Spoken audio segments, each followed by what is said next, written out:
So kann das, wir haben ja keine Zeit. Es ist 7:01. In einer Minute fängt die Scheiße hier nämlich schon an und ich bin spät dran. Es tut mir leid. Und damit schönen guten Abend.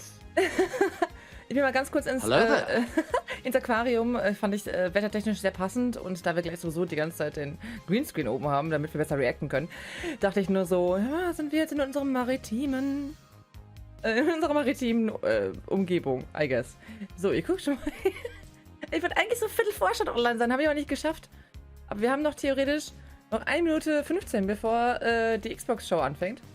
Ich bin mal sehr gespannt. Ich bin nämlich, glaube ich, heute einfach nicht in der Lage, großartig was zu zocken. Ich glaube, ich bin heute so ein bisschen hirntot.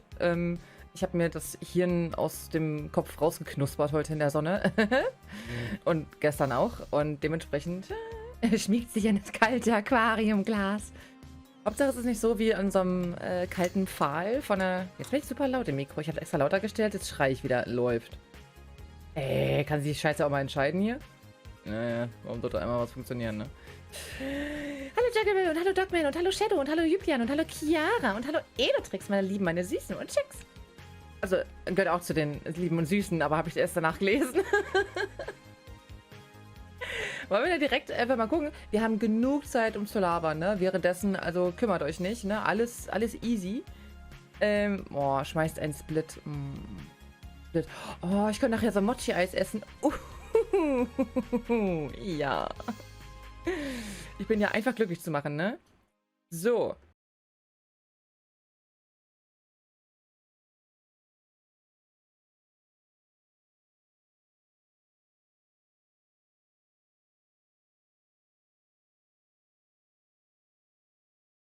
Warum denn schon wieder, wenn ich hier rüber gehe? Ich habe es legit gerade geändert.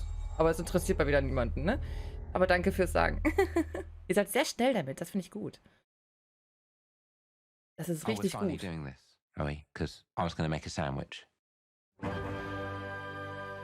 What? Okay. Kalten Tee trinken und genießen. Nicht mehr im Zimmer zocken. Dave. Vegetable Enthusiast war. Heroes. Well, we've all seen them, haven't we? Swanning Nochmal about lauter, the ne? place with their disproportionately high cheekbones and comically massive weapons. Wanker. Roughing up bandits, because they like to rough up bandits, don't they? Living it up with the common folk every single night. On a day-to-day basis, I'd say the true hero's me, someone who's breaking new ground with fruit, with veg, on the agricultural side of things. Oh, das ist ein großer Pumpkin. Around mythical creatures. And that's what they are. Wafters. Yeah, well done. You see, I'm not here to slay legendary beasts. I'm here to conquer the vegetable, not a euphemism. Let's face it, the age of heroes is over. This is the age of innovation. This, if you will, is the age of death. One moment. Oh mein Gott, wenn dieser Humor in diesem Spiel ist, ey. Oh. This is awkward. Yeah. Oh.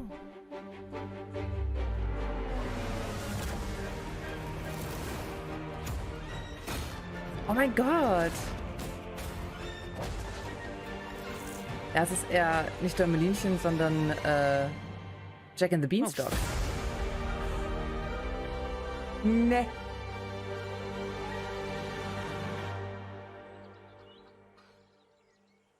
Fable, what? Ich habe Fable nie gespielt und ich habe ganz Gänsehaut. Was ist da los? Oh, wie geil sah das denn bitte aus? Ich wusste, es kommt ein Neues, aber... What? Was ist das für ein Banger am Anfang? Es sah richtig cool aus. Richtig, richtig cool. Damit hat niemand gerechnet.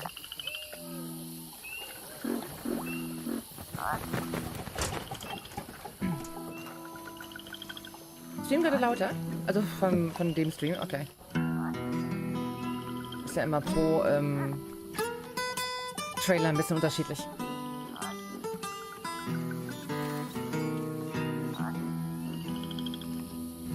Death don't have no mercy in this land. Death don't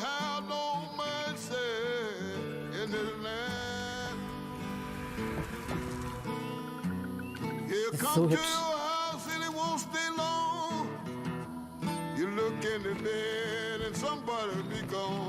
Geiler Stil.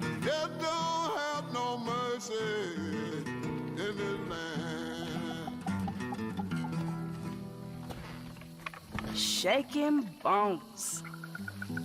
Been a while.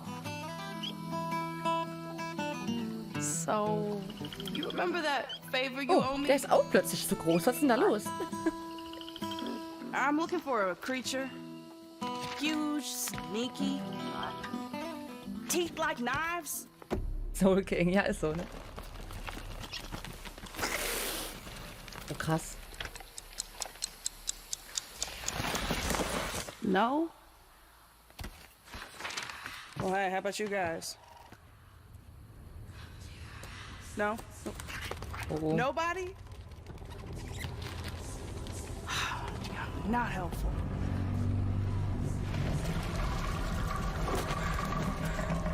Mm-hmm. Sneaky.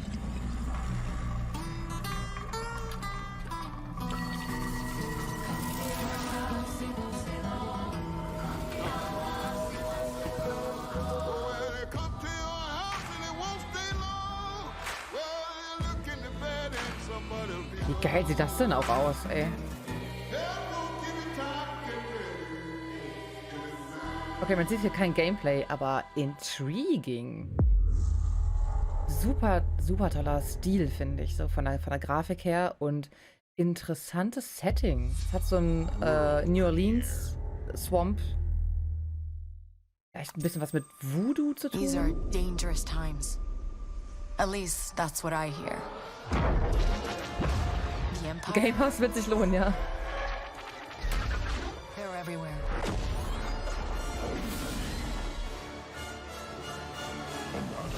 But the world here belongs to the syndicates. Bin ich zu groß eigentlich im Bild? Stör ich?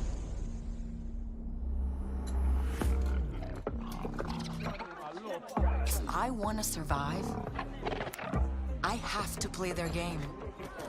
Ist okay? Okay. Du störst nie, Schleimer. Looks like I'm all in. She's in here somewhere. On second thought, I'm out.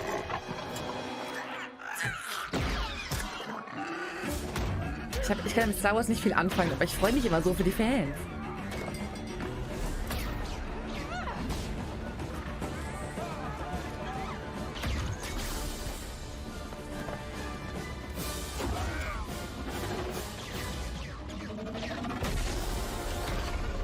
I've been held back my whole life. And now, I just need a chance to finally be free. Wherever that takes me. I'm here to offer you a way out, okay? Get off my ship, Jalen. Give me a chance. You're gonna have to trust me. It'll be dangerous, risky. But if you pull this off, you'll never look over your shoulder again.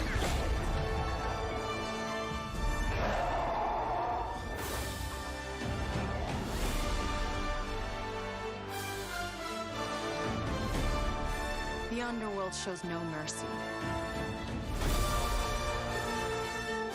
But it's a big galaxy out there, and I'm gonna risk it all. Cool.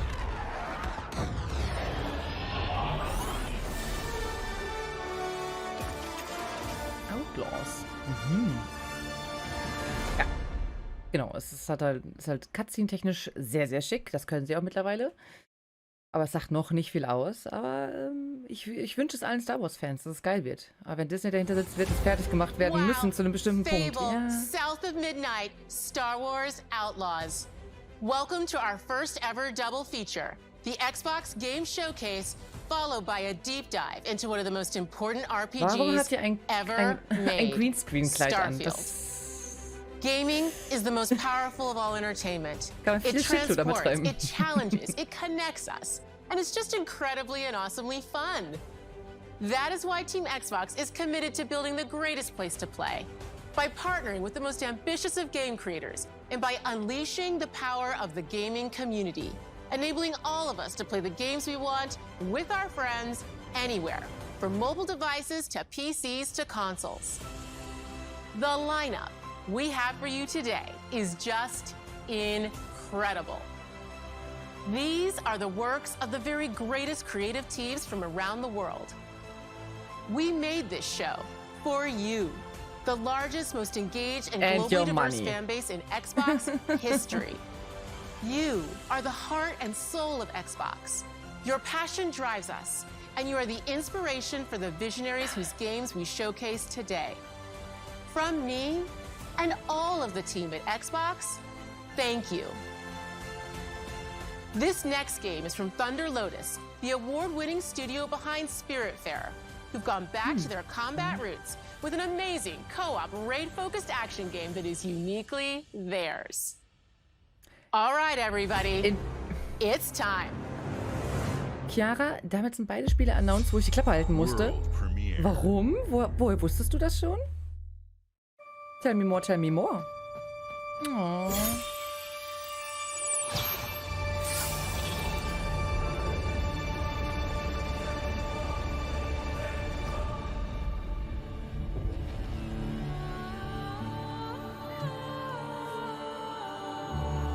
Oh, solche Musik holt mich so ab, ne?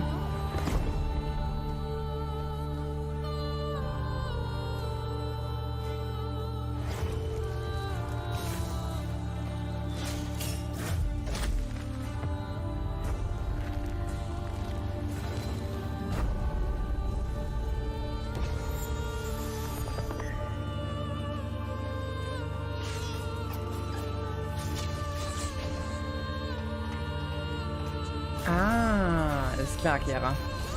Chiara hat Inside-Infos.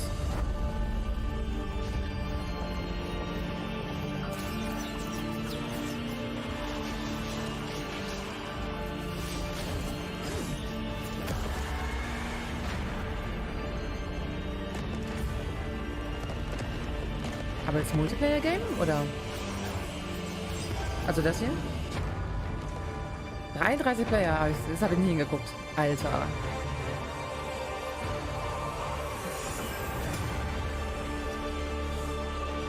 Ob das gut geht? 33? 33 Mortals. Interessantes Konzept.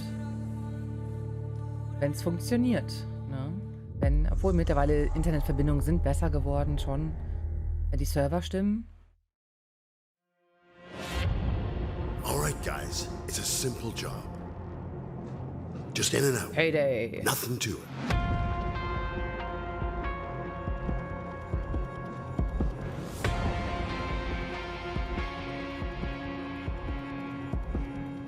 Internet in Deutschland, lol, ja.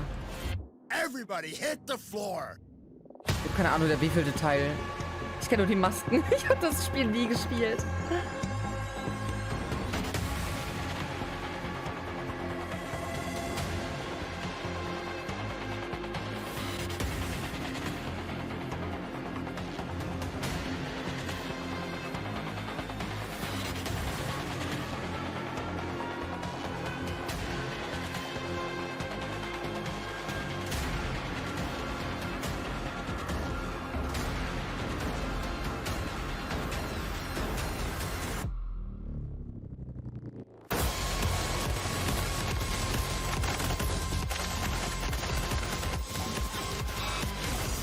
Obwohl ich noch den Murot rausnehmen gleich. Ändert sich ganz mal dran. Ich mach das eben mal drüben. Nicht nur kurz rüberziehen. So.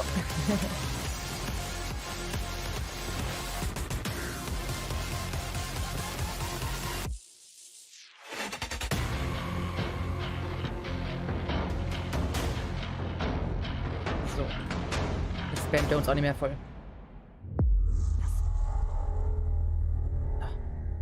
Ist auch überhaupt nicht meins. Nicht im Entferntesten.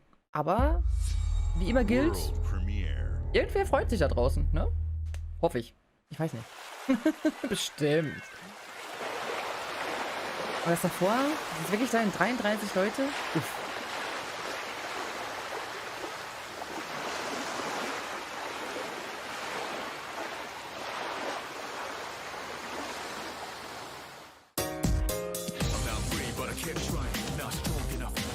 Das ist ein neues, hier. Persona?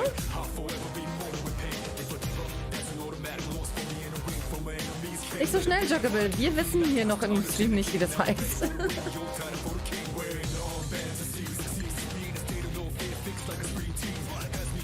Das ist ein Remake. Ich habe Persona nie gespielt, leider.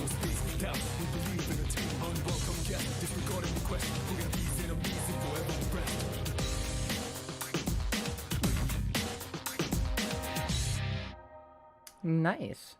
Persona würde ich so gerne mal spielen, aber muss ich leider hinten anstellen. Bei sehr vielen anderen Spielen auch. Bin bei Zelda immer noch nicht viel weiter. Ja. Remake. Oh, sie haben es vorgestern aus Versehen schon geleakt. Upsi. Lol. Fail. Assassin's Creed? Ich meine, er hat eine Kapuze auf. People don't like you very much, do they? Sent here to the living lands by an emperor who couldn't bother to come himself. Nee, sieht interessanter aus als Assassin's Creed.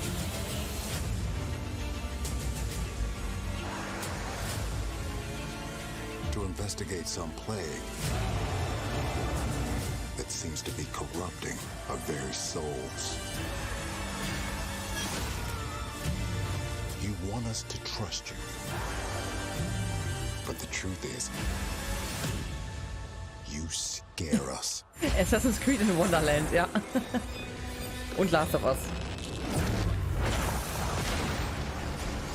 The way you fight. Ah, First Person. Ja, schade. The power you wield. The secrets you keep. You're either here to save us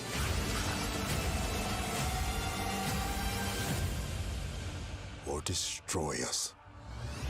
Kannst du für vernünftige Wege gehen?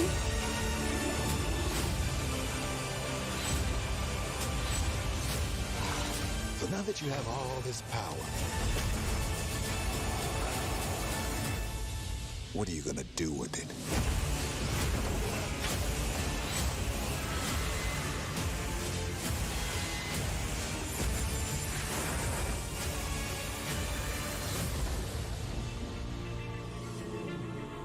Avowed. Elotrix, du solltest doch mittlerweile wissen, dass ich mit Path of Exile überhaupt nichts anfangen kann, oder? Oder hast du das hier jemals gesehen? Oder hast du irgendwas in der Art hier irgendwann mal gesehen? Aber ich freue mich für alle Path of Exile Fans natürlich, ne? Aber könnte mir egaler nicht sein.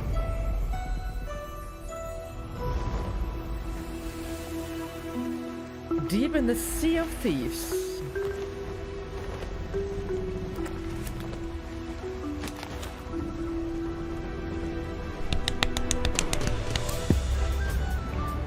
Pork.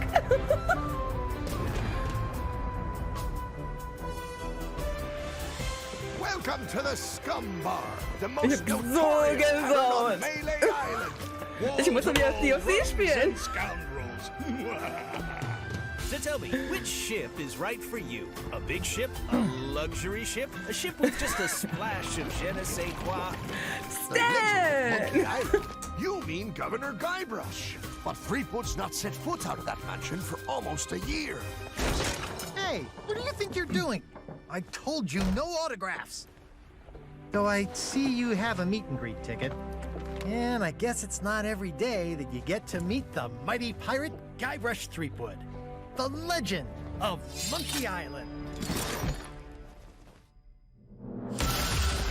The Chuck has turned memories of this island into a prison for Guybrush. Well, well, what do we have here? Finally, ey. You need these. Things may be very different from the Sea of Thieves you know. Mega gut, ey.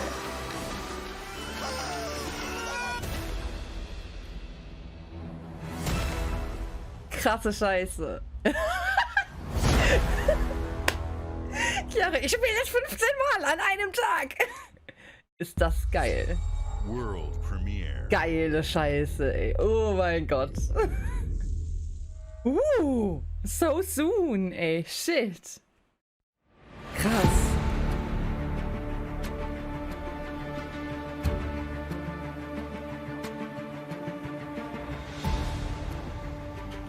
Und ich dachte nur so, Xbox, ach, was willst du eigentlich bei Xbox erwarten? Interessiert das alles eigentlich gar nicht. I was wrong. Geil.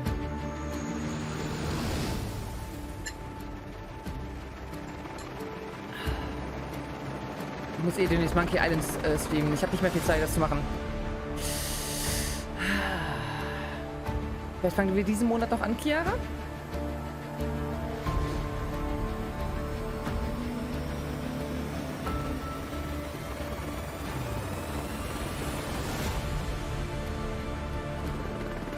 Ich mache das jetzt mal gerade so ein bisschen leiser. Es ist, glaube ich, nicht ein Spiel, was uns jetzt so krass abholt. Das ist eher was für neue Henno-Folge oder so wahrscheinlich. Weil es wird nicht so spielbar sein, wie es aussieht. Deswegen mit meiner Hilfe ein Spiel pro 1 bis 2 Streams. Genau, let's go! Bis 20. Juli schaffst du. Meinst du? Ich meine, wir brauchen ja eigentlich nur 3 Spiele, oder? 1, 2 und Return. Oder? Ich muss es bis zur Gamescom, muss ich sie spielen. Das ist leider jetzt unabdingbar langsam. Und ist ja auch lange überfällig. Lange überfällig, ne? Deswegen.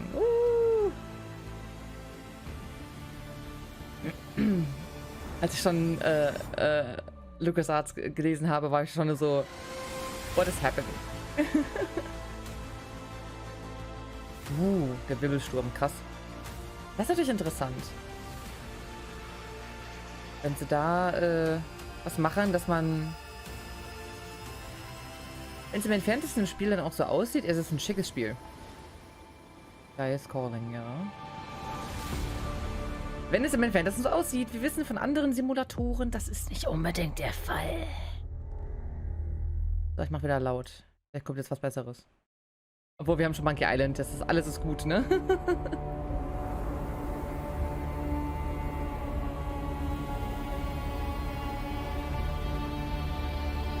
Aha. Kann man nicht mehr toppen, ne?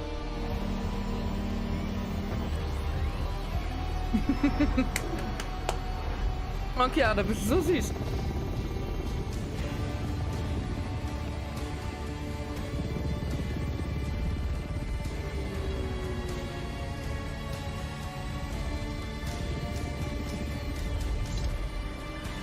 Interessant aber.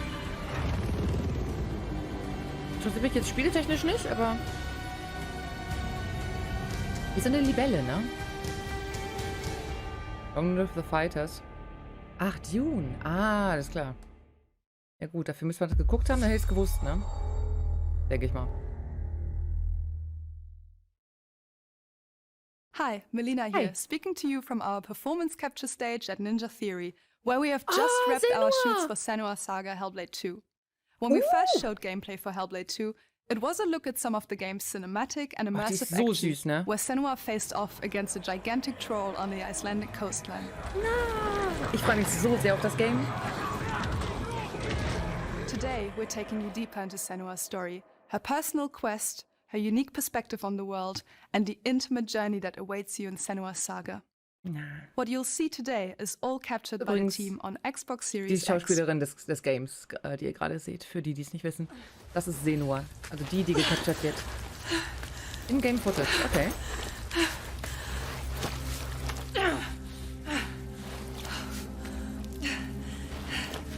Ich muss den Ventilator gleich ausmachen. Ich friere immer, wenn ich mich freue.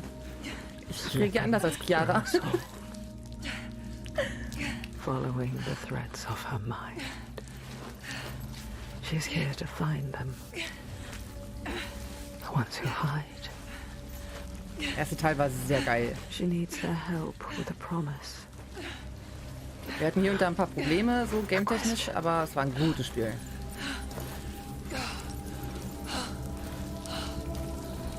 But it's never so simple. Ich hab's auf den Kopfhörern. Es ist so creepy, ne? Rechts, links, rechts, links. Flüstern Sie mir in die Ohren.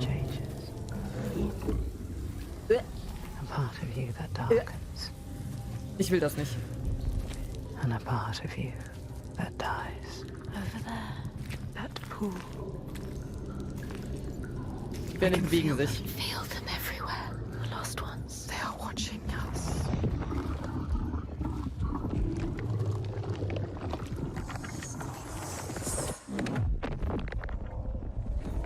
You should never have come here.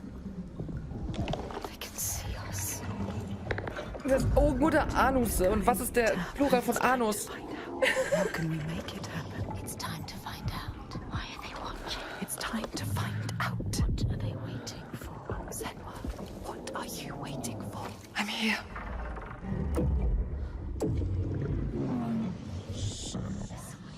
Watching. Ani, Ahne, Anüsse? Ahnen? Bei meinen Ahnen? Where are they? Where are you? What do they want? I don't like it. I'm scared. This is too much. Ach, die Schwede Benedikt, ey. Everywhere. Can feel them boring into her. What is she supposed to do? Stell dir mal vor, Benedikt würde sie jetzt so in die Ohren hauchen. Oh. Dass das überhaupt noch animiert ist, ne? Ist krass. Our souls fought through hell to find us. You were lost. Not anymore. Are you ready for what you will find here? What we will find. What if it's all for nothing? What is that? There. They are waiting. There. It's them. It's you. What will they do to her? What will we do to us? Touch it. Danke fürs Nachgucken, Elotrix. Danke, dass du dich geopfert hast und das jetzt in deinem Algorithmus hast. Your voices. All the parts of you that are broken. You can be whole. All the grief, All the rage. all the fear. Everything I've seen, everything I've done has led me to this place. We've come so far. Not far enough. Say it. You are ready. Tell them. I am here. Now. What if we get lost forever? Wie ist das noch animiert, ey? What will happen to them? What will happen to you? Krass. I will not let them down. She is ready. They know. Go. Who are these around you, Senua? Those you have saved, or those you led to death? Boah, ich hab so Gänsehaut einfach. Boah. Ich werde den Ventilator ausmachen.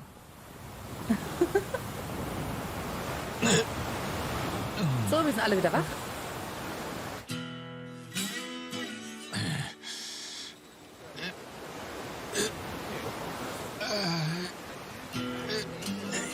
Ja, so fühlte ich mich heute auch. Yakuza, ne? Aber das Neue, das so, Popo. Ist es das, Round-Base-Game?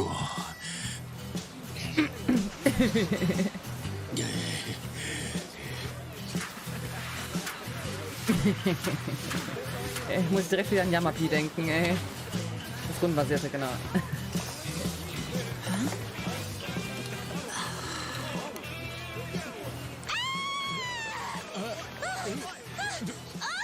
Oh my god! A stranger! なんだよ。どうかしたか? Oh, surf's up, dude. Yeah, dude. Hang loose, bro. 俺がどうかしたのか? Er muss doch merken, dass er nackig ist. Du hast doch 2 Hände, Junge. Nutzen sie. Ha? Oh.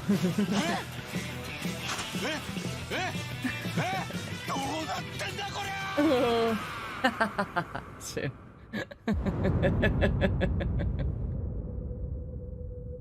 Schön. Der Arme.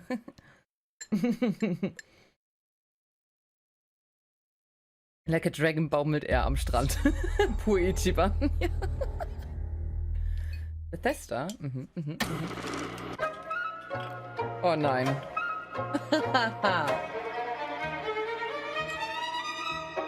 Appalachia. What a sight! A verdant wonderland of promise plucked from post-atomic Okay. light, the fruit of years of prudent progress and determined Neues reclamation, Fallout? and 15 million dwellers worth of keen imagination. Oder Updates für From the 76? heart of West Virginia to the depths of the pit. Well, we owe it all to Vault 76. No matter if Uh-huh. you roam alone or spend your time with friends, you'll find a home in Appalachia where the good times never end. There are relics to uncover from a time before the war, along with loads of friendly folks to meet and enemies galore. Our world is always changing. Greater foes are overthrown as we embark on expeditions into thrilling new unknowns. Yes, from Appalachian settlements to Nuka World on tour. You're never short on things to do or places to explore. Multiplayer Think Fallout? you've seen it all, eh? Well, how about this? Pack your bags for an escape of Epicurean bliss. Put your rad shield on and fix your hair up pretty, because we're headed for the boardwalk of Atlantic City. So there you have it. Now you know. There's a million ways to make the wasteland your waste home. And when you hear adventure calling, when you're looking for some kicks, answer the call of Vault. Answer the call of Vault. Okay, 76, okay. Of Vault 76. Ab. Play it now with Xbox Game Pass. Okay, also mehr Content für Fallout 76. Ah, okay. Alles klar. Ich bin kein Fallout-Mensch, aber... World Premiere. Mhm. Ich bin einfach jetzt schon raus. Atlantic City, endlich gamblen. Gamble ist da, glaube ich, anders. Ich dachte, jetzt ist ein Tentakel, aber es ist irgendwie auch nicht besser. Monster Hunter. Ach, es gibt auf jeden Fall genug Monster, ey.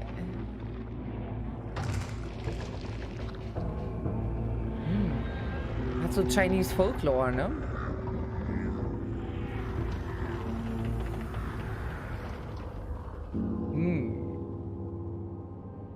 Nächstes Urlaubsziel, wa?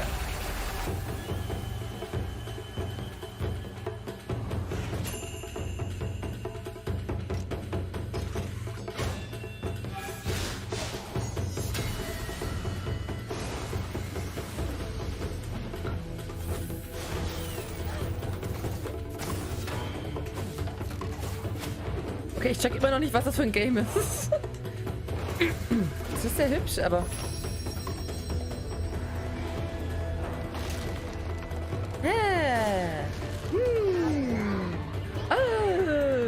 Mann, der wird ja aber schöner. Welche Tore zur Hölle wurden denn da geöffnet?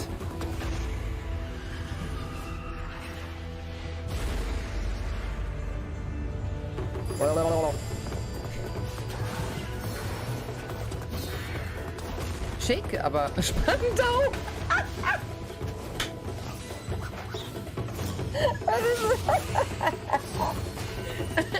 Das Shadowway.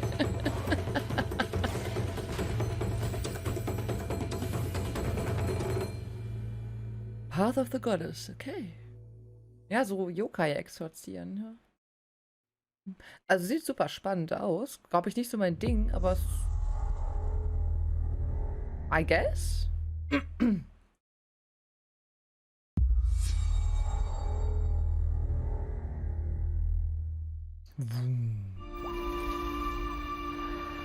General Motors' historic commitment to performance is embodied in two of its iconic brands, Chevrolet and Cadillac.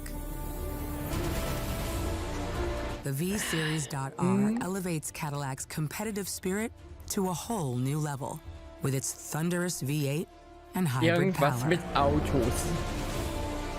The legendary Corvette has been a celebrated champion for decades. the all-new Chevrolet Corvette E-Ray continues that tradition. General Motors is proud to usher in a new era of competition with the innovators behind the new Forza Motorsport. Forza Motorsport and General Motors are pairing their strengths in technical excellence and sophisticated modern design to take bold steps into the future and bring that experience to gamers. Sieht schick aus, ne? I'm thrilled to welcome the Cadillac V-Series.R and the Corvette E-Ray to the home of competition.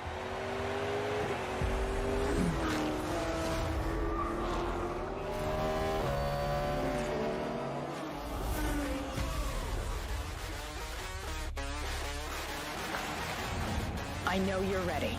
You've got this.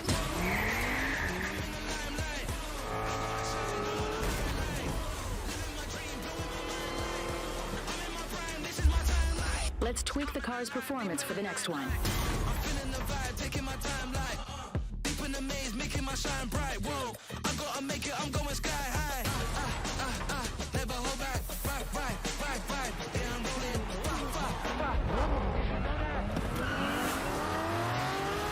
Versuche zu viben.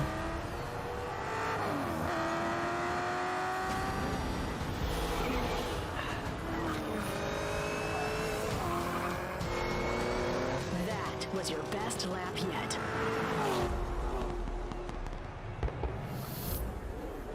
This is my timeline.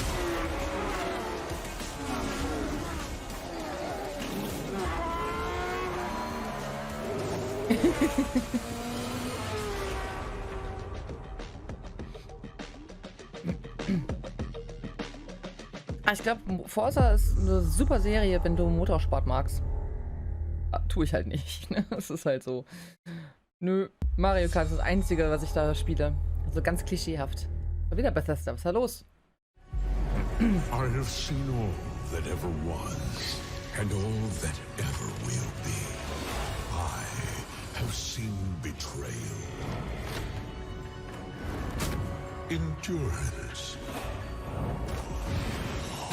ambition, and courage. I am the one who knows.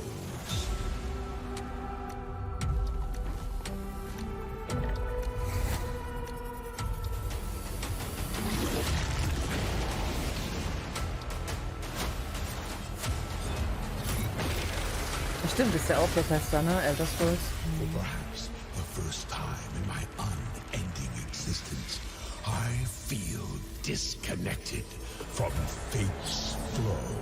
Ja, ich fühle mich auch immer disconnected from fate's flow, ey. Hungry for forbidden knowledge. A mystery long kept hidden.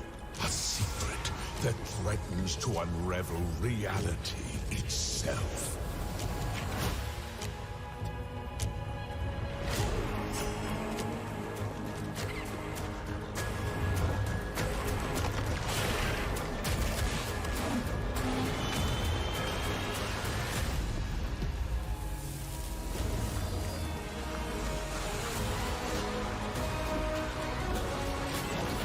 So High Fantasy ist einfach irgendwie überhaupt nicht meins, ne?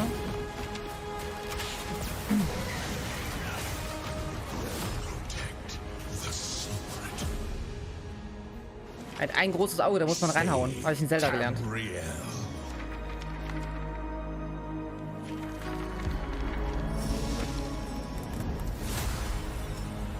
Elder Scrolls Online Necrome. Hey, recht gehabt. Shadow over Morrowind. Recht gehabt, Dörgebel. CSIS Unit 37. Toronto is under attack by Null Sector. There's something different about Null Sector this time. They've taken over most of the city and they're rounding up Omnics. They need our help. People are answering Winston's recall. There's new blood on the team, and we have so much to teach them.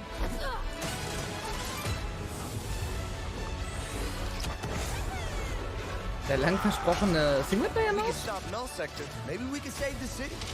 Coming through. Been a while, Vivian. As if I didn't have enough problems already.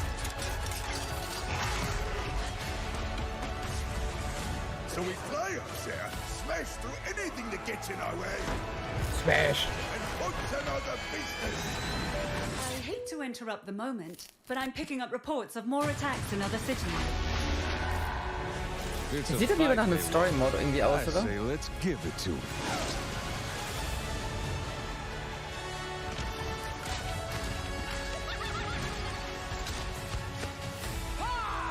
Engage. Target mark. Time to create peace with bullets. Greetings.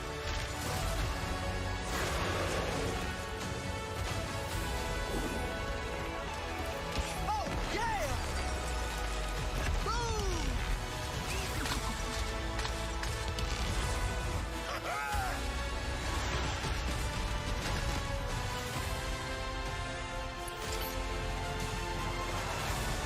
The world is counting on us. Okay. Overwatch 2? Ich stecke halt da gar nicht in der Bubble drin. Let's go. Shall we do this together? Fight with me! Engaging. Watch this! I saw that. Not bad. Ist da jetzt... Ist das ein komplett neuer Teil? Wie gesagt, ich habe keine Ahnung von Overwatch. Ich habe absolut keine Ahnung von Overwatch. Etwas wieder, okay.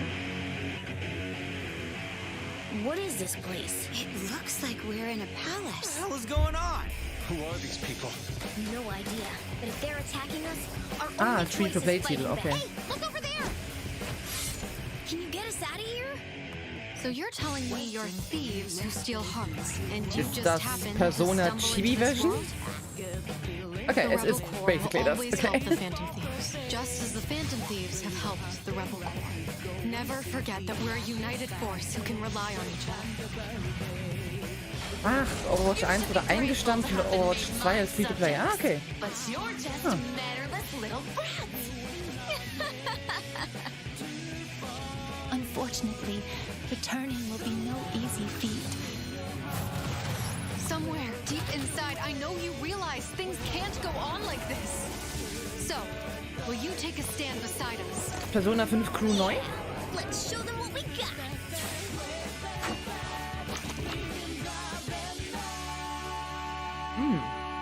Taktika, okay. Also ein Persona 5 Tactic Game. Okay. Ja, gut. So sad, dass ich diese Spiele alle nie gespielt habe, weil, naja.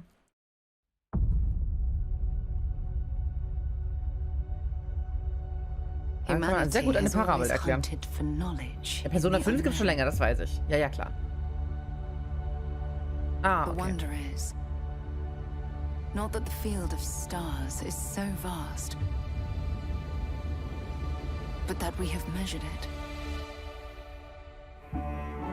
Wisst ihr, was ich interessant finde? Ich weiß gar nicht, ob ihr mich gut hört, wenn die Musik läuft. Ich liebe Space, aber im Gaming interessiert es mich null. Warum ist das so? Komisch.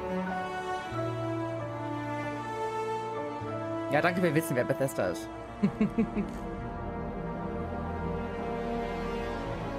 25 Jahre, the fuck? We're all here because we're committed to the biggest question of all. What's out there?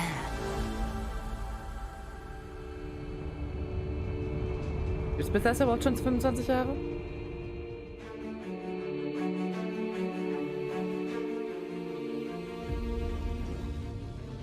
You're part of Constellation now.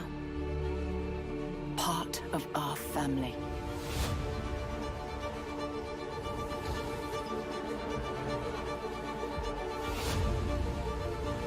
Da hing vor der Starfield Direct nochmal ein Starfield-Trailer. No finer group in the stars to be unraveling this mystery. Wundert dich das? I'll follow you from here on out, Captain. Grab jump is ready. Ah, wer hat jetzt ganz viel Mandarinen, Schalensäure im Gesicht? These Bestimmt gut für die Haut. artifacts could be everything we've been looking for. Another great secret the universe is asking us to unravel. Oh, Bethesda gibt's doch schon so lang. Ups. Human settlements throughout the galaxy could be at risk. Krass. Bethesda ist ja älter als ich.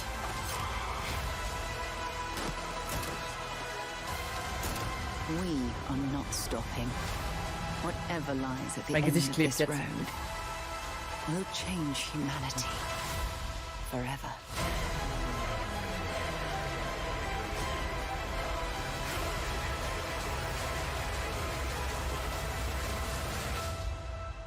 This is where we belong.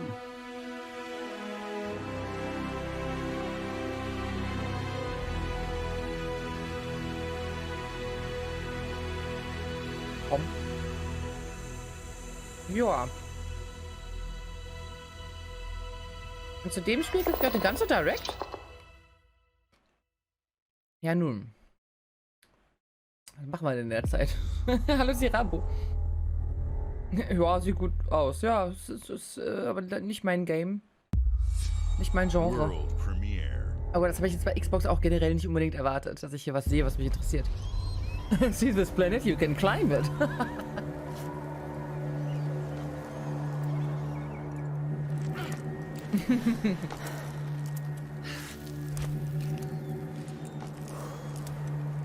In-Engine Footage, auch schön.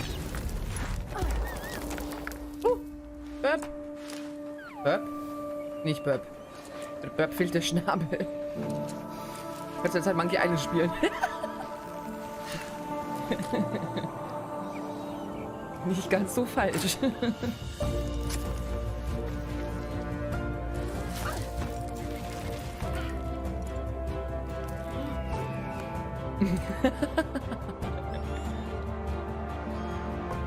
Mit 2 Stunden schaffe ich Monkey Island auch nicht durch.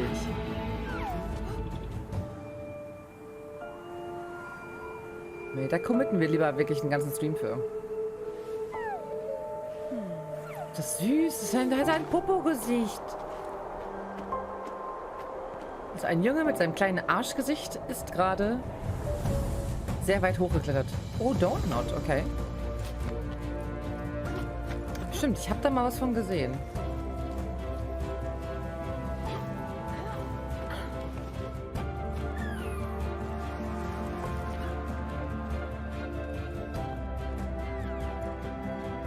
Hübsch. Für jemanden mit Höhenangst ein richtig gutes Spiel mal wieder, aber...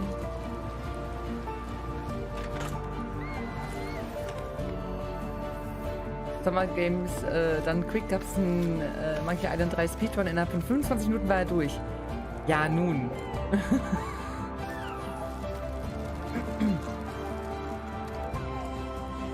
Oh, so ein kuscheliges kleines Arschgesicht. Ich kann das nicht spielen, ich habe jetzt schon verloren einfach. Ich habe mir das Spiel jetzt schon kaputt gemacht. Wie wird das... Wie wird das denn jetzt ausgesprochen? Das, oh Gott. Die Aussprache habe ich so verwirrt, dass ich mir den Titel nicht merken konnte. Jusant? Irgendwie so? Ja, ne? Meer. Secret Meer. Mit Vögeln.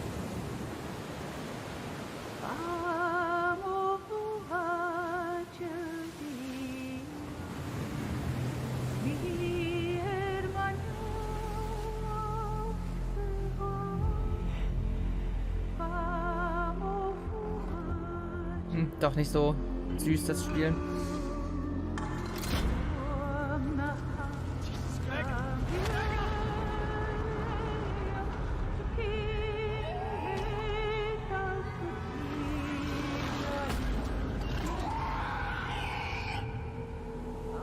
Still wakes the deep. Das klingt nach einem Happy Clappy Game.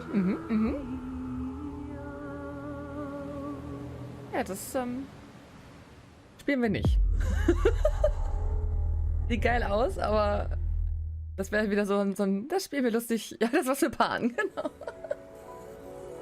Genau, so eine Mischung aus Monstro, ne? Und whatever. Warum so laut? Warum so laut? Meine Ohren. Mischt doch mal euren Kram.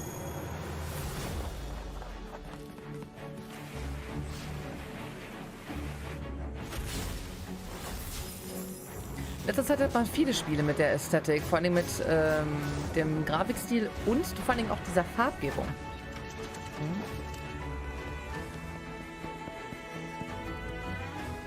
Ich wollte gerade fragen, warum das nicht bei den Cozy Games mit drin war. Dann dachte ich nur so, ja, okay, die rennt die ganze Zeit. So cozy ist das gar nicht. Da bist du auf die Monstrum. Ja, ne? Cute. Ja, mit Borderlands-Style mit drin. Dungeons of Hinterberg. Ah, und das von Deutschen kommt. Wie so eine Mischung jetzt aus wir gehen wandern und Action Game, ne? Hi. I'm very excited to be returning as Johnny Silverhand in the upcoming expansion for Cyberpunk 2077. Ich liebe es, wie awkward er immer ist. This new adventure reunites Johnny and V on a dangerous spy mission and introduces Idris Elba as secret agent Solomon Reed. It's really amazing to share the screen with you, Idris. It's cool to be a part of this game with you, man. Ist so süß, ne? As a player, you'll get to visit Dogtown, an unexplored part of Night City, and rescue the President of the new United States of America. Expect a massive expansion, twists, secrets, and plenty of stuff to do.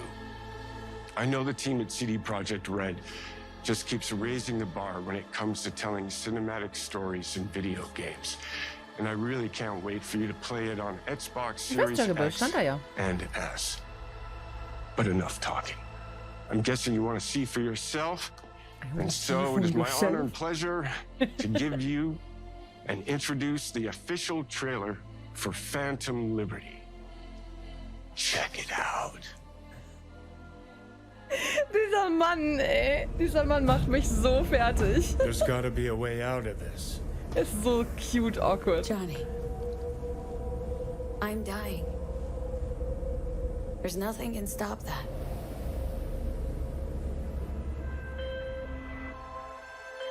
V. My name is Songbird.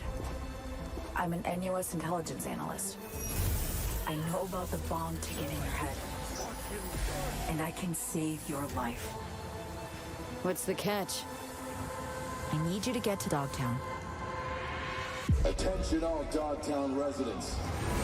The President managed to crash her Space Force One into our humble district. Man's got 1,001 reasons to want Myers as a hostage. Sleeper agents. Time to wake them up. So NUSA's tossing us back into the fray, huh? Stay sharp. Ich werde mal das Rollo weiter runter machen. Ich kriege hier Licht auf den Greenscreen. Get Myers out of there. Time to evac. Her safety. Ich habe Cyberpunk leider nicht gespielt, weil es First Person ist. Shit! They catch us out here, we're dead. Wait, hear that? God almighty! It's moving! Run! This way! Quick!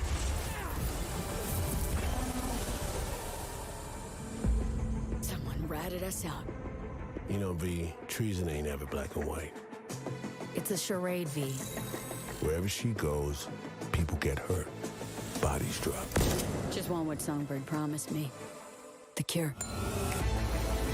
The situation's changed. You need to know if you're with me. Illusion of freedom draws in the desperate. Pick your truth, V. Come on. Got iron in your hand. Gotta put it to someone's head. Pull the trigger. If I don't do anything, and do it soon, I'll die.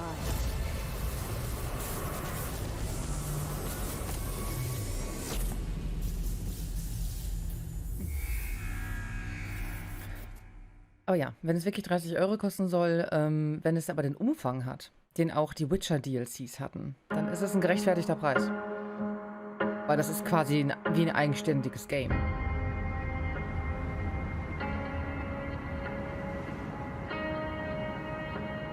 Ja, yeah, mehr Straßen. Geil.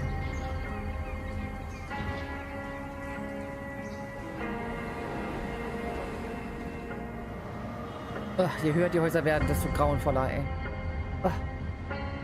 Hallo Cillian. Moin. Es ist geiler jetzt.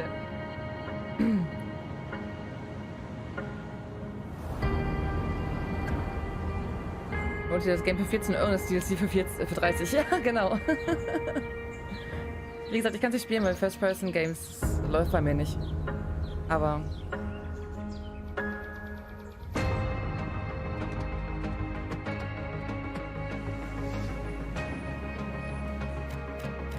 Es wird der Tag lustigerweise niemals kommen, an dem ich ein City-Aufbauspiel enjoyen werde. Ich weiß nicht, stresst mich zu sehr. Man kann es auch zu Third Person modden. Ja, aber dann ja nur am PC, ne? Und am PC spiele ich privat halt nicht.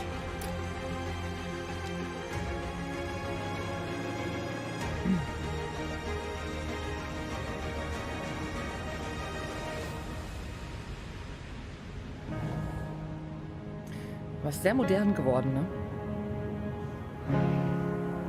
Ich habe zur Release einfach nur 20 Stunden Hauptstory gemacht, da war ich auch schon durch. Ja gut, wenn du Hauptstory macht, geht natürlich alles schnell, ne? Klar. Mach mal eben Rollo weiter runter und den Dingens hier aus. Den größten Fan mache ich mal eben aus, der Moment.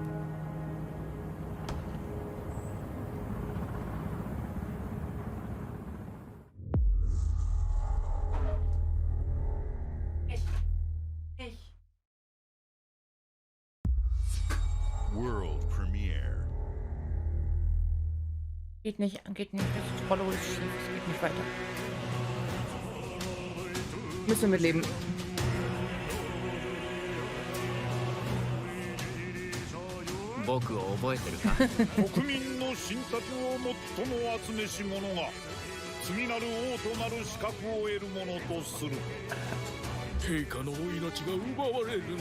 Wie viel Atlas muss in den Showcase? Ja. 果たして誰が次の王か。己自身に命じなさい。内なる英雄の姿に変われと。 Die Fans kommen mega auf ihre Kosten heute.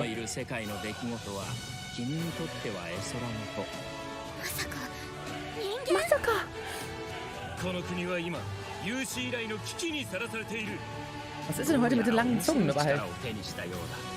Ich kriege so versteckte Botschaften. これこそ人間の真実だ。道は二つに一つ。またあったね。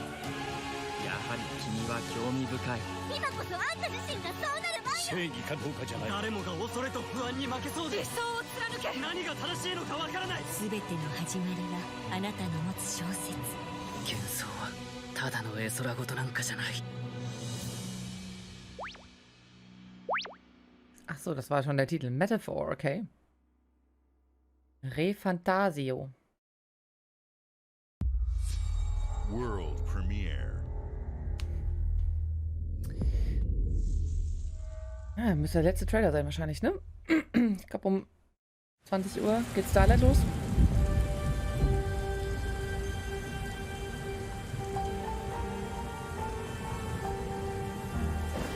Humanity's cities have fallen.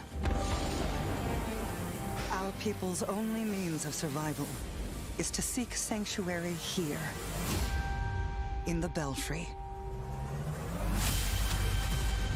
We must explore this world. To find the Die ganze Stadt an diesem Turm. Was für eine coole Idee.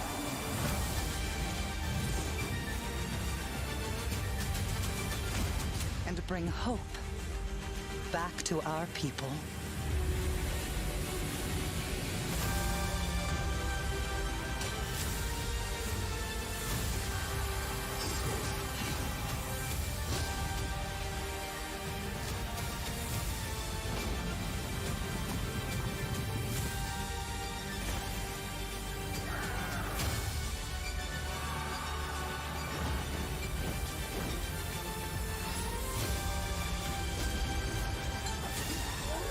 Ich glaube, ich bin nicht die Zielgruppe dafür.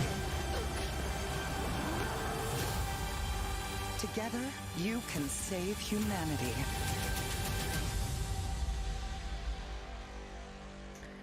Aber laut?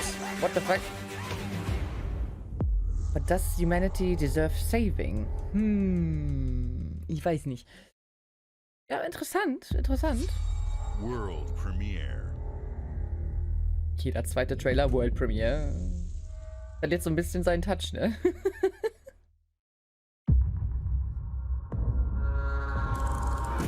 Haut ihr noch einen Banger raus?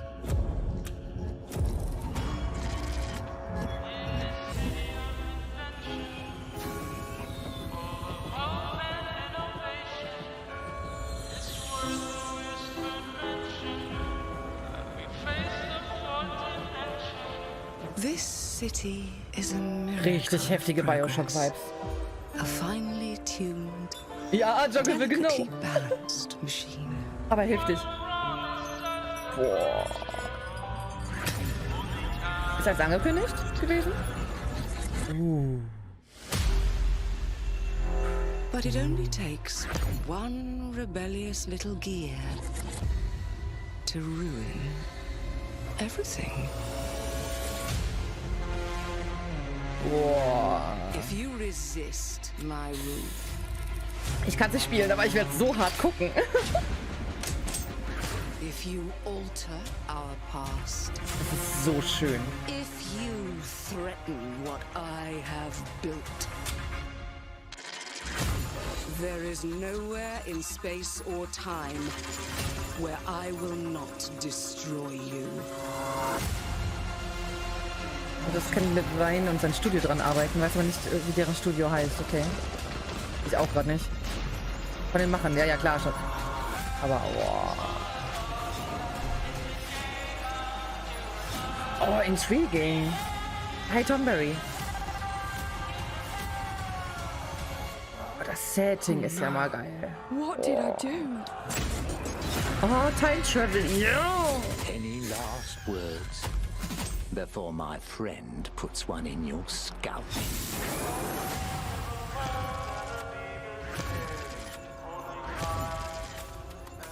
Geil. Okay, ich habe doch gefragt, kommt zum Schluss noch ein Banger? Ja, es kommt ein Banger. Clockwork Revolution. Wie schick war das denn? Thank you all for joining us. Nice. Today is a special day for me and the team. I'm Das war richtig excited to nice. see 11 games showcased from our first-party studios. How American can you We sound? opened Yes. with Fable from Playground Games, which will bring the franchise into the modern era while staying true to its Coming in British due style time is and on humor. schönes Release Date. Ja. Compulsion and In Exile shared their first original experiences since joining Xbox with South of Midnight Coole and Sachen dabei Clockwork gewesen, auf jeden Fall. Revolution. Wirklich coole Sachen. And we are thrilled at how Avowed is shaping up for release next year from the RPG masters at Obsidian. In addition to Avowed, our studios will deliver Hellblade 2, Ach, an Hellblade, all-new nice. Microsoft Flight Simulator, Towerborn, and more in 2024. Later this month, players can look forward to Elder Scrolls Online Necrom and Sea of Thieves Monkey Island. As we look to Kann mich holiday, beruhigen. we will launch Starfield and Forza Motorsport, both Ich meine, built Monkey for Island ist halt Xbox schon Series nett. X, S, and PC. We are also honored to share 14 games today from our creative partners, like Star Wars Outlaws from Ubisoft Massive So in schick, ne? collaboration with Lucasfilm Games, 33 Immortals from Thunder Lotus, Kunitsu Gami, Path of the Goddess from Capcom, and more Persona games coming to Game Pass And thanks to our another Persona continued game and partnership one that looks with like a Sega Persona Atlas. game. And I'd also like to congratulate the Studio Zero team on Metaphor Refantazio. It's great to be able to premiere what is next from the creators of Persona here in our showcase. das sieht auf jeden Fall sehr cool We are aus. focused on putting our players and game Aber noch creators nichts Neues vom first Indiana Jones Spiel in von Lucasfilm everything we Games. do. No matter if you choose to play on Xbox, PC, or over the cloud, all gamers are welcome here at Xbox. When it comes to our consoles, we have heard your feedback on two fronts. First, we have significantly increased our supply of Xbox Series X, making it easier for fans to find globally. Second, we know you've wanted more storage with Xbox Series S. and I'm excited to share. Ich habe keine Xbox, es ist mir egal.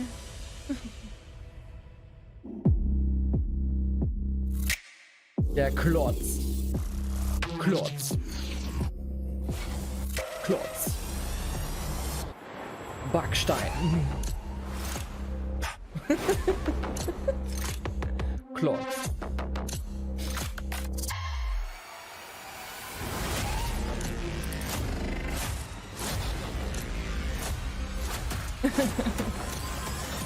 Was ein PC ist, ja mindestens genauso gut. Ja, schon, aber dann ist es, du willst mehr Speicher. Nö, hab ich nicht. Ist mir egal.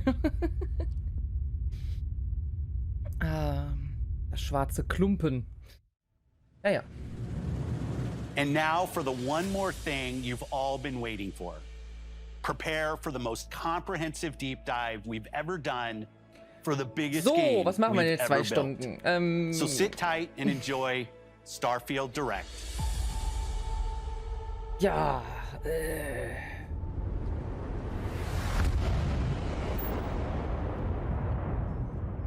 sollen wir chatten oder Monkey Island spielen? Nein. Ich habe ein anderes Spiel, was wir aber spielen können. Ich habe aber den Titel vergessen. Ich lasse das mal laufen kurz, während ich den Titel suche. Wir spielen jetzt nicht Monkey Island. Aber wir können nächste Woche oder so Monkey Island spielen. So. Ich lasse mal kurz laufen. Wenn ich gerade darauf käme, wie das Spiel heißt. Es wird zu laut, das ist ja unangenehm. Gehe ich rüber erstmal? Kurzzeitig? Ich mache hier einfach mal aus. Der kann ja da hier weiterlabern bei mir. Und mal die Mucke an. Und ich suche mal eben auf Steam das Spiel. Das geht nämlich ungefähr 1 Stunde. Hat wer schon Harmony gespielt und kann mir sagen, ob es gut ist. Ich nicht. Leider nicht. Ja, wiederum, ich kann ja, obwohl, ja, Game Capture ist es. Bildschirmaufnahme ist gerade schwierig. Wenn ich es rüberziehe, sollte es ja gehen. Für einen Moment. Wenn es mich lässt, dann könnt ihr wesen noch im Hintergrund ein bisschen was Gelaber sehen, aber der Ton lasse ich jetzt gerade weg. Ist immer dieser Moment, wo man sich denkt, warum habe ich das Spiel nicht einfach schon vor Ewigkeiten runtergeladen? Das finde ich doch nie wieder gerade, ey. Das ist nämlich Free-to-Play, 1 Stunde Game und so ein richtig gutes Story-Spiel. Ich google mal eben. Da fiel mir das Handy auf die Tastatur. Jetzt habe ich 3000 Sachen geöffnet, ungeschlossen wahrscheinlich. Es wird mir empfohlen, aber Game, Indie.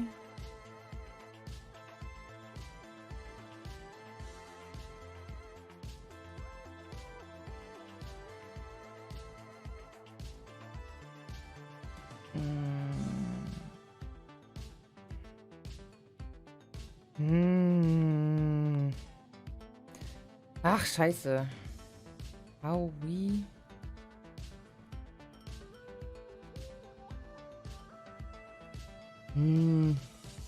Problem ist, dass ich das gesehen habe. Beziehungsweise es wird mir empfohlen. How we got here. Ist das das? Ich glaube, das ist... Was ist das?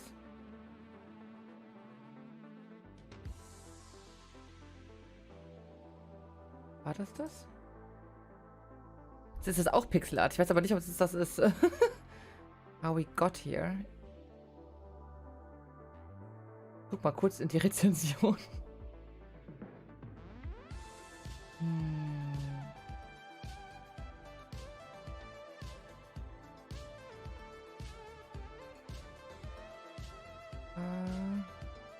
Nee, ich glaube, das ist das nicht, aber es ist auch sehr interessant. Direkt mal wischen hier. Aber how we ended up here oder irgendwie so ended? Weiß ich. Wirklich how we got here? How we...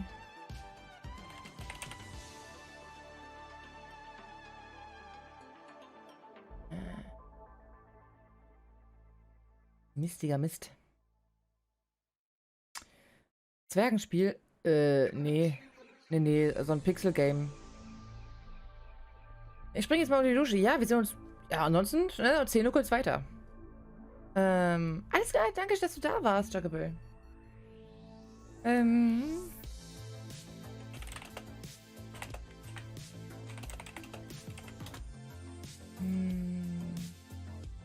Problem ist, wenn so Sachen sind wie how und end, das sind alles Sachen, die du eh schon immer in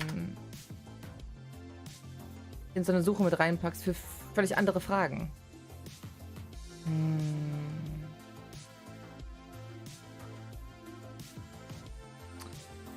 Ach, Kacke. Noch was anderes Kurzes? Ich habe nur noch so diesen Vorgänger von Lucy's Dreaming, aber es ist halt dann auch...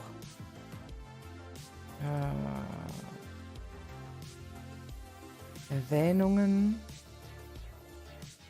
Wie lange ist das her, ist die Frage. Schon ein bisschen wieder. Ich kann auch nicht in den Erwähnungen suchen, oder? Das wäre ja praktisch. Aber ich glaube, Mrs. Tully hatte mir das empfohlen. Aber die kriege ich jetzt auch nicht so schön angeschrieben. Ich guck mal eben.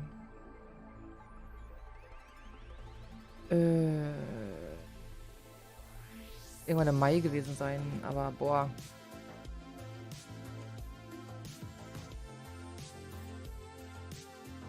Oder kann man suchen in den Erwähnungen? Nee, ne? Das mit der Katze? Nee.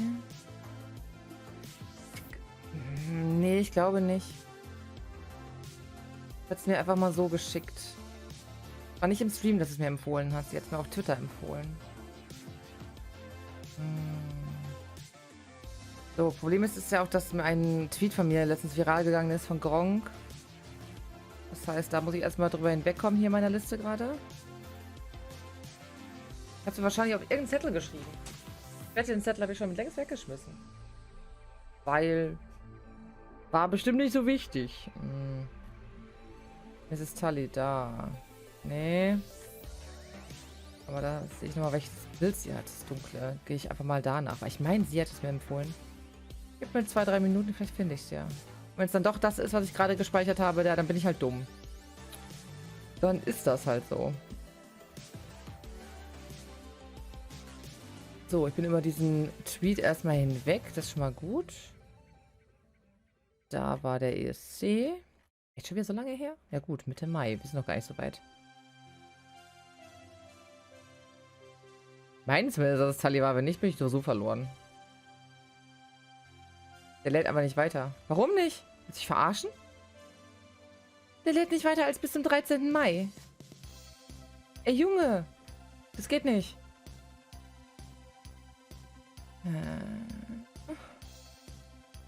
Mrs. Tully.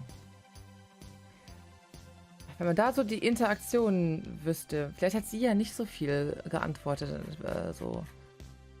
Die teilt ja auch voll viele Spiele. Vielleicht sehe ich sie ja in der Übersicht. Die hat wahrscheinlich nicht so einen dummen Tweet gehabt, der ja alles zerstückelt.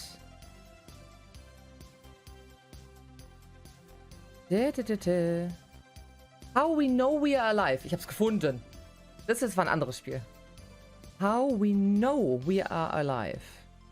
So. How we know we are alive. Das wollte ich spielen. Play now. So, das spielen wir jetzt. Weil solche Spiele sind für solche Momente einfach gut. So. Aha. Rechtzeitig zu Starfield reingekommen?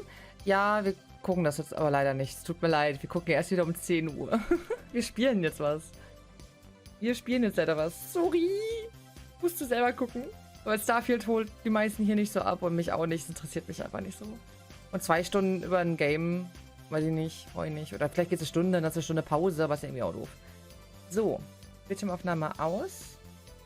Ich stelle mal eben die Kategorie um, wenn das überhaupt kennt. How we know. Kennt er. Nice. So, ich bin mal sehr gespannt. Das lasse ich mal klein laufen.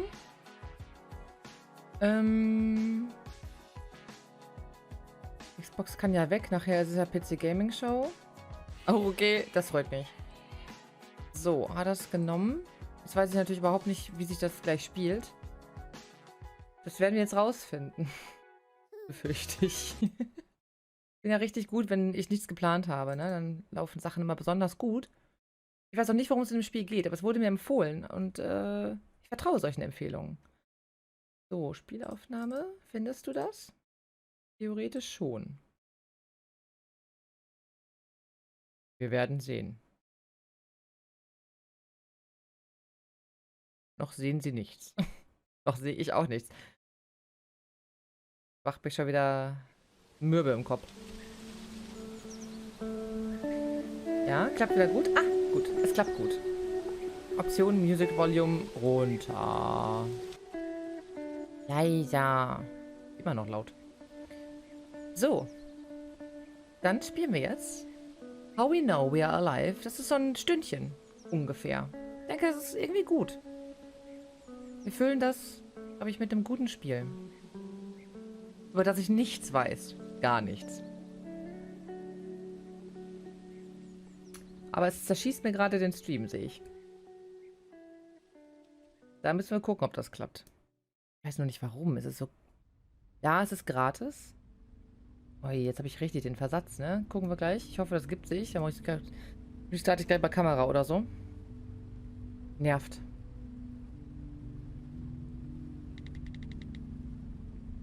Hey, what you up to? Selber klicken? Written by Imogen Westnights und August Hackert. So schnell kann ich die Namen aber nicht lesen. Hey, how's it going? How's Stockholm?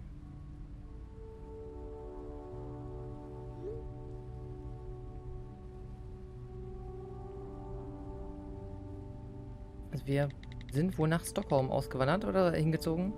Hey, it's been a while. Give me news. Und wir haben wohl Leute zurückgelassen, mit denen wir nicht mehr so gut kommunizieren. What's new with you? Lots of love. Ja.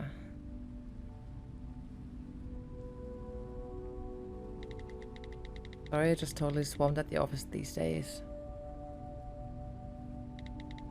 Let's speak soon. It's Sarah, baby.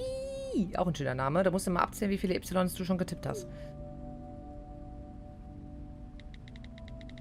I ran into Peter the other day. Do you remember him? Would you believe? He's a mechanic now. So much for his punk band, lol. Anyway, life's okay on my end. Not much to report. Would be so nice to catch up properly soon. Hey, let me know when might be a good time for a catch-up.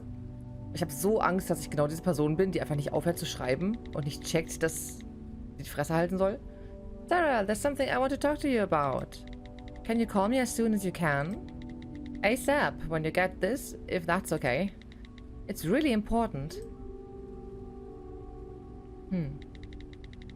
So sorry I missed this. I'm stuck at the office. And probably will be all weekend. Next week will be better, I hope. Ja, du kannst doch mal anrufen. So, ich guck jetzt erstmal. Oh, es zerreißt mir auch alles, ne? Ach Mann, das ist doch scheiße. Warum? Das ist nicht gut. Also ihr habt Dia-Show, denke ich mal. Ich frag mal eben. Wie ärgerlich. Das ist ja dann eher so semi-gut. Der Regen macht meinen Stream kaputt. Es ist nicht gepolished. Kann doch nicht sein. Ja, Codierung ist überlastet. Toll. Bei einem Pixel-Game. Richtig gut. Ach man, Leute. Ja, es ist gratis. Aber warum ist das so? Das können wir so nicht spielen. Oder mache ich für die Zeit die Kamera aus? Weil es ist irgendwie voll schade, wenn wir es gar nicht spielen können. Kommt der Ton nochmal bei euch an, wenigstens?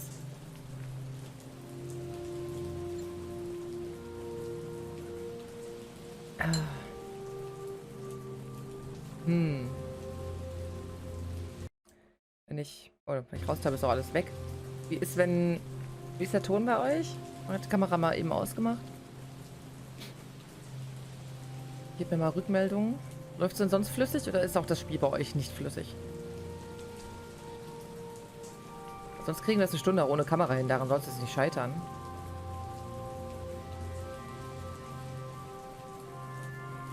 Ich brauche eine Rückmeldung, Kinder. Sonst ist flüssig. Ja, wollen wir dann einfach das schnell durchspielen? Zumindest gerade. Oh je, war gerade nicht? Wir versuchen es mal, okay? Das ist schon schade. It's so great to see you, to be honest.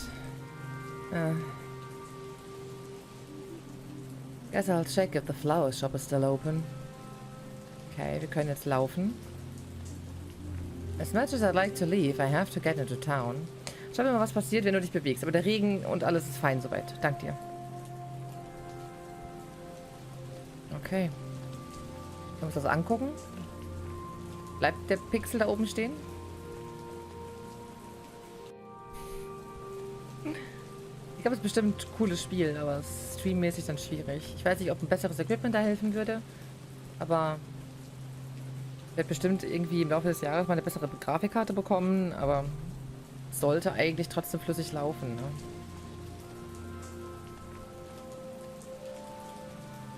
Ist ja richtig schön so mit den Spiegelungen am Boden und so. Ist richtig schick, ne? Click on Objects to inspect them. Ah, so, okay. Aber das ist ja... Vielleicht wenigstens mit WASD laufen? Ja, okay, weil sonst meine rechte Maus und die Pfeiltasten sind ein bisschen nah beieinander und ich sitze dann einfach wie so ein Gollum einfach. If only Italians knew what we Swedes do to their beloved pizza. Oh ja, das ist bei uns Deutschen auch nicht besser. What was Maria's order? Something like pineapple and barbecue sauce? Ew. I would never admit it, but actually kind of delicious.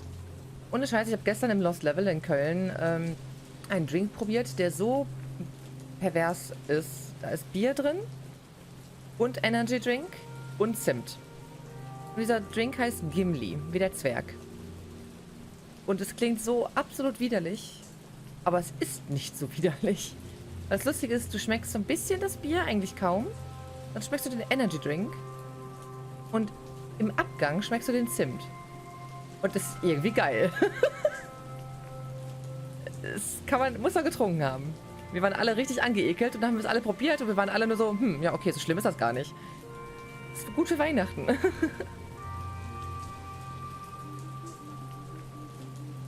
Ja. Okay.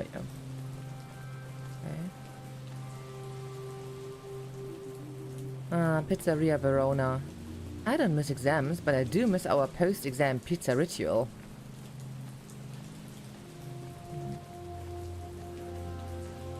Blue House. What was the name of the guy who used to live here? Sven something? Mein Bruder hat da gewohnt? Weird dude. Very into drones. Okay, mein Bruder hat da nicht gewohnt. My first boyfriend had a car just like this. In fact, this might even be his car. Better keep moving. Ja. The only house I ever persuaded Maria to throw an egg at on Halloween. She put a written apology through the door the next day, bless her. Oh, süß. Ich habe irgendwie nie Streiche gespielt. Ich weiß nicht. Also so Klingelmännchen, okay. Aber sonst habe ich, glaube ich, nie was gemacht. Maria's parents' house. Doesn't look like anybody's in. Same old curtains, though. Ist auch Licht an, ne? This place always had kind of a sinister vibe. It looks like it's gotten worse. Ja, happy clappy ist es nicht, ne? Das ist aber für ein sehr flacher Schirm. Systembolaget. Genau. Recycle bin. A site of pilgrimage for the true main religion in Sweden. Recycling. The all-important alcohol vault. Closed on a Sunday, of course. I remember Maria's sister agreeing just once to buy us a bottle of wine. The cheapest rosé they had. Maria couldn't stand it and immediately threw up. Noch was Neues? Nein, okay. Es kann nicht schlimmer geschmeckt haben als Fabersekt. It's always the same things. Lost cats, church meetings, and some for sale notices. Call Thomas. Great livestock for even better prices. I think I'll pass. The bench where Maria knocked her front tooth chipped. She didn't open her mouth at school for a whole week. Ouch. Zahn abbrechen, auch noch vorne, ist richtig mies. This monument commemorates the Great Herunga Flood of 1997. 5 inches of water counts as a great flood, apparently. Und 5 Inches sind halt so, weiß nicht, 10, 12 Zentimeter. Good evening. Hold on. That's not Sarah, is it? Hello, Elsa. My goodness, it is you. I hardly recognized you. It must have been years since... Yes, 10 years, yes. 10 years. It goes fast at my age, I tell you. Doesn't feel like long enough for me. Now, that's no way to talk about your hometown. Oh, but is it the 12th today? Gosh, it's been a year already. I just need to buy some flowers, really. You can't go without flowers. No, certainly not. Maria ist gestorben, oder? Vor einem Jahr? Irgendwie? This bunch here is fine. Are you sure? I've got some lovely carnations in the back. I'm kind of in a hurry, Elsa. I'm sorry. If you say so. And you're alright, are you? I'm fine. Thanks. Ja, wir brauchen Blumen. Morgen ist der Jahrestag von... Naja, wir haben unsere Ideen, ne? I can hear the jingle just looking at it.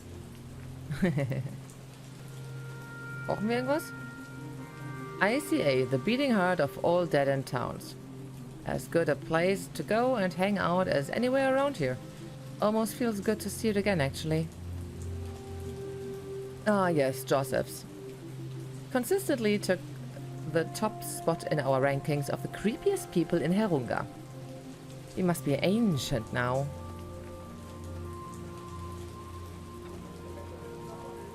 Es ist so schön gestaltet. Also ich finde das Design wahnsinnig schön. Hallo Strese. Anton. Hallihallo. Ich habe gerade die Kamera aus, weil das Spiel und die Kamera sich nicht vertragen. Aber das Spiel geht auch nicht so lang. Mein Gesicht kommt wieder. Pup, is it?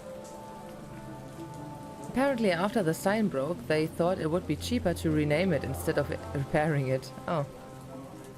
Oh boy. To this day I can't take a walk on the wild side without thinking of Saturday night karaoke hier. Boah, ich hab schon Bock drin zu sitzen jetzt. So guten Burger essen, Pommes, Cola, Bier. Grüße von der Arbeit, ja, Grüße zurück, mein Lieber. Ich hoffe es... Du arbeitest auch irgendwie nur, kann das sein? So, The police station. I still have bad dreams about this place sometimes. Das Spiel ist übrigens gratis. Ja, es heißt How We Know We Are Alive. Es ist gratis, ihr könnt es selber spielen.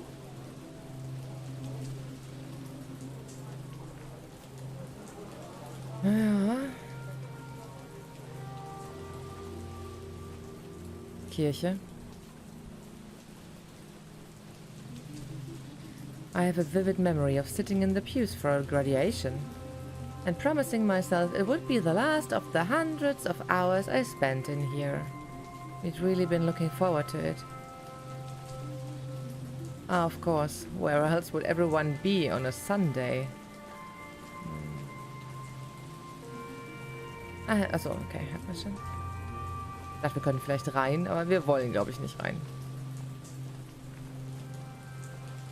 Wenn nicht tagsüber in der Schule, dann Wochenends, nachmittags oder nachts in der Pflege. Ich muss ja den Sprit bezahlen für den Weg zur Arbeit. Oh Gott, scheiße. Uff. Bist du eigentlich gerade Referendar oder was machst du genau? Oder bist du schon... Weil ich hoffe nicht, dass du schon Lehrkraft bist, weil dann würde es mich sehr traurig machen, dass du einen Zweitjob brauchst. Pretty damn fancy. I guess there has to be some reward for founding a shithole town like this. I always found it strange that the only beautiful place in town was the one full of dead people. Grandma and Grandpa's grave. Maybe I should have got flowers for them too. Yeah, maybe you should have. But only maybe. I don't know your grandparents. Vielleicht waren die auch scheiße. Maria Berg. 1992 to 2019. Bin bereits als Lehrer angestellt, muss mal wieder auf eine Klingel. Uff.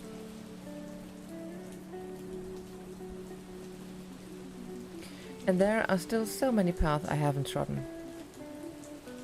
Where's that from?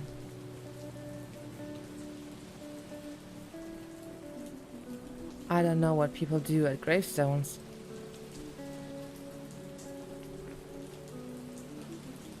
Is it weird if I speak to you? I want to speak to you. But also I don't know what to say. Hi, Maria. I miss you, I guess, is the first thing.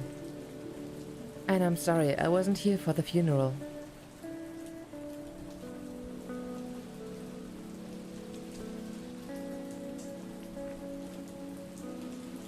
I just couldn't face it.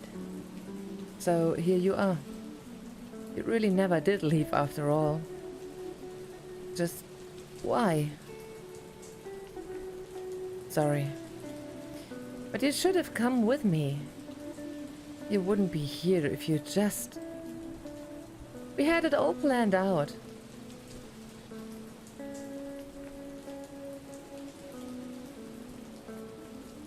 How could you let this place keep you? Ja, das war wohl damals ein wirklich, wirklich wichtiger Anruf. I quite like this dress. You do? Oh, no, it's crap, isn't it?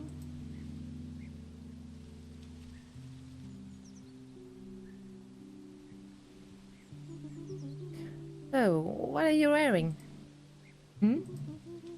Don't make me stand here looking terrible all on my own. Where's your outfit? Oh, I'll decide on something later. Nothing fits properly. Nah, you're right. We should be focusing on what actually matters. Booking the tickets. Yeah. So I was thinking we should get the bus to Stockholm on the Friday and... Sarah? What? Sarah, I'm... pregnant. You're... pregnant. Pregnant? Yes, pregnant. Jesus. Yes. Okay, okay. And it's that guy's? Jacob? Okay, it's fine. Don't panic. We can sort this out. We can make an appointment. I don't need an appointment, Sarah. I'm going to have a baby. I've thought about it a lot, and it's what we want to do. I'm actually really excited. Wait, what do you mean, we? Me and Jacob? You mean your parents? Those Jesus freaks can't make you do this, Maria. No one is making me do anything. But how is this going to work with us going to Stockholm? We aren't going to Stockholm. No, we aren't. I don't think I can now. Maria? I'm so sorry, Sarah. I wasn't sure how to tell you or when. I know how much this... Look, you can't have a baby. You can't have one just because this backwards Bible-bashing town expects you to keep it. You aren't listening to what I'm saying, Sarah. Well, I should at least thank you for giving me the heads up. Sarah. I have to go. I have tickets to book.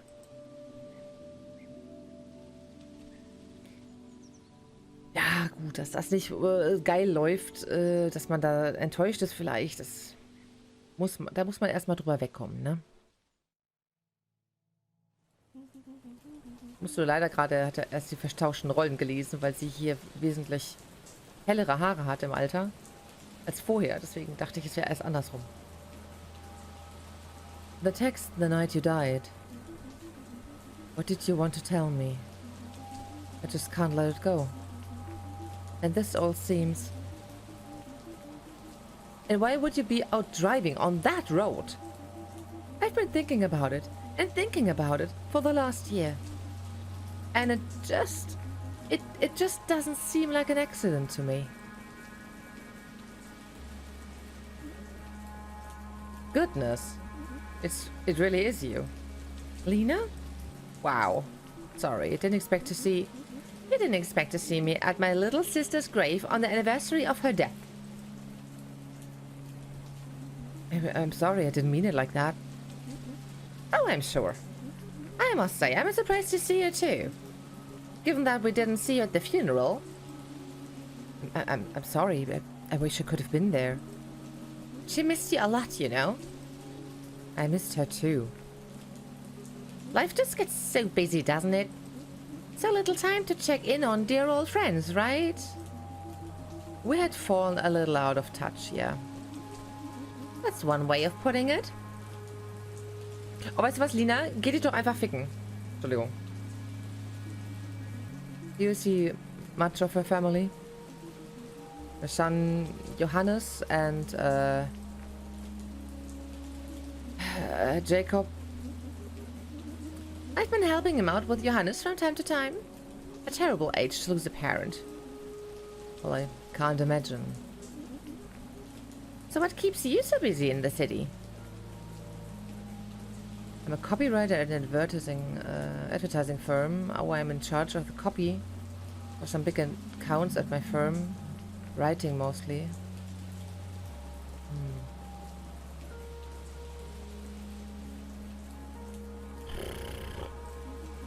I'm a copywriter at an advertising firm. Well, good for you. Well, that line there. And there are still so many paths I haven't trodden. Where's it from? Oh, it's from a poem she wrote. One of the cheerier ones. It's beautiful. Yes, she never gave up on the writing. She turned her old bedroom into sort of a study. It's full of the stuff. I don't think poor Jacob's had the heart to move any of it yet. And of course, there was the writing group that Gunnel started. I'm sure you remember her. Unfortunately, yes. What else was she up to before she... Oh, you know, same old Maria. Mothering, church. Church? Yes, Sarah, church. I'm a little surprised by that, to be honest. I dare say there are lots of things you don't know about what Maria's life was like here after you left. Look, I kind of want to spend some time with my sister now. Well, it was nice to see you. Mm-hmm. Good talk. God, what a... But I guess it's not so long ago her mom died as well. And it's not like she ever particularly liked me. She was always blaming me when Maria got in trouble. Christ.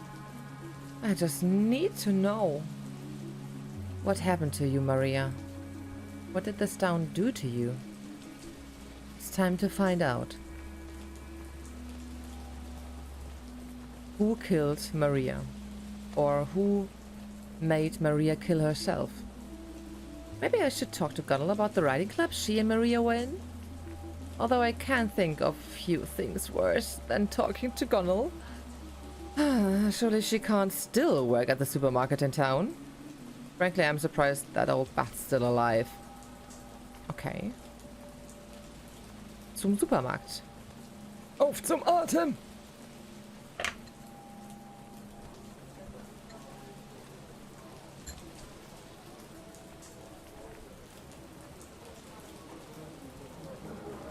Now there's a strange sight. Teach! Sorry, that sounds weird now. You always watch too many American movies. It's just Philip now. I can guess you're back. I can guess why you're back. Well, I think you can, yeah. Awful tragedy. Such a waste of potential. She always liked you, you know. Oh, I do know. Maria and I became rather good friends of a kind. I teach her son Johannes now, as a matter of fact. Oh, right. He's very bright too. Knocked sideways by recent events, of course. But what would you have... But what have you been up to in Stockholm all these years? Writing? I do hope it wasn't only Maria who kept the dream alive.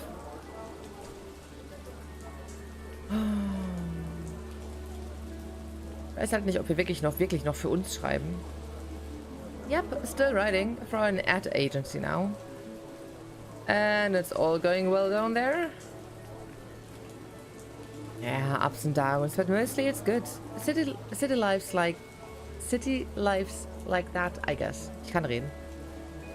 Well, it's always nice to see an old student. I imagine you have lots of people to catch up with, so I won't keep you. I'm going to stay and watch the game here if you're... I'm going to stay here and watch the game here if you're at the Lucerne later on. Thanks, yeah. Although, you'll find it hard not to run into your old sparring partner Officer Nielsen around here. Oh god, Stan Nielsen is still? I'm surprised, to be honest.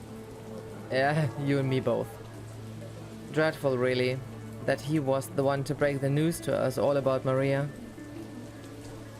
Oh god, I'm so sorry. He was the first policeman at the scene of the crash. Only made sense, I suppose. Sorry, Philip. Yeah. Does Gunnel still work at the ICA? Oh, yes, sounds like, perhaps you'll have several places to avoid today. Well, see you later, maybe. Take care, Sarah. Thanks, you too. Such a waste of potential. Keeping the dream alive. Could Teach see it? That there was another life you wanted to lead?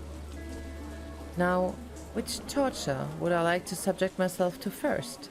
Have my ear torn off by Gunnel at the supermarket? Or endure Officer Nielsen's attempts at humor at the police station? I guess the ICA has candy at least.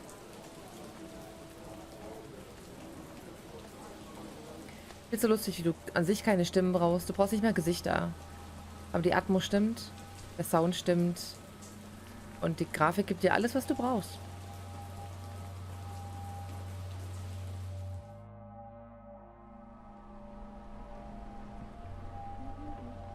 Hallo, Gunnel. Who's that? It's Sarah. Sarah who? I know you remember me, Gunnel.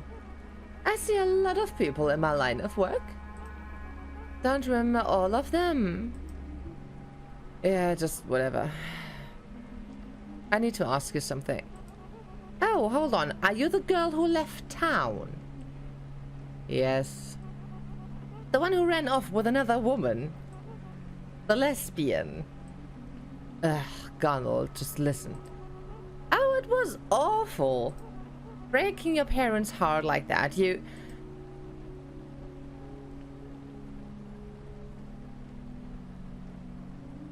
Can I please just ask you something? suppose so. Depends on what it is.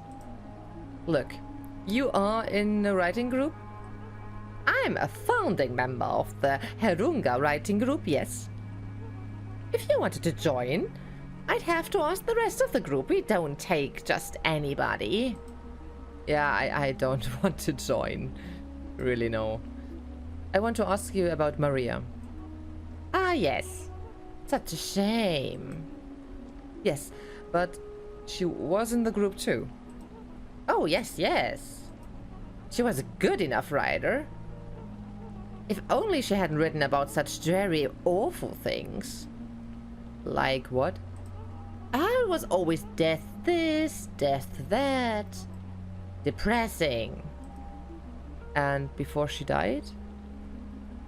She was writing about that kind of thing? Well, to be perfectly honest, I can't say, as she didn't have the decency to turn up to the session that week. Oh, she didn't show up the week before she died.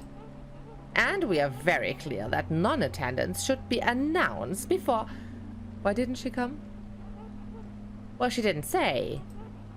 But Callie, you know Callie, odd family, he has... Like Cal? Doch no Cal? I don't know. Odd family, he has that wife who was from one oriental play... From some oriental place, a weird woman. Oh, stop, please. What about Cal? Kalle? Kalle. Wir nennen ihn einfach Kalle. He said he'd seen her around that week, all out of sorts. What do you mean? Well, head in the clouds, distracted by something. That's what I heard. Not herself, you know? Why are you asking? Weren't you two thick as thieves? So you do remember me. A little, I suppose. It was rude of her not to tell us she wasn't going to come. Okay, I'm done. You... Bye, Gunnel. Well, you're welcome. Ugh. God, I'd like to give her a piece of my mind one day. Another time. If I ever come back here, that is. Not herself. I wonder why she didn't go to her writing group. Nah, okay.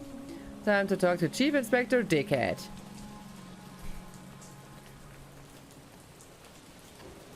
Bin gespannt, ob wir wirklich rausfinden können, was passiert ist.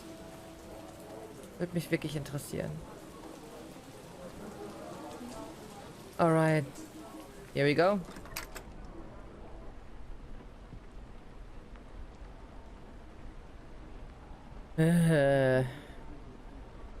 Stan Nielsen at your service. Hello, Stan.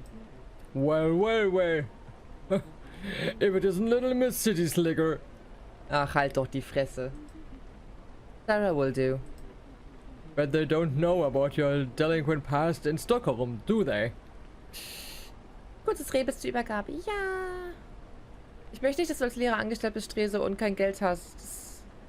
Genau deswegen verlasse ich die Branche, ey. Kann ja nicht sein. Still shoplifting? I was 14, Stan. Once a thief, always a thief, they say. Once a bad cop, always a bad cop, they say. What?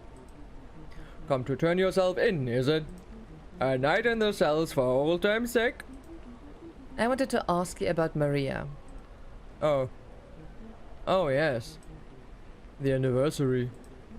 Took you long enough to come and pay your respects. What I do is none of your business. Everything in this town is my business, young lady. But go on then, fire away.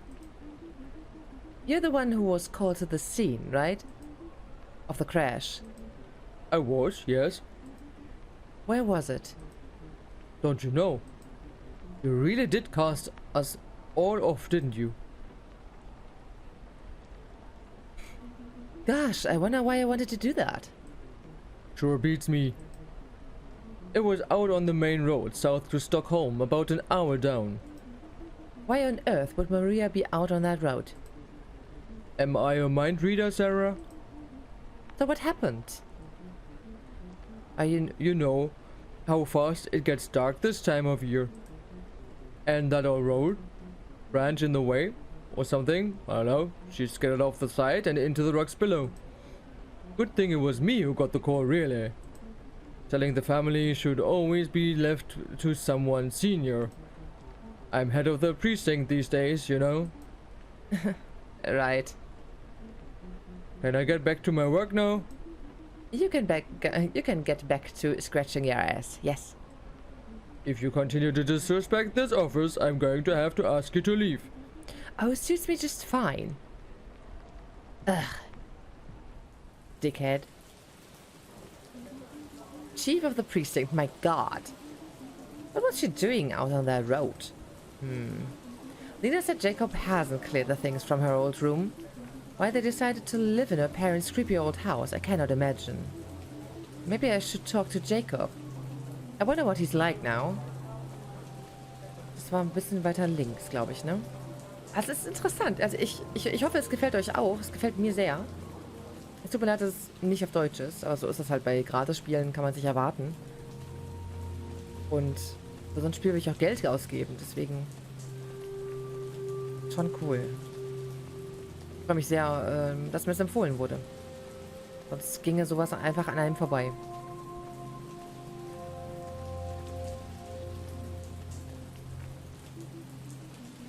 Good old Bible Basher HQ. Maria's room used to be on the second floor.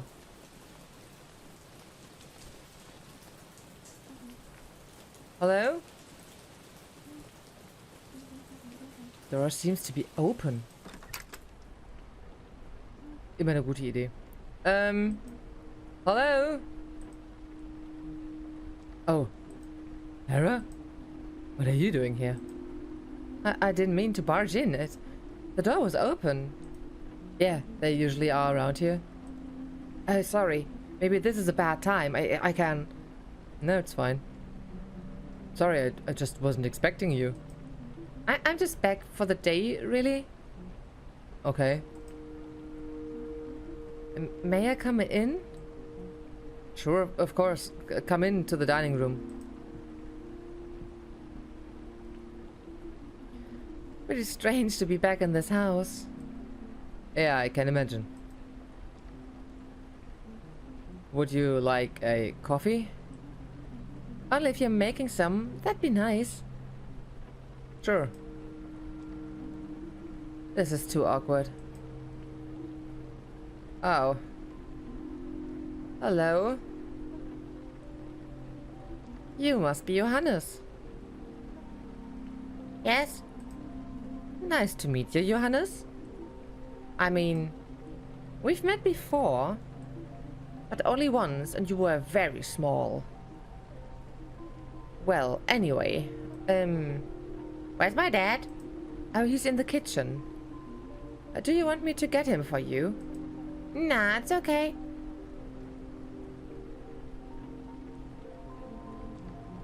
It seems like we are out of coffee. I haven't really had time. Oh, don't worry. Johannes is so big now. Yeah.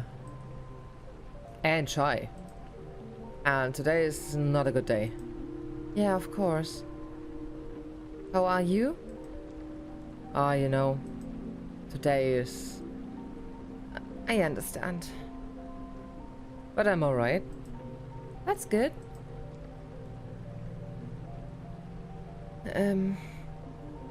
Feels like another lifetime when I was last here. What year is Johannes in now? 4th grade. And he's getting stuck in his hockey. Stuck into his hockey. We both have really good distraction. Yeah, right. Why are you here, Sarah? In Herunga.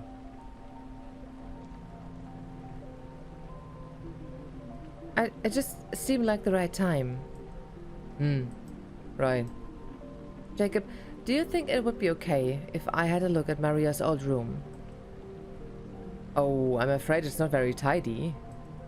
I haven't really got around to... No, that's okay. Sure, if you want to. Thanks. It's up the stairs and, well, you remember where it is, of course. I won't be long.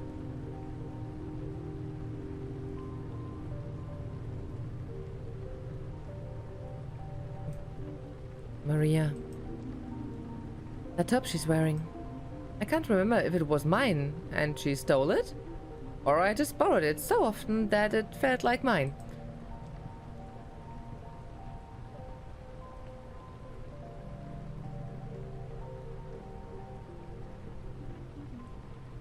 Oh God. It hasn't changed at all. That's sad. It's like some sort of weird shrine to a youth in here. Even the sheets are the same.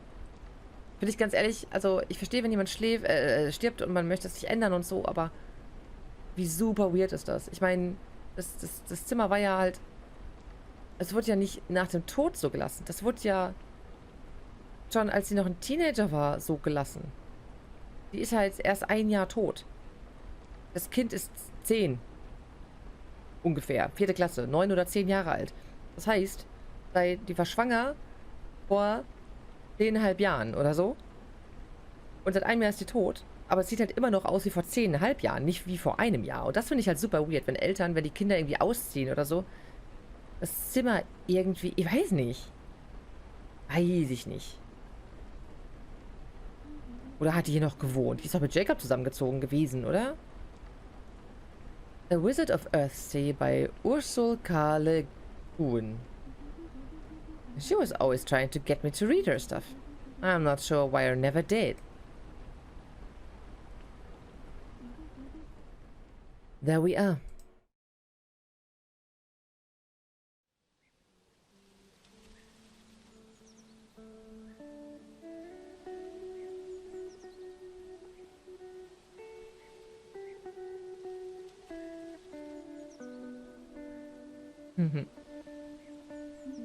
Auf den heutigen Autos kannst du einfach nicht mehr sitzen. Das ist voll lame.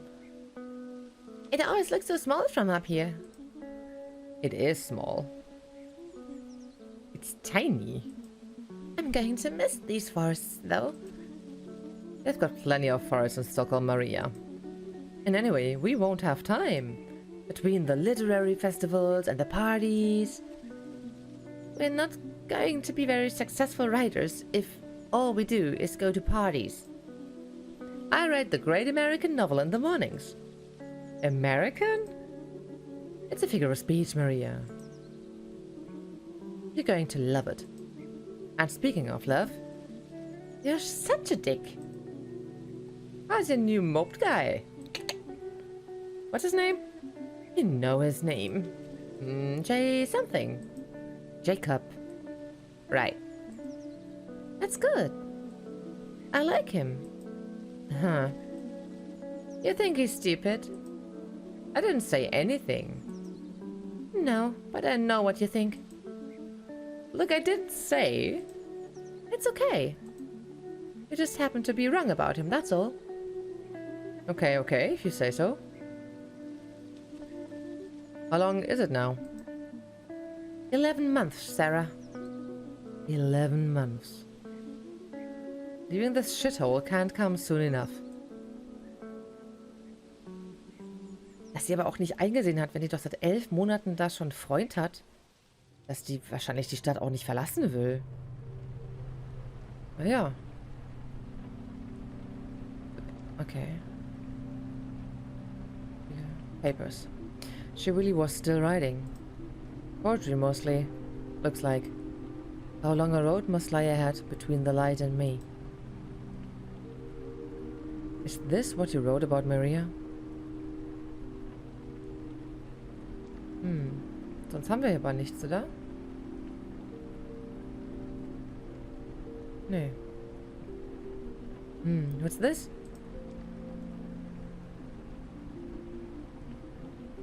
A System Bolajay receipt for 2 bottles of vodka. Wait. This is from... It is. It's from the day she died. She used to hate vodka. Why would she? I should go. I don't imagine Jacob wants me hanging around too long. Wait. Er kann nicht mehr zurück, okay.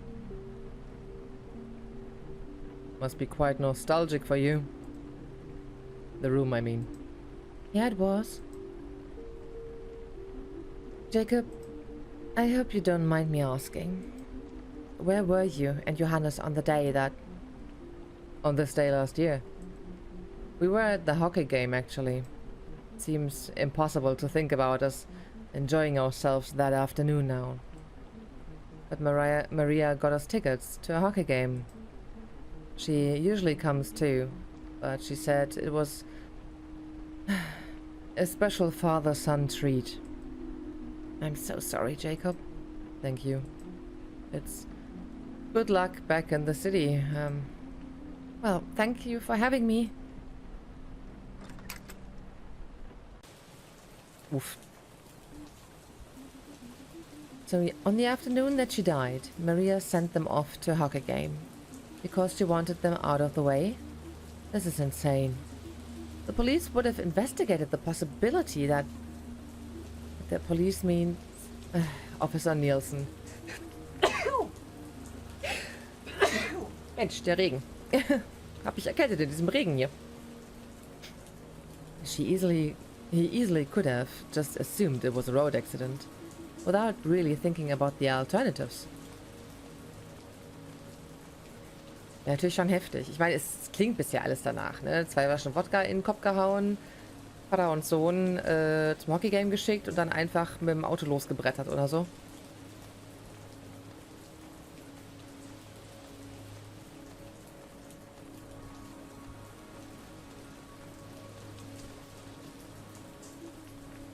Elsa? Yes, my dear. Can you remember... Mind like a steel trap I've got. Don't let the wrinkles fool you. Did you happen to see Maria on the day she died? I did. Must have been one of the last people to do so, I would say. She was coming back this way. Funny look about her. What do you mean, funny? Oh, sneaky looking. Mind you, I'd look sneaky too. If I was off buying great big bottles of alcohol in the middle of the afternoon. Of course, it's easy enough to keep tabs on who's a little too fond of the drink in these parts, standing here all day as I do. She had a Assistant Boulanger bag, didn't she? Yes, she did. Point blank refused to tell me what she had all that drink for. I'm no busybody, you know. I do it for the public good. Yeah, okay. Thanks, Elsa. Bye-bye now. Surely someone else has put 2 and 2 together. I should speak to Lena. But why would she not have said if... Hopefully she's still at the grave.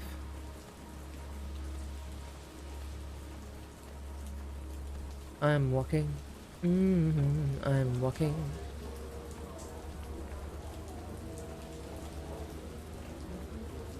I thought I might see you again. Yeah, I'm kind of in a hurry. Cigarette? No, thanks. Are you alright? You seem... Yeah, just a little odd to be back, that's all. I can only imagine.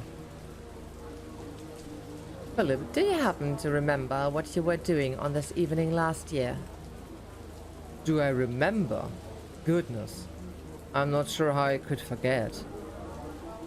Where were you when you heard? Where? Has nobody...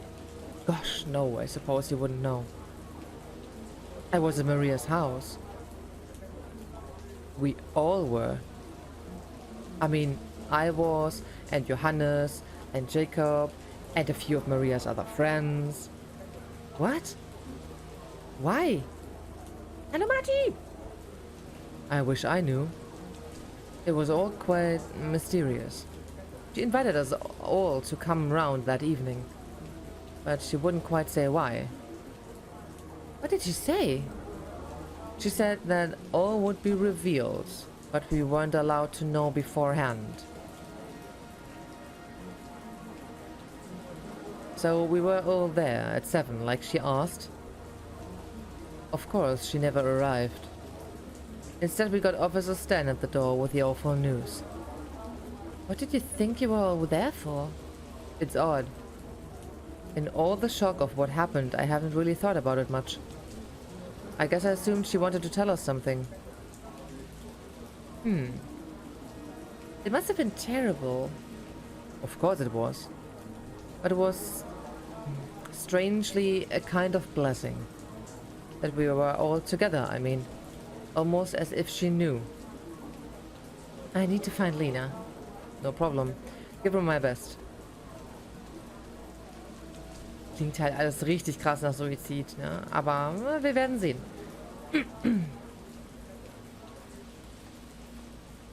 Ich sehe schon, der Kreis in meinem Chat schließt sich, finde ich sehr gut. Die Welt ist ein Dorf. I could have helped. Wir haben eben noch über dich gesprochen. Aha. Über mich? Mit wem? Warum? I could have stopped you. Why did nobody else stop you? How can I make it up to you? What should I do? You deserve for people to know the truth, no matter how painful it is to hear.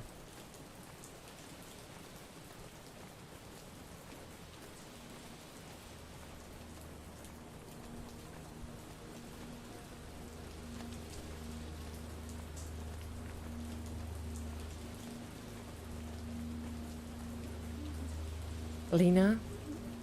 Hello, Sarah. I need to talk to you. Are you alright? You look... No, I'm not alright. I have to tell you something. Okay, did you know? Excuse me? No, okay. Sarah, what are you... Please. It's not right. What's not right? It's not right that nobody knows how terrible her life had become. Getting pregnant all those years ago. It just trapped her here. And stifled her dreams of getting out of here. And becoming a writer and seeing the world. And she spiraled deeper and deeper. Ah, das glaube ich tatsächlich nicht. Ich glaube, das reden wir uns ein. Ich glaube, das war nur unser Traum, nicht ihrer. Also nicht so sehr. Nicht in der Art, oder?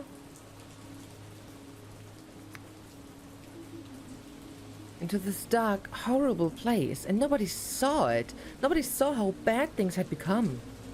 Even though it was right there in the things she wrote. And I should have been there for her, but I wasn't. Nobody was. And when she got blind drunk and drove herself off the road, nobody knew her well enough to see what had really happened. How is that possible? I'm sorry, I shouldn't be. This must be so hard to hear. I'm sorry. I'm so sorry. Sarah, you need to calm down. Okay, I'm sorry. I'm really, really sorry. You should be. But calm down. I'm going to show you something. What? Just come with me.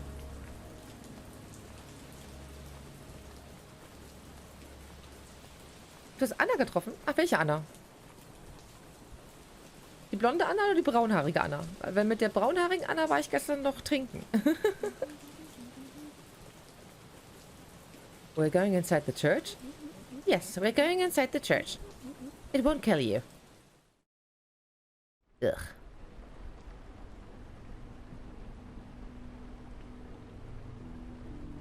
...748. Was aber das heißen soll. 748 Tage, ohne dass hier ein Kind angefasst wurde? Was? Entschuldigung. Upsi. Oder ist das der Children Counter? There's an evensong service tonight. Being held in her memory. I don't understand. Why are we... Look around. Look at all these candles people have lit. Flowers, letters, pictures of her. Did you think she wasn't loved? Isn't missed by everyone in Herunga every single day. Mourned by countless people here that you never bothered to get to know. But... No, Sarah. There is no but. You think what? That after you left her here all those years ago that she just ground to a halt? Jo, moin, Geddy. Was geht? That her life here can only have been small and sad by comparison to yours? No, Lena, let me explain the evidence. The evidence. Who do you think you are? What do you think is happening here? This is real life, Sarah. Real life, in which my beautiful baby sister died in a car accident. But why did she buy all that vodka? Vodka? What the hell are you talking about? The receipts in her room for all that alcohol and the party, the gathering. You all together so that when she died. For God's sake. And the stuff she was writing? Those dark poems? What writing about death means you are going to kill yourself. How can you? The party? Alright, I'll tell you what the party was for. She'd been working on a book. A novel, I guess. She hadn't let me read it. She sent samples to an agent who wanted to take her on. That's what the party was for. To share her good news. Yes. Why did Philip not know that? Philip? She'd only told me. I never did tell him. It would have broken his heart. But that's wonderful. Many things in her life were wonderful, Sarah. It's a pity you hated this place too much to find that out. Wie heißt denn das Game? How we know we are alive. Müsste in der Kategorie eigentlich stehen. Vielleicht mal den Stream dann kurz refreshen. How we know we are alive. Es ist gratis auf Steam. Free playable. Und es wurde mir empfohlen. Es geht auch nicht so lang. Ich spiele das jetzt so seit einer Stunde ungefähr. Und ja. Wir überbrücken so ein bisschen bis 10 Uhr ungefähr. Bis zur PC Gaming Show. Und ja, die Story ist sehr, sehr gut. Wir versuchen rauszufinden, was... nö, alles gut. Wir versuchen rauszufinden, was mit unserer besten Freundin passiert ist, die vor einem Jahr gestorben ist. Then why was she out on that road? Where was she going? Lena? Look. Oh, ich habe ein ganz schlechtes Gefühl. Please understand that there were 2 reasons I didn't share this with you before. Firstly, it's upsetting. And secondly, I didn't think you deserved to know any more about her life, to be honest. Please, Lena, where was she going? She was going to Stockholm. To find you. She wanted to... I don't know. Surprise you with her good news. She said you were stuck in your office all weekend. She was going to go shopping in the city and tell her news in person. And then get back in time for the party. I told her it was a ridiculous idea, but she was really set on it. On sharing it with you. So yes, that is why she was out on the road that day. Aber macht das Sinn?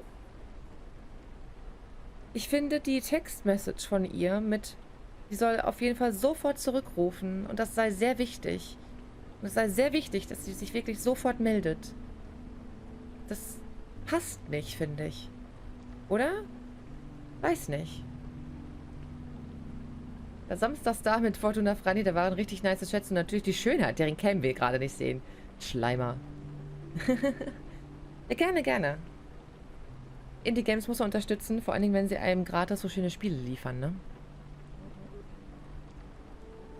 You are why. I don't know what to say. I do. You thought it was impossible that living here could make someone happy. That having a house and a son and a family could make someone complete. I'm so sorry. I thought I was doing the right thing. What, by coming up here to play detective? You saw what you wanted to see. And what you wanted to see was confirmation that you chose the right path. And she didn't. Lena, I'm so sorry.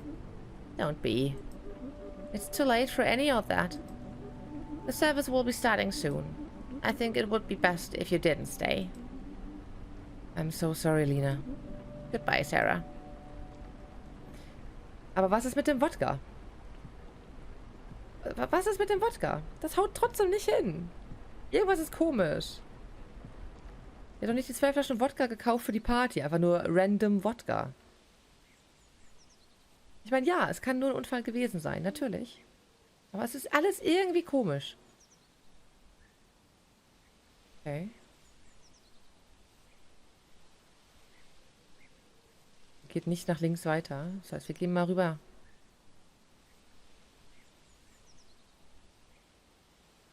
Zum Grab. Was habt ihr für eine Meinung? So, ich weiß, der Chat ist gerade sehr ruhig und... Was denkt ihr, was passiert ist?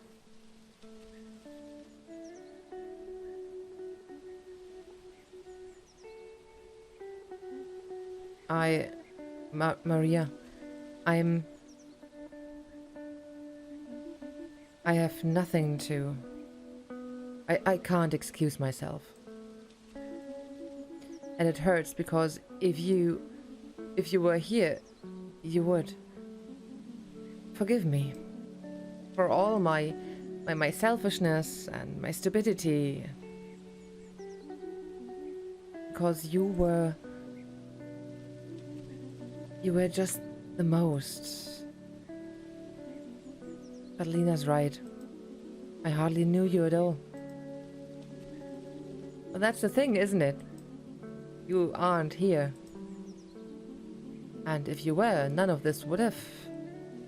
And if I had been there for you, then you might still be here. I'm so sorry. I'm sorry not to have deserved our friendship better. I love you. And I can't believe I left it this late to make it clear. I really do. Even though I'm so bad at it. Goodbye, Maria. And congratulations, too. On the book. I bet it was beautiful.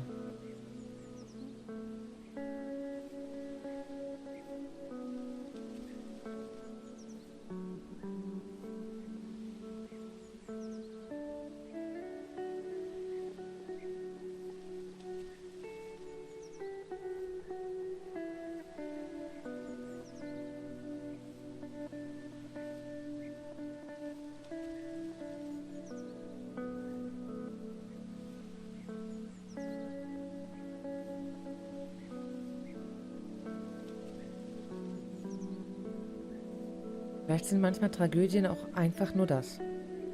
Tragödien. Keine Conspiracy. Kein Mord.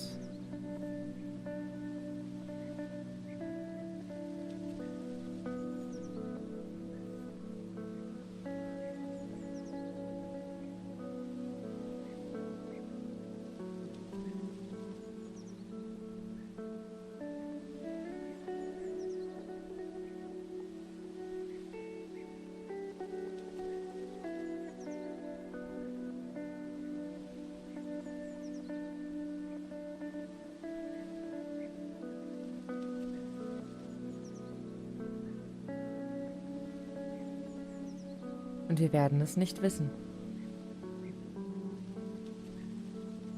Wir werden nicht erfahren können, was sie uns so dringend sagen wollte. Ob es nur um das Buch ging, ob da noch ganz andere Sachen waren, über die sie ganz dringend mit uns reden wollte.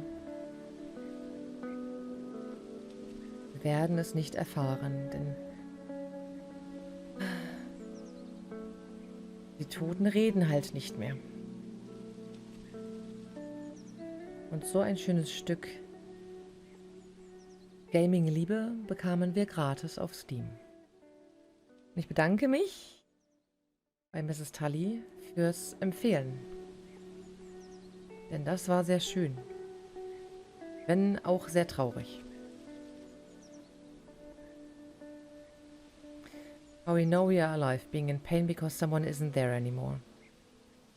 Zum Beispiel. Zum Beispiel.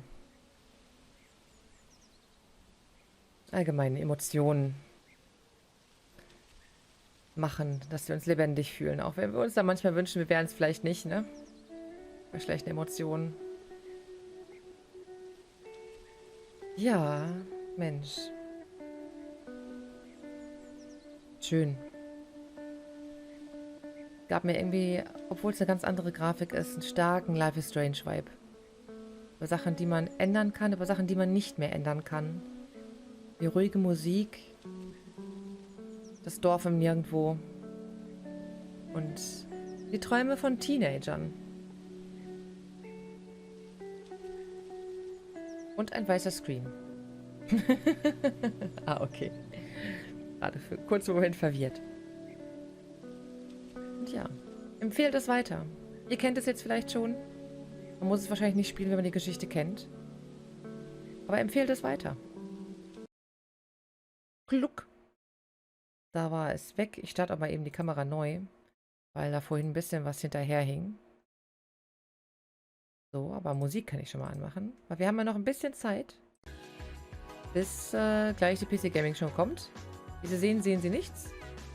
Können ja schon mal anmachen. Vielleicht sehen wir dann da gleich was.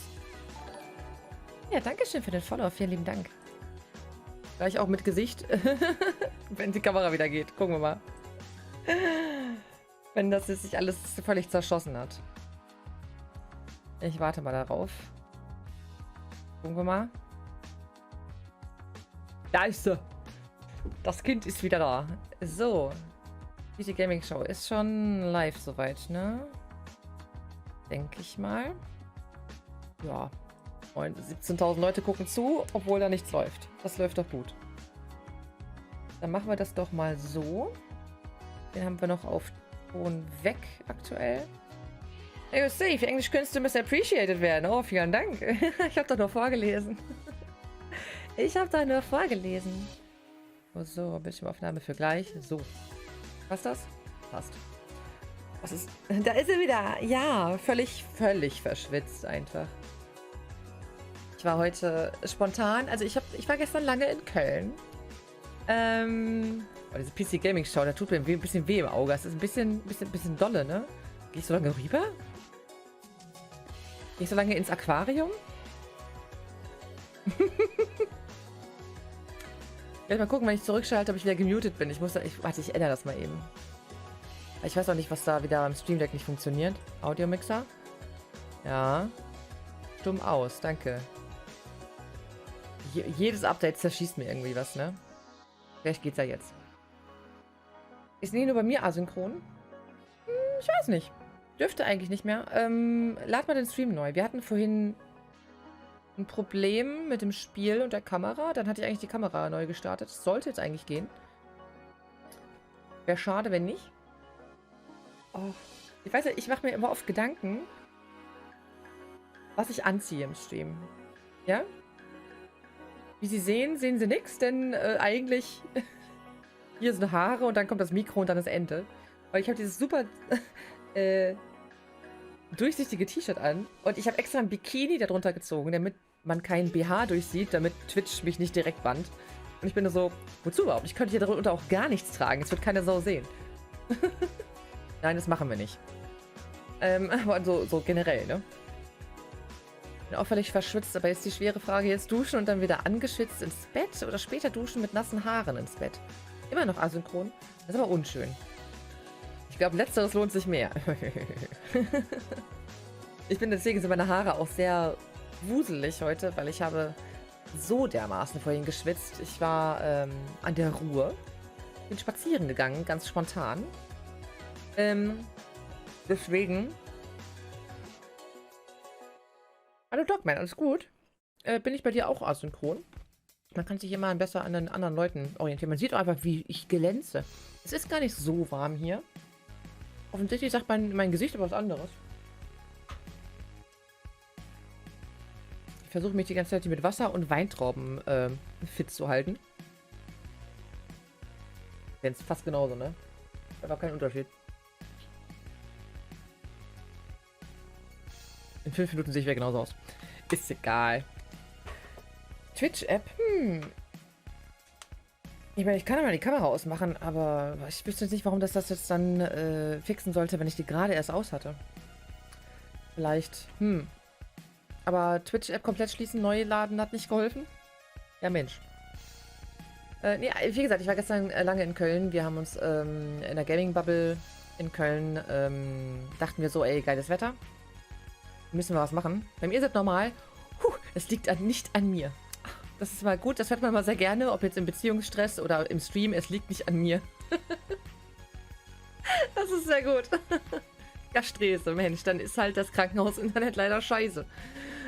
Nein, Quatsch. Weiß ich, woran das liegt, aber immer gut zu wissen, dass ich es nicht ändern kann. Das nimmt viel Stress von meinen Schultern. Oder viel Druck weg.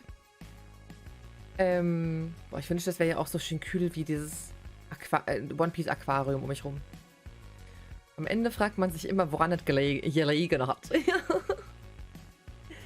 Ja, und wir haben uns einfach gestern dazu entschlossen, hey, das Wetter ist gut, es ist Wochenende, warum nicht ans Wasser? Und dann sind wir zum Fühlinger See, heißt glaube ich so, ne? Und ich habe noch extra eine Wassermelone mitgeschleppt und so, das war ganz nice. Dann hatten wir so zu viert eine Wassermelone und sind im See baden gegangen und es war richtig nice. Danach noch so schön Biergarten und noch ins Lost Level und das war gut. Das war gut. Ich hatte gefühlt irgendwie nichts an. Also auch nachts, ich kam um 1:30 erst nach Hause. Der Zug war sowas von überfüllt. Das war nicht mehr feierlich. Also die Leute mussten sich schon gefühlt stapeln. Ich habe Gott sei Dank noch einen Sitzplatz bekommen. Es war viel Glück. Aber schon so, dass die Leute immer am Sitz gerissen haben, weil sie zu dumm sind, 2 Stufen offensichtlich ohne eine Handrail hochzulaufen. Nini hatte gefühlt nichts an. Ich hatte eine weiße Shorts an und ein Bikini-Oberteil, also komplett ein Bikini drunter, weil ich war ja schwimmen. Und darüber nur so eine durchsichtige Weste. Also sah halt richtig gut aus. Aber wenn du dann nachts um 1 Uhr, 2 Uhr nach Hause fährst, es war ein bisschen frisch irgendwann, es war kühl. Aber es ging noch, dadurch, dass der Zug so voll war, hat die Klimaanlage war nicht so krass spürbar. Aber ja, Leute dachten sich auch nur so, wo kommt die denn jetzt her? Wobei, dürfte sich eigentlich keiner beschwert haben, denn ich habe auf dem Rückweg gemerkt, oder ich wusste es vorher einfach nicht, dass gestern auch in Düsseldorf CSD war. Dementsprechend waren ja sowieso mehr bunte Leute unterwegs als sonst. Das heißt, wahrscheinlich dachten die einfach, ich komme vom CSD, das tut mir jetzt auch nicht weh, ne? Ein 49-Euro-Ticket? Weiß nicht. Also ich brauche keins. Ich habe ja aktuell noch ein Studententicket, so das letzte Semester. Habe aber lustigerweise trotzdem aktuell das Deutschland-Ticket. Kann also durch die ganze Pampa fahren, wenn ich unbedingt möchte. Muss dafür auch als Studentin nur 12 Euro draufzahlen zu meinem Studententicket. Das ist ganz nice. Aber auch das wird dann ab Oktober wahrscheinlich nicht mehr gehen, denn ich kann nicht arbeiten und gleichzeitig studieren. Das funktioniert halt nicht, wenn ich ab dem 1.7. jetzt meinen Job anfange. Ja. Hoffen wir, dass ich noch irgendwie diesen Abschluss hingeklatscht kriege, damit man nicht alles für den Arsch gemacht hat, so für immer. Ich möchte zwar nicht zurück in die Branche, aber irgendwie wäre schon gut, wenn wenigstens ein Bachelor of Arts dabei rausgekommen wäre, ne? Auch wenn er nichts wert ist. Also wirklich, Bachelor of Arts ist einfach gar nichts wert. Kannst du ja auch einfach 5 Jahre in die Füße spielen, das ist genauso beeindruckend für Leute wahrscheinlich wie ein Bachelor of Arts. Naja. Vor allem, wenn du in ein anderes Bundesland gehst, ist der direkt auch einfach gar nichts mehr wert. Das ist richtig lächerlich. So, die Info darf ich wahrscheinlich teilen, dass zum Beispiel Timo hat ja hier seinen Bachelor gemacht in Englisch. 1-0er. Ne? 1-0. Ich glaube insgesamt dann alles 1-3. Ich denke, über so gute Ergebnisse darf man ja reden, ohne zu fragen. Und jetzt, wo er weiter studieren möchte jetzt einen Master woanders machen, muss er erstmal für knapp 300 Euro einen Englischtest machen, um zu beweisen, dass er Englisch kann. Obwohl er einen 1-0er Bachelor-Abschluss in Englisch hat. So, deutsche Bürokratie. Ich dachte immer, Bachelor-Master-System soll eigentlich dazu beitragen, dass man so eine Scheiße nicht mehr braucht. Aber hey, da kann man ja noch Geld mitmachen, ne? Ist unfassbar. Ist einfach unfassbar. Ich meine, dass alle Abschlüsse gefühlt in Bayern nichts wert sind, das weiß man ja mittlerweile, weil die Bayern... Ne? Reden wir nicht drüber? Aber in anderen Bundesländern habe ich das nicht erwartet und das finde ich einfach eine Schande und ich glaube, ich würde da auch richtig laut werden.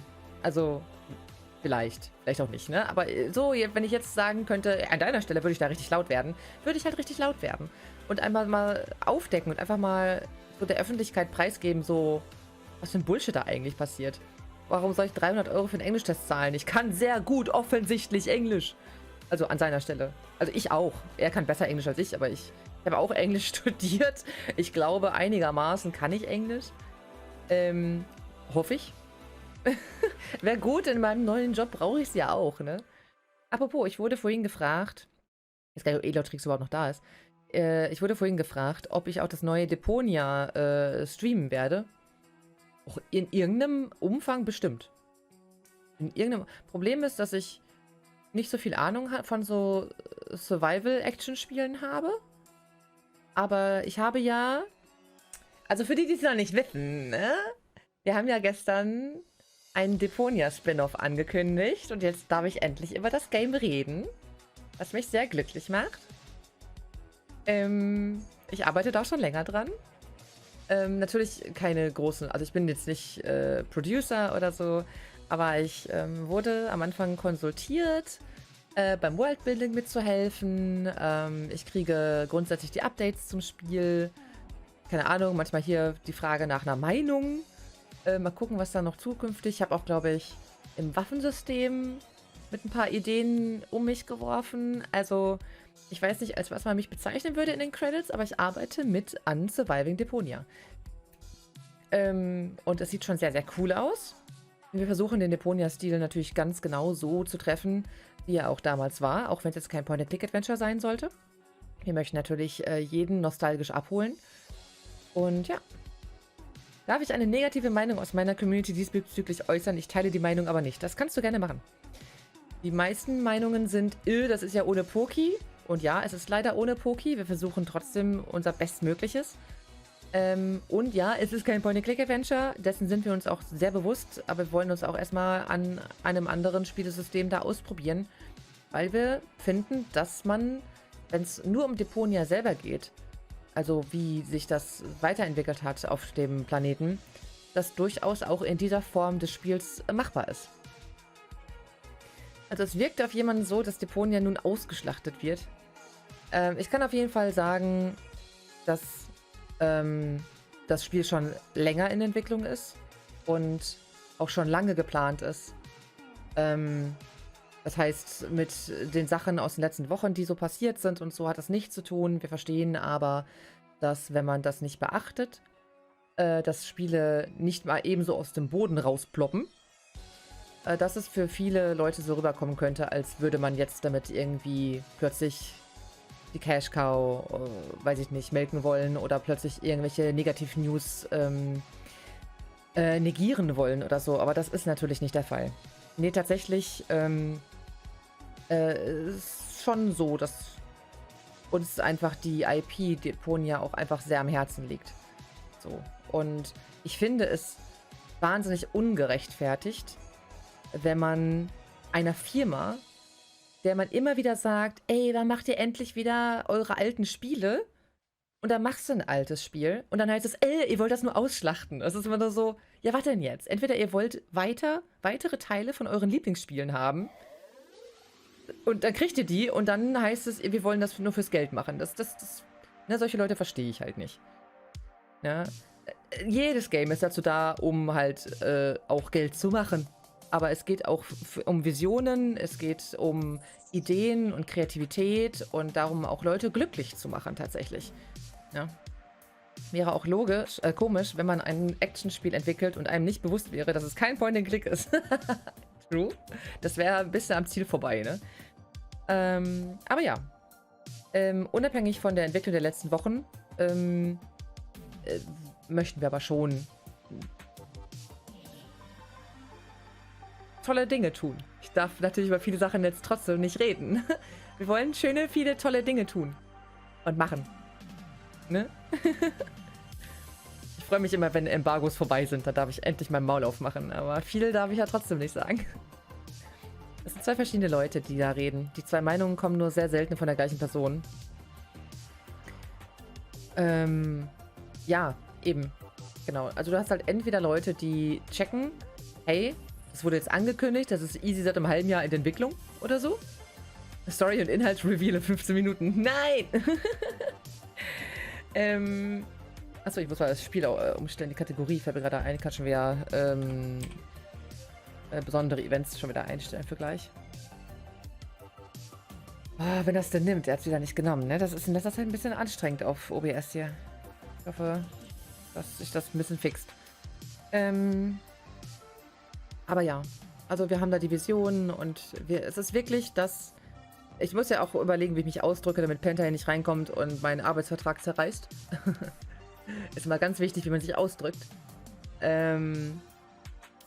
Uns ist wichtig, alle Fans von Deponia und von unseren alten Spielen bestmöglich abzuholen und einen möglichst nahtlosen Übergang. Natürlich kann er nicht komplett nahtlos sein, denn es war viel Zeit dazwischen. Ja, Poki ist nicht mehr da, das ist richtig. Aber es geht ja auch nicht mehr um Rufus. Ne? Das ist ja auch ganz wichtig. Viele sagen, Deponia sollte nicht weitergehen. Ja, aber Rufus' Geschichte sollte nicht weitergehen. Ne? Und ich frage mich, wann die letzte Person gesagt hat, bei den 3000 Herr der Ringe Spielen oder bei hier Ringe der Macht, der Amazon-Serie, kommen da auch Leute und sagen, also Herr der Ringe wird ja jetzt ausgeschlachtet. So.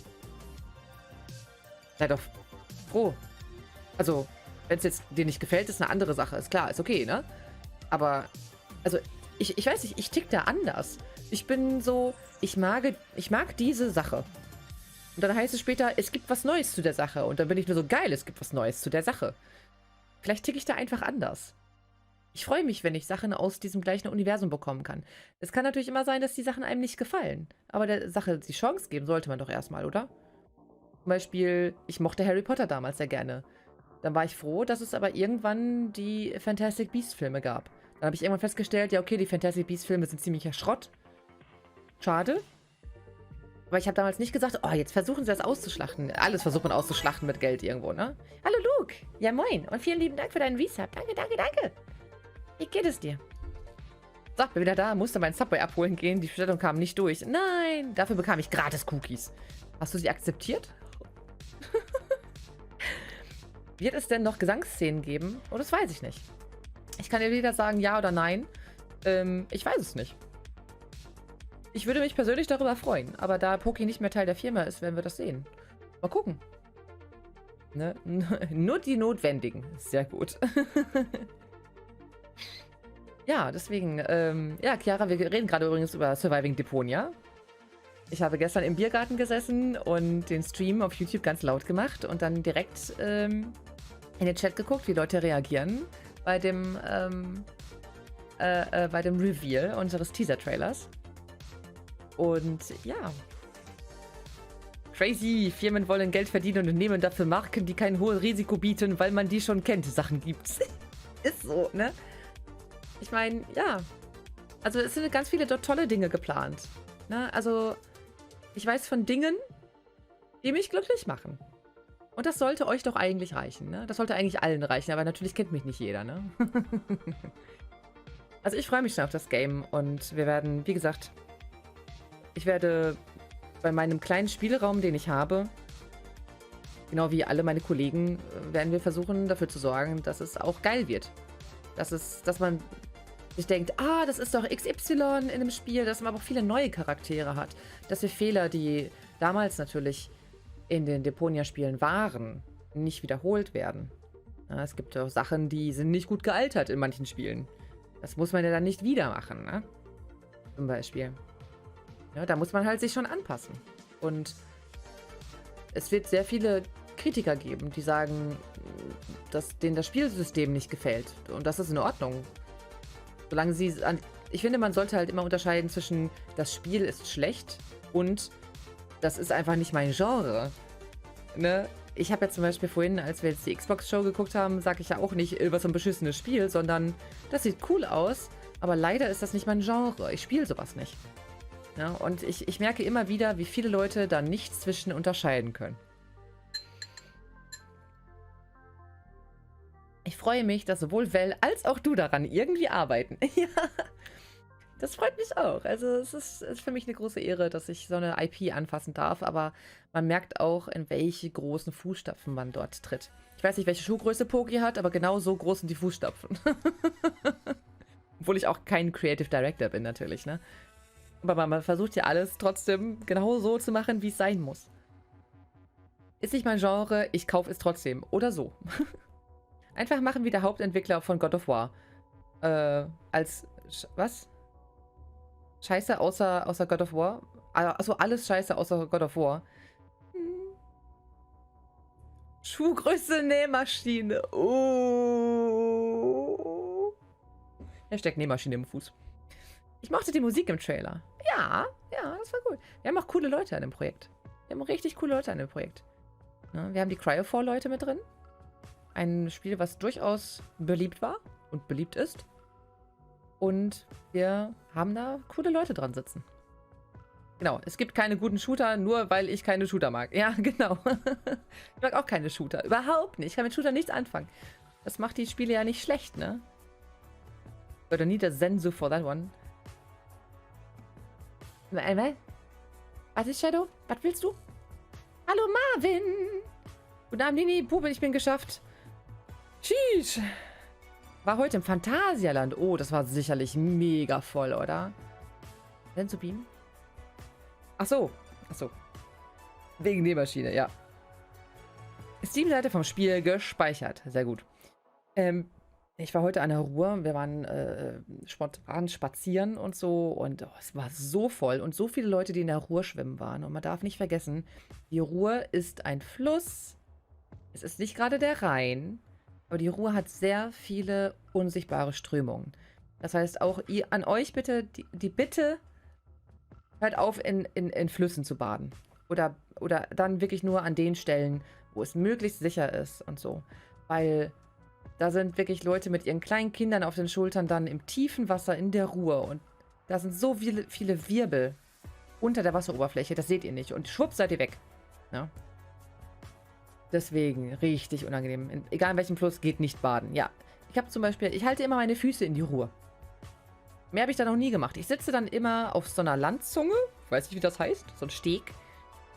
Sitze immer auf den Steinen und lasse meine Füße darin machen.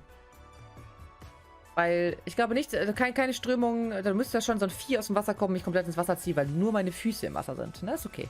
Aber drin schwimmen, willst du länger leben, geh in keinem Fluss baden. Ja. Und im Rhein habe ich ja absolut kein Verständnis für. Überlegt doch mal, wie breit dieser Fluss ist und wie tief. Da fahren Schiffe. Lieben Sie in Ruhe und es wird nichts passieren. Es wird Ihnen nichts passieren, ja. Aber trinkt viel beim warmen Wetter. Ja. Ich bin hier schon bei meinem zweiten Glas Wasser. Wo ganz viel Obst drin ist. Und das schmeckt super. Es schmeckt einfach richtig geil nach Erdbeeren jetzt, mein Wasser. Ich wusste gar nicht, dass Erdbeeren so Flavor abgeben. Ich habe Erdbeerwasser, Leute. Ich bin richtig happy.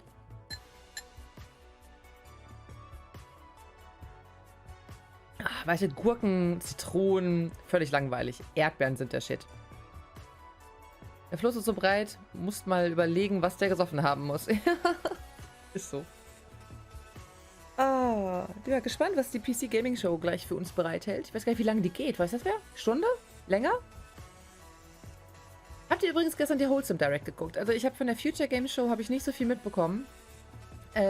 Nur eigentlich um 19:41 Uhr unseren Trailer und den Kommentar von meinem Vorgesetzten dazu, vom Penta. Und dann haben wir ein paar Minuten drüber geredet, aber gesehen habe ich sonst nichts mehr. Ich konnte das auch nicht heute Nacht alles nachholen. Ich habe heute Nacht die Wholesome Direct noch nachgeholt. Habe mich sehr über den Trailer natürlich von Porcupine gefreut. Es sind nur noch 4 Tage. In 4 Tagen kommt Fall of Porcupine raus. Wupp, wupp, wupp, wupp, wupp, wupp. Ich würde ja gerade Finley in die Kamera halten, aber alle Finley-Sticker habe ich aufgeklebt. Und die Finley-Karte? Und die Finley-Karte habe ich. Warum habe ich mal alles? Noch 4 Tage. Wer übrigens gerade den Barcode braucht, da. Ein bisschen staubig. Hat im 5. Stock gelegen.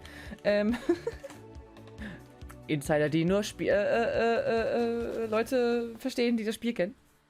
Little Friends Puppy Island kommt am 27. Juni. Genau, das war so ein Nintendox-Titel, ne? Den habe ich übersprungen. Weil ich mit solchen Spielen halt gar nichts anfangen kann. Und ich war nur so, wie lange geht das? Ja, okay, ab zum nächsten Game. Aber ja, das war sehr süß. Ich habe mir abgescreenshottet, was mich interessiert hat. Es gab durchaus in der Wholesome Direct Sachen, die mich interessiert haben. Ich wollte gerade mein Handy nehmen und das fotografieren. Stream im Handy. Manchmal bin ich genauso schlau. Richtig schlimm. Ich habe mir gespeichert. Wo sind sie? Das, was mich am meisten interessiert hat, war Ever Deep Aurora. Ever Deep Aurora. Denn das ist ein, ich glaube, ich habe es jetzt nur abgescreenshottet kurz. Das war, glaube ich, diese kleine Katze, dieses Metroidvania, wo du, glaube ich, auf der Suche bist nach deiner Mutter. Sah aber richtig geil aus, so nur so ein Erdfarben. Hatte so ein bisschen so ein Super Nintendo Game Boy Feeling. War auch, glaube ich, quadratisch. Fand ich richtig nice. Aber ist schon auf der Wishlist. Siehste, perfekt. Dann fand ich noch cool While the Iron's Hot, wo du ein Schmied bist, aber du hast irgendwie auch Mystery Story zu unraveln. Das fand ich noch ganz cool. While the Iron's Hot. Gibt es, glaube ich, auch eine Demo, die wir spielen können, vielleicht demnächst. Dann A Highland Song. A Highland Song hatte ich aber schon auf der Liste, wo du halt am Wandern bist. Aber es war halt einfach so hübsch. Also, vor allem, du hast die ganze Zeit so schottische Musik im Hintergrund. Das fand ich sehr nice. Dann, ich bin ja überhaupt kein Fan von den Moomins, ne? Aber dass es ein Moomin-Game geben wird, Snufkin, Melody of Moomin Valley, fand ich ja so ästhetisch ansprechend, dass ich schon fast überlege, das zu spielen. Was habe ich noch abgeholt? Genau, The Star Named Eos. Ich glaube, dass sehe da nicht mehr viel von. Wie gesagt, ich habe es so abgescreenshottet. Star Named Eos, ich glaube, es war so ein First-Person-Erkundungsgame, glaube ich. Dann Mirth Island fand ich wahnsinnig süß. Das erinnerte mich so, sieht man jetzt nicht so viel von, das erinnerte mich so an dieses Hike-Spiel, wie hieß das? One Day Hike oder irgendwie so, mit dem Vogel.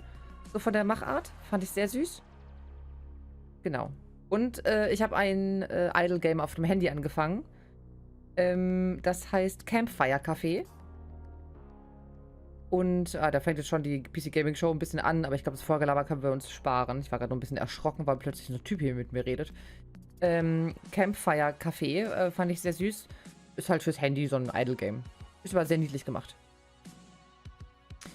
Ja, Porcupine, ich überlege halt, es kommt der Donnerstag raus.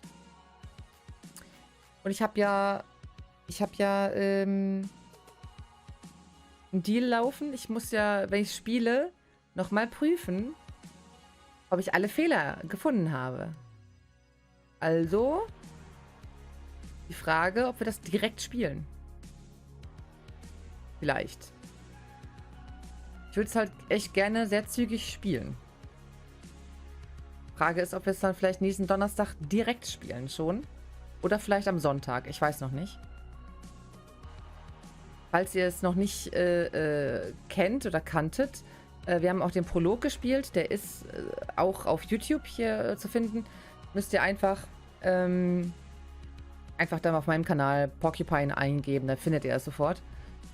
Erst Fall of Porcupine, dann Monkey Island. Ja, genau. Also das wären so die beiden Spiele, die ich wirklich jetzt in Angriff nehmen würde. Einmal, weil es rauskommt und dann halt Monkey Island, damit ich das bis zur Gamescom spätestens die wichtigen Teile gespielt habe. Man muss ja nie alle gespielt haben, ne? Gucken wir dann mal, ob wir uns... Was sind die schlimmsten? Also wir müssen doch nur 1, 2 und Return spielen, oder? Das sind die Originalen, oder? Oder muss ich die anderen auch spielen? Man sieht jetzt übrigens, dass ich unterschiedliche Sachen hier auf dem Screen gerade habe. Mein Greenscreen rastet aus, wenn alles orange ist.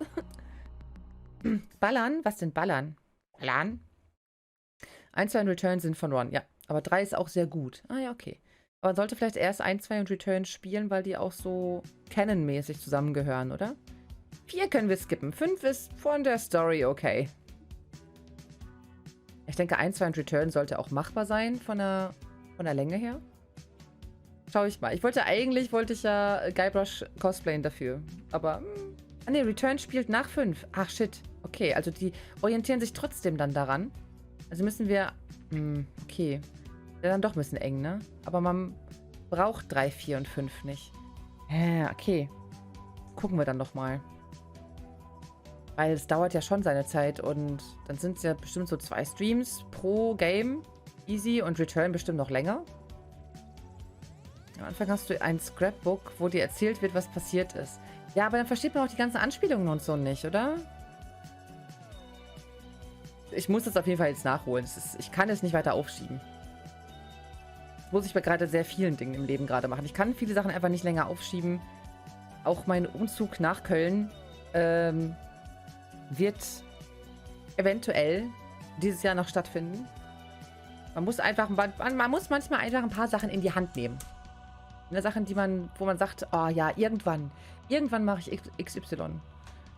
Und dann, buff, sind 5 Jahre um. Und dann sind, buff, 10 Jahre um. Und du denkst nur so, aber ich wollte doch noch dies und jenes machen. Ja, nee, das geht jetzt nicht mehr. Ich habe gerade den Trailer zu dem Monkey Island Sea of Thieves Crossover gesehen und boah, mein innerer Fan ist gerade Purzelbäume gesprungen. Ja, wir haben ja auch nur dezent geschrien. Ja. Und wir sind sehr ausgerastet. Chiara am allermeisten. Für 4 gab es keine Anspielung. Für 5 nur an einer Stelle. Ah, okay. Ja gut. Aber für 3 dann schon, ne? Wenn ich das so raushöre.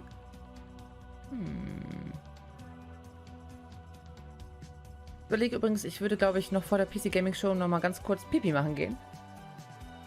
Meine Mutter musste mich schoschen. Was? Das ist nicht okay, Hacken Porsche. Das ist nicht okay. Lass Chiara sich freuen. Es war auch noch gar nicht so spät. Man darf noch schreien. Man durfte bis 10 Uhr noch schreien. Wir dürfen noch 9 Minuten schreien. Da kann uns keiner was. Das Spiel wird damit endlich mal wieder interessant. Nach dem Crossover mit Pirates ist so, ne? Ist doch, glaube ich, das letzte Mal, dass ich es gespielt habe. Ich glaube, nach Pirates of the Caribbean habe ich es maximal noch einmal gespielt. Ich meine, hat natürlich auch damit zu tun, klar, hast du die Freunde, die dann auch Zeit haben, das zu spielen oder so. Da gab es auch, glaube ich, viele zwischendurch. So viele Kleinigkeiten, die bestimmt cool sind. Aber letztendlich wird es nicht cooler als das Monkey Island Crossover. Es wird nicht cooler werden können. Das geht gar nicht. Das ist nicht machbar. So, ich würde euch ganz kurz der Frikadelchen übergeben, denn PC Gaming Show geht in 8 Minuten los. Ich brauche jetzt, weiß ich nicht, 2, 3 Minuten bin ich kurz weg. Und ja, dann gucken wir gleich, was die PC Gaming Show so für uns in petto hat. Ob da auch so schöne Sachen sind wie der Wholesome Direct oder so krasse Sachen plötzlich kommen wie in der Xbox Show vorhin. Ich weiß noch nicht. Warte, bis Sea of Thieves mit One Piece anfängt. Oh mein Gott, dafür muss ich mich auch erstmal erholen jetzt. Bis gleich. So, da bin ich wieder. Wow, jetzt geht doch der Ton wieder vernünftig. Wahnsinn. Dinge gibt's gar nicht. Ich glaube nicht, dass ich mit einem SOT, also Sea of Thieves-sierten Luffy klarkomme. Och, weiß ich gar nicht. Weiß ich gar nicht. Stell mir gar nicht so schlecht vor. Warum ist die Musik denn jetzt weg? Ist das Zufall? Ja, der Song ist gerade vorbei gewesen. Okay. POC und jetzt Monkey Island, da hatte man schon die Beziehung zu Disney. Ja, gut. Aber wer weiß, wenn erstmal die Netflix-Serie kommt von One Piece, was wir da, wie das so läuft. Vielleicht geht es ja so auch in die Richtung dann ein bisschen später. Und ganz ehrlich, ich denke, ab einem gewissen Punkt kann ich mir auch nicht vorstellen, dass Oda sagen würde, nee, ich möchte nicht in ein riesiges Xbox-Franchise mit rein. Vor allen Dingen, es sind ja auch immer nur so Anspielungen. Du hast ja irgendwelche Sachen, wo du dir denkst, das ist halt XY, wie zum Beispiel vorhin der Affenkopf und so, ne? Das heißt, mit der Lore wird ja nicht viel gemacht unbedingt oder so. Ist ja nicht wie bei der Netflix-Serie, wo du ewig dahinterher sein musst, dass das irgendwie vernünftig aufgenommen wird und dass da nichts zerstückelt wird, weil die Sea of Thieves Sachen ja eigentlich nur so Hommages und so sind. Und alles nicht Canon ist und so. Deswegen kann ich mir vorstellen, dass Oda da vielleicht nicht gegen wäre, wenn es denn irgendwann so käme. Wirklich schon im Konjunktiv schon noch sagen, ne?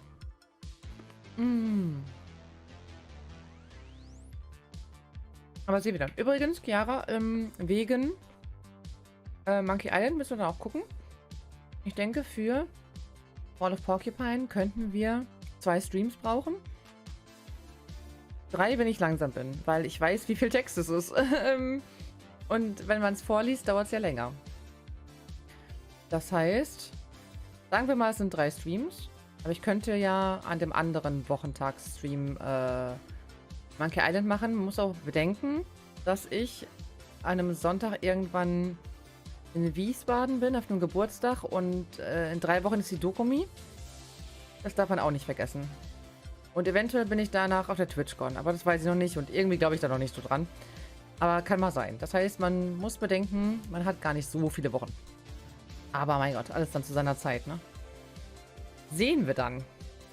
Ich würde ja sagen, ich bin da mega der Pro-Gamer in Monkey Island und das flutscht da total. Aber ich glaube, das flutscht nur mit Chiaras Hilfe und sonst flutscht da gar nichts. So, 3 Minuten haben wir noch. Bin mal gespannt. Ich sehe hier schon die ganzen Sachen, die hier so gezeigt werden, aber ich wollte es auch nicht so random einfach reinballern. Weil bestimmt kommt die letzte Minute dann trotzdem wieder irgend so ein doofer Countdown nur oder so. Dann prügel ich dich durch. 6 Stunden für ein Spiel oder weniger. Ja, ja. Wie gesagt, wenn ich mit 1, 2 und Return klarkomme bis zur Gamescom, bin ich ja schon mal erstmal happy. Ne? Dann ist ja das Gröbste ist ja dann erledigt. Denn es geht darum, dass wenn ich Ron Gilbert treffe, dass ich seine scheiß Spiele gespielt haben muss. Wenn ich schon andere Spiele nicht gespielt habe. Dann wenigstens die. Weil unangenehm sonst. Einfach unangenehm. So, ich habe schon sonst seine Spiele alle fast nicht gespielt, sondern nur geguckt im Let's Play. Schon schwierig genug. Obwohl das lustig wäre. Guybrush Threepwood meets Monkey D. Island. Monkey D. Island, sag ich schon. Monkey D. Island, ey, was ist denn mit mir? Monkey D. Luffy. Ja. Plötzlich ist Guybrush doch gar nicht so dämlich, ne? Verglichen zu Luffy. Aber das, heißt ja nichts. Vielleicht werden sie auch zusammen richtig schön doof. Obwohl, so doof ist Guybrush einfach so doof? Weiß ich gar nicht. Geht, ne? Also, wenn man sich andere Point-and-Click-Adventures Leute anguckt, so. Ich habe mir angeguckt, was David Fox noch für Spiele gemacht hat und ich war so, ja, die ganzen Trial-and-Error-Spiele, die wir nie hatten und ich nie angerührt habe oder früh feststeckte. Ja, sowas wie Zack McCracken und so, ne? Auswendig weiß ich jetzt auch gar nicht.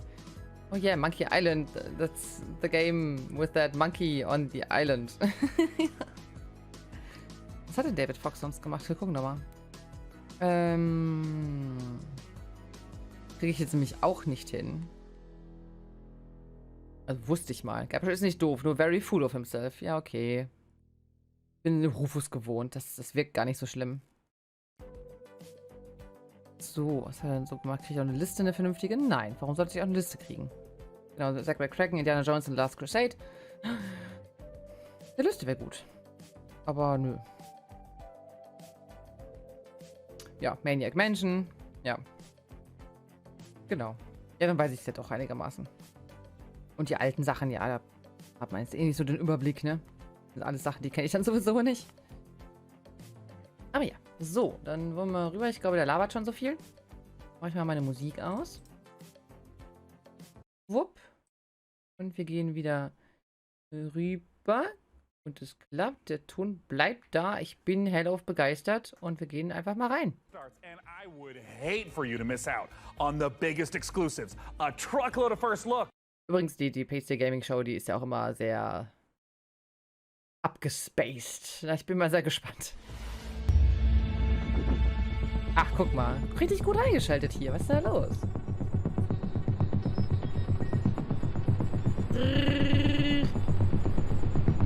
Ich hätte Gabel holen sollen für mein Obst.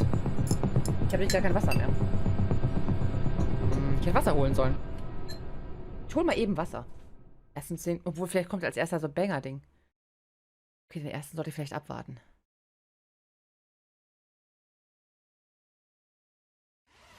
Mute einfach den Stream, synchronisiere einfach die Leute selbst. Okay, die labern erstmal. Ich komme sofort wieder.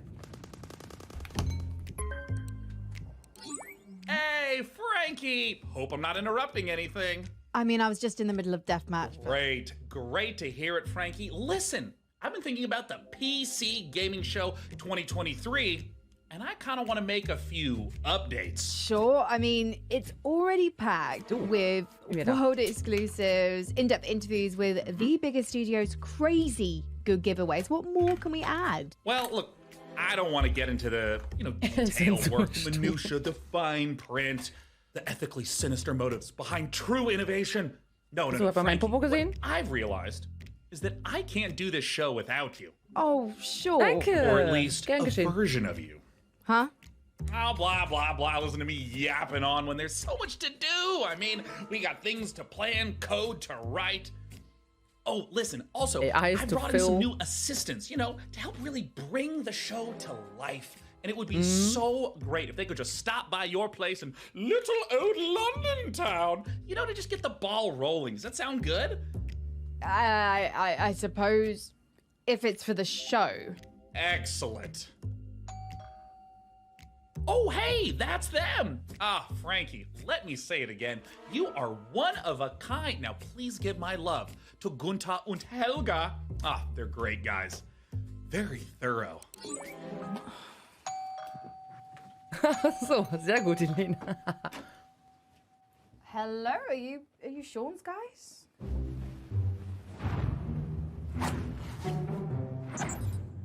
Mr. Sean has many great ideas for the show. You are lucky to know such a man. He is a visionary. A visionary. He is a man with his eyes locked on the future, like a horse Der staring PC into Gaming the Show sun. ist anders wild, ne? A majestic horse. Read now, please. If you like the look of Game A, then check out this world exclusive of Game B. Necessary data acquired.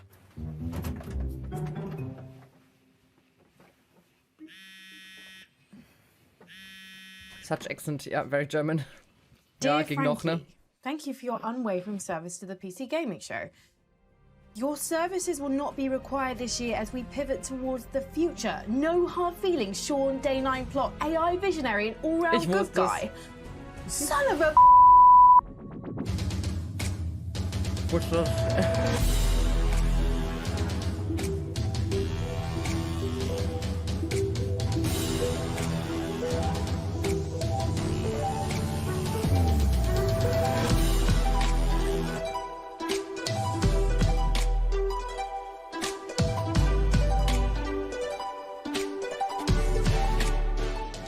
Oh, hello there, everyone, and welcome to the PC Gaming Show 2023.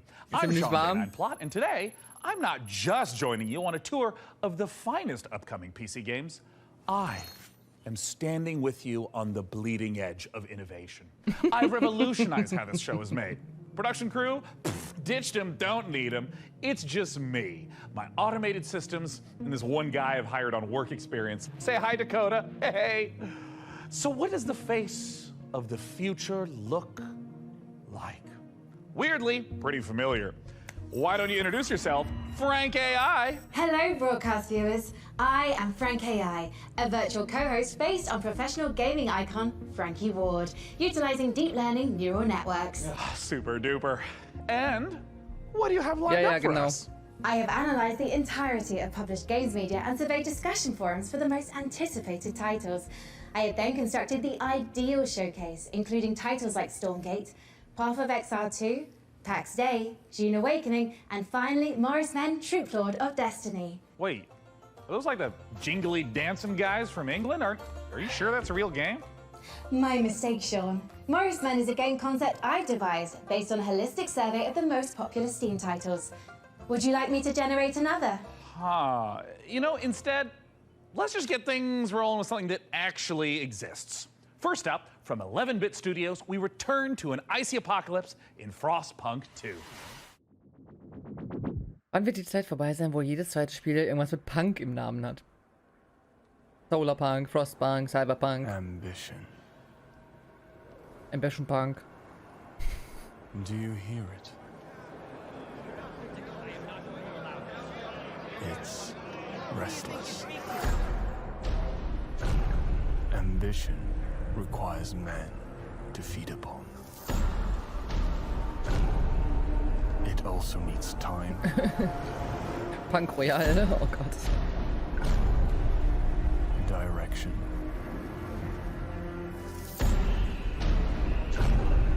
And sacrifice. But for every man who fulfills his calling, there are thousands left with nothing. It's them who knock and open the door to hell.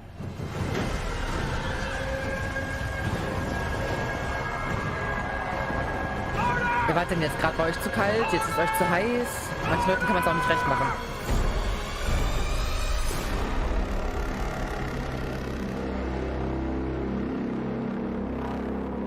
Da ich Frostpunk 1 auch nur vom Namen kenne, kann ich da gar nichts zu sagen. Einfach absolut gar nichts.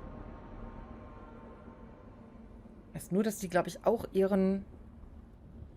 Oder war das nur Solarpunk? Ich weiß nur, irgendein Punk-Game außer Cyberpunk hat den Namen gekauft. Also patentieren lassen. Laut, ne?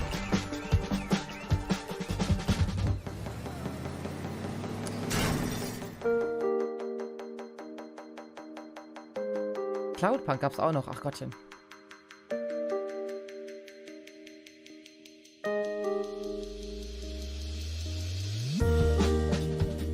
Coole Idee. Erinnert mich so an so einen 3D-Druckerstift. Aber ich bin kein Sandbox-Mensch. Ich bin super unkreativ. In sowas. Das war's dann mit Donkey Kong. Ich bin offensichtlich einfach nicht kreativ. Hey, check it out. I don't even need to write my own script for this show anymore. All right, wait. All right. Okay, wie viele AI-Jokes braucht das jetzt? We've got a pile of fresh previews for the most visceral, immersive PC releases coming our way, featuring visceral combat and immersive exploration, visceral landscapes and immersive storytelling. Fans of immersion will... Yeah, it kind of just keeps going on like this. So, I think it just needs a little bit more fine-tuning. And until that point, let's just go ahead and dive right into our next previews with Nivalis, Jump Light Odyssey, and Road to Vostok. There's a city you see when you close your eyes. Are they closed? What do you see? Open your eyes. Die KI lernt von den Profis, ja. Hübschi. Maybe you've been here before. That was just a Sprecherin. Now, it's time to come home. This is your apartment. The sounds of the nightclubs nearby are the heartbeat of the city. Ich mag diesen Semi-Pixel-Look. Through your windows and More Cyberpunk. It's hard to sleep here. Your restless legs want to walk the busy streets. Let's explore. Nivalis is a city in the clouds, but you can't make a rainbow without a little rain. Like most things in life, it's best to start at the bottom and work your way up. It's not so bad down here. We can go fishing, take a boat ride, soak up the atmosphere. And don't worry too much about the serial killer on the loose. What? I'm sure we'll never meet him. I can even help you run your new business venture. A noodle stand. With a little work, there's no limits to how high you'll climb. Hunger. Just don't look down. As your digital companion, I can help you navigate the complex relationships with my personality matrix. Business partners, friends, rivals, enemies, maybe even lovers.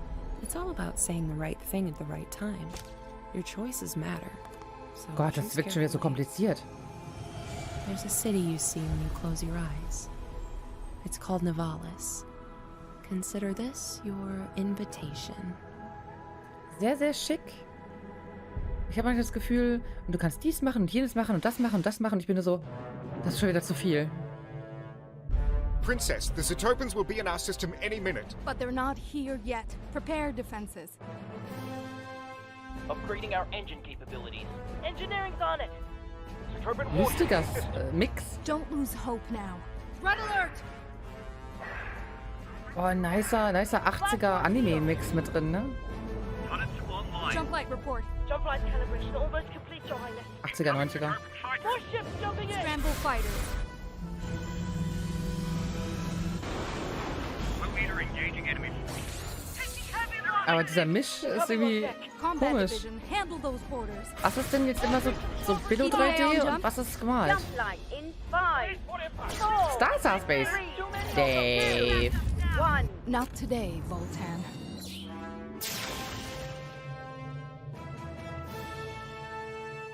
Okay.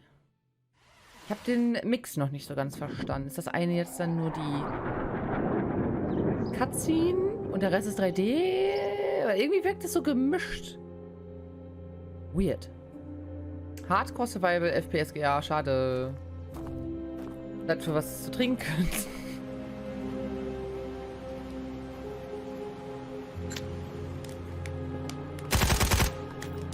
Schreib mich doch nicht so.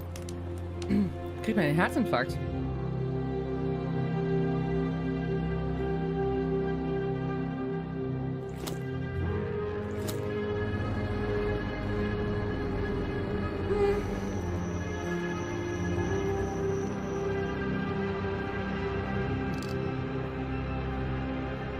Wie war das? Hashtag nicht mein Genre.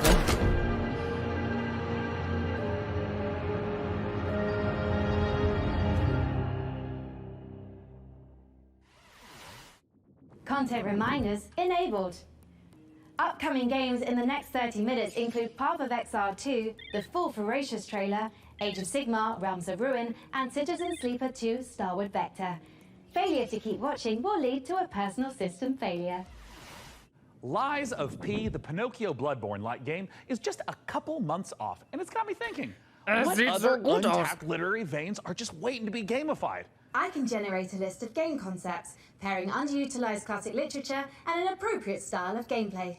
By all means, but stick to public domain. We want to keep costs down. Ich wünschte, ich könnte leise viel spielen, aber ich glaube, ich bin einfach zu schlecht. Great Expectations, Dirt Bike Racer. I don't really know what the market is for that.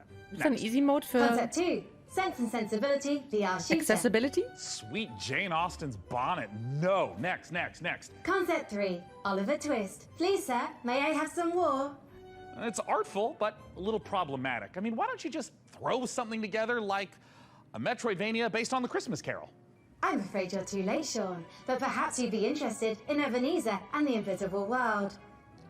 Are you kidding? Is she kidding? She's not kidding. Es ist aber Bloodborne-Type und Bloodborne ist richtig arschschwer. Es ist halt basically ein Souls-Game. Es soll sehr schwierig sein.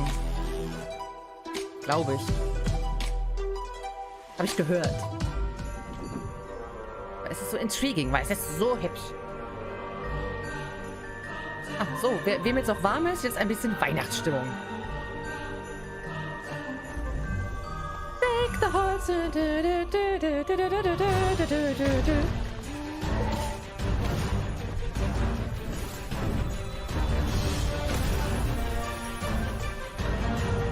I didn't know I needed this until now. Scrooge halt aus, aber Scrooge ist ein Arschloch.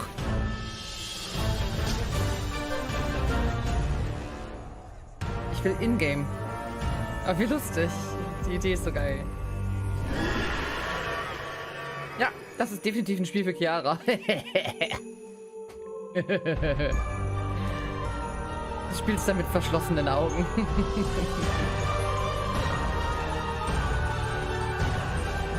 Okay, geil. Ich weiß schon, was wir an Weihnachten spielen, ey. Da wird dieser auch far too hot.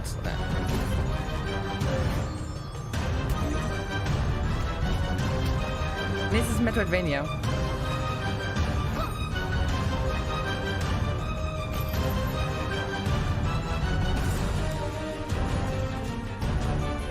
Da laufen nur Daddys rum, ey.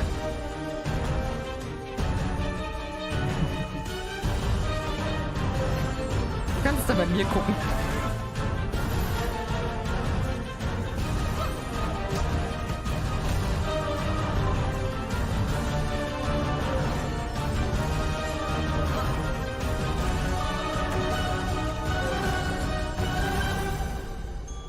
Wie heißt das? Ebenezer? Das ist ein gutes Spiel für die Weihnachtsstreams, finde ich.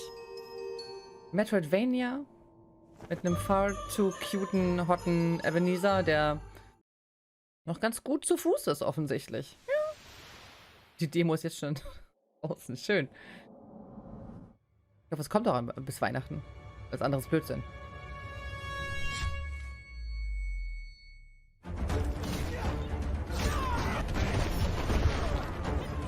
So Metroidvanias, die Indie-Games, die kann man ja auch oft so in 1-2 Streams auch durchspielen. Bisher.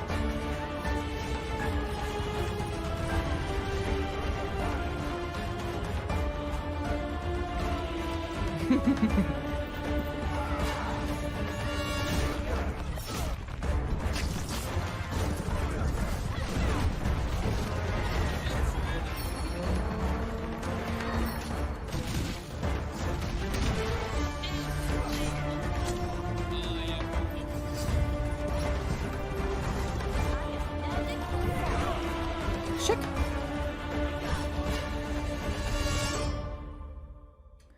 Warhaven. Mhm. Ganz nett aus. Nicht ganz mein Genre, aber ging noch.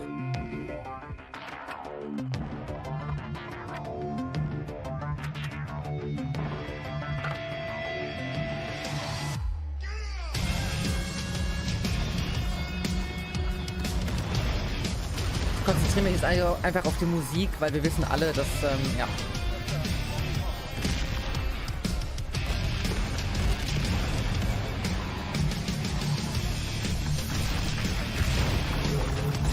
Command & Conquer. Hashtag nicht mein Genre.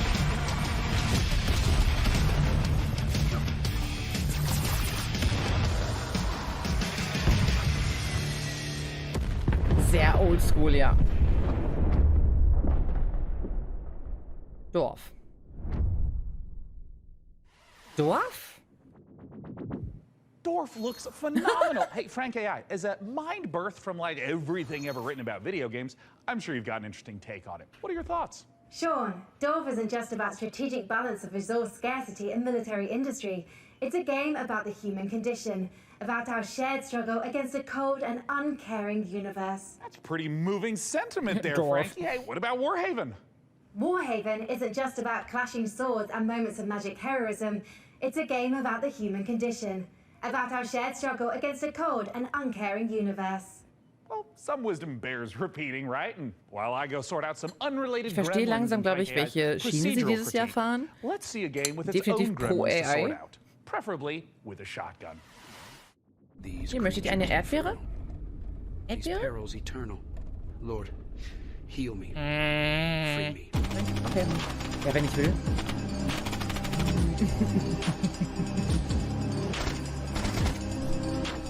Aber das sieht so süß aus. Was ist da los?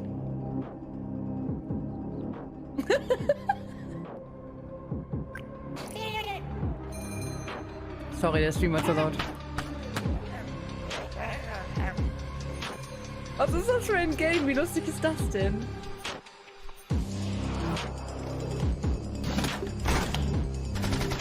Hätte ich ja schon fast Bock drauf, weil es einfach so bescheuert ist. Das ist ja schön doof. 666. Ein Klischee nach dem anderen, ist ja geil. Herrlich.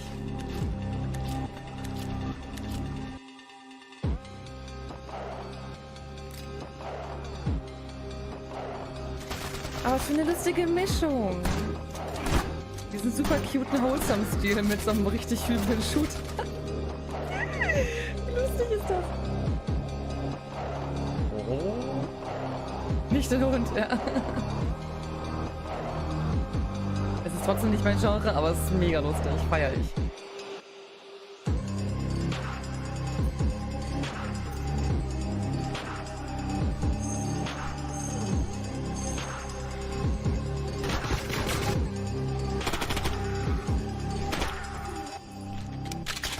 immer noch der Shooter, den ich am ehesten spielen würde.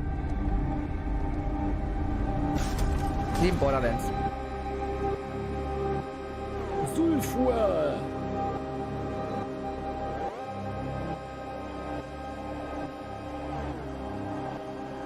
Lustig. Wild. Ja, ist okay. Ich hab's verstanden. Jetzt kann das auch... Ja, danke. Endlich mal ausgeblendet werden, ey. Och. Mein Schwert ist länger als deins. Wollen wir wetten? Bam! Sehe ich da einen Sephiroth-Fan mit seinem riesenlangen Schwert? Sailor Thank you Blazers. for believing in me. Together, we'll make it the best shop the island's ever seen. Ah, Hashtag nicht mein Genre, ne? Aber... Nice work. Keep this up and you'll be running your own shop. Maybe your own district. Welcome to Karzai Village.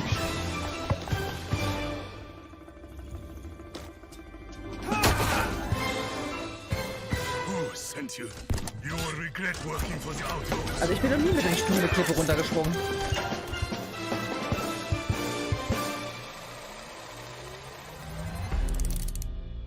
Was ist das? Was will es? Can't you feel the love in the air? Oh. We're going out on a date. Bitte sei nicht einfach nur ein Visual Novel. I freaking told her. What are you gonna do? Schade. Breaking news. A mysterious infection continues to spread across the globe. What is going on? Ich weiß, auf dem Stuhl gibt's keinen Fall damit. Infected? The wall? The song was about you. Your smile. Your warmth. Is there anything we can do? We just saw a broadcaster get eaten. I have to go. No! Defeating him now might make the wall fall on top of us! But I can teach you a couple of things too, you know. Oh mein Gott. We're all going to die! Bei Anime-Spielen bin ich immer super skeptisch, weil die meisten scheiße sind. Und manche da nur noch einen Arm. Okay, deswegen. I love you. Ach, besser Arm dran als Arm ab, sagt man ja immer, ne?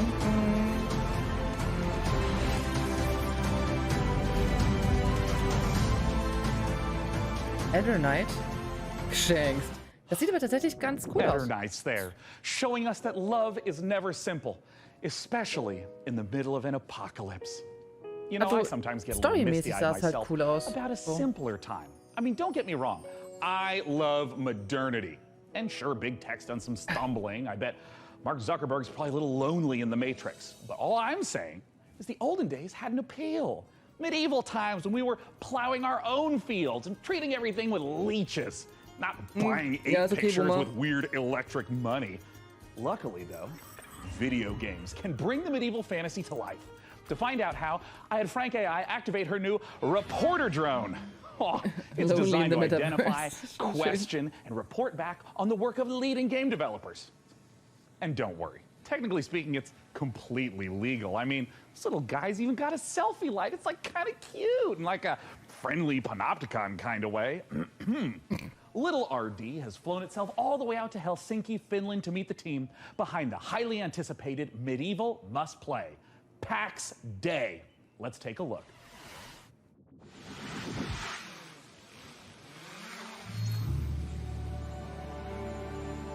Raseborg in Finnland. Moos auf Steinen. Licht am Ende eines Tunnels. Mehr Blätter. Ach Junge, jetzt komm, jetzt mach mal hinter hier. My name is Reynir Harðarsson, and I'm the game director for PAX Day. PAX Day is an open world fantasy game in a living, breathing world which we can call home, where it's teeming with life, mysteries, and it's for you to explore. Imagine yourself if you are living in 12th or 13th century Europe. It's a very different reality. You know, it's where knowledge has been lost and is getting rediscovered. It's where magic truly exists and ghosts exist and the myths are real. And this is kind of the inspiration we take to build. It's basically going back to the roots of what fantasy means and building a fantasy world based on real-world mythologies. So we go very much into the roots. So we're using a lot of medieval literature and medieval bestiaries and grimoires, using real-world magic, actual recipes for healing and ointments, and using the real-world magical properties of plants. Ja, das ist schon cool. Also so ein bisschen mehr auf einer Basis. I'm the chief product officer at Mainframe Wann Industries. guckt aufs So Tunnel? Pax, maybe the way to explain it would be, imagine you're in this amazing, beautiful world, it's huge, and you find yourself Kann in a es sein, dass forest, der so and your Benedict mission is to find a Cumberbatch-Augen hat? plot Wie schafft er das? for where you start building a home, and from that home you will go on to adventures to explore the world. So with the lore, we have wanted to create something that is fairly like deep and rich and grounded in reality, but something that is actually not a direct copy of like any of the history. So there's multiple types of ruins, there's the dungeons, and you will be able to find snippets of the lore from the eras when these were created in the game itself.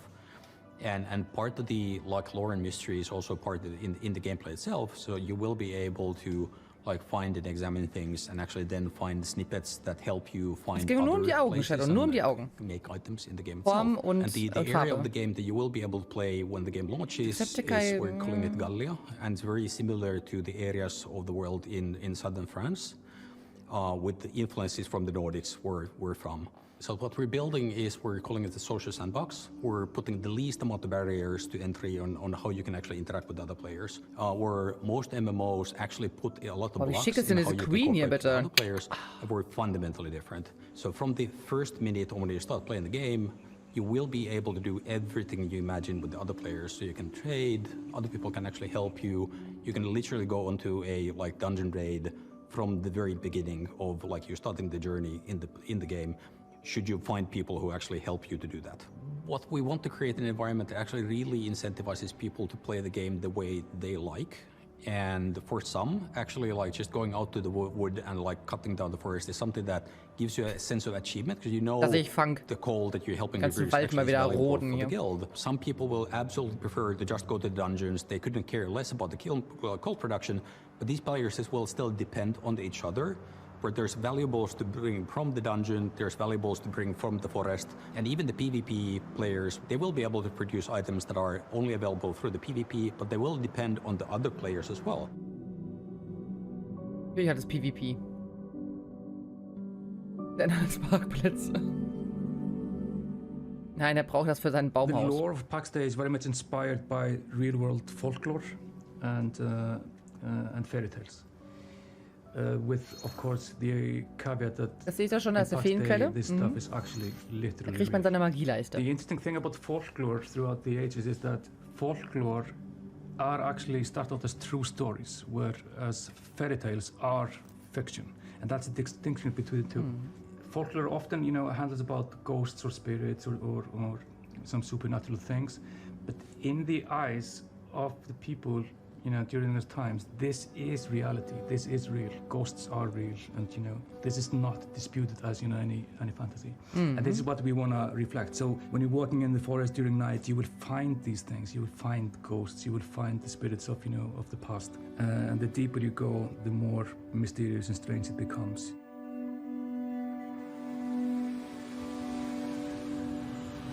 Drohnenfahrt zurück. Aber ja, es klingt auf jeden Fall nicht schlecht. If I've caused any existential anxiety with my presence, it might help to try reframing those stresses in a positive light. Think of me, perhaps, as a blue shell from your favorite kart racer. I might be wielded to ruthlessly destroy hard-earned positions, but we can still have fun. Maybe there's a lizard driving a little car. Isn't that nice? Let's celebrate the same spirit of kart racing treachery as our next preview brings Mario Kart Mayhem to PC. Here's Stampede Racing Royale. Ich finde es ja gut, dass sie sich da gegen AI aussprechen.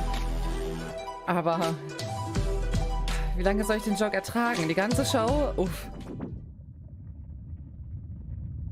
Und ist halt auch manchmal da so heuchlerisch, weißt du? Und doch nutzen sie es ja irgendwie dann wieder fast alle.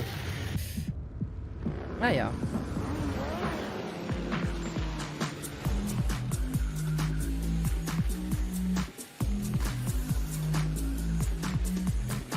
60. Uff. Okay, da sehen wir schon das direkte Alleinstellungsmerkmal.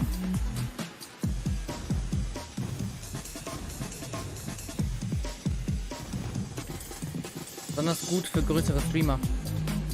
Wo wir mit Leuten fahren.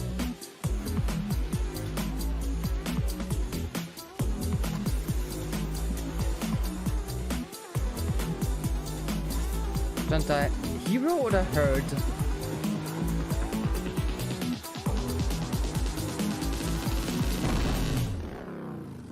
Aber wahrscheinlich bei Stampede wahrscheinlich Herd. Die Härte. For Master Horizon 2, The Search for Life, the art team is looking to balance style and authenticity to faithfully represent all the incredible vehicles used in space exploration. Players will see familiar rocket launches and a host of historical missions, past, present, and future. The design team have consulted with many space industry professionals to make sure that the gameplay reflects how it feels to be on the front line of exciting interplanetary discoveries. Go to marshorizon2.com to sign up to our mailing list to be the first to play the game. Hat man einen Space Counter? On the horizon. Bei der PC Gaming Show braucht man immer einen Space Counter. I am to see Path of Exile 2 in action, you know, being something of a Path of Exile Ja, habe ich schon Donnerstag schon gesehen.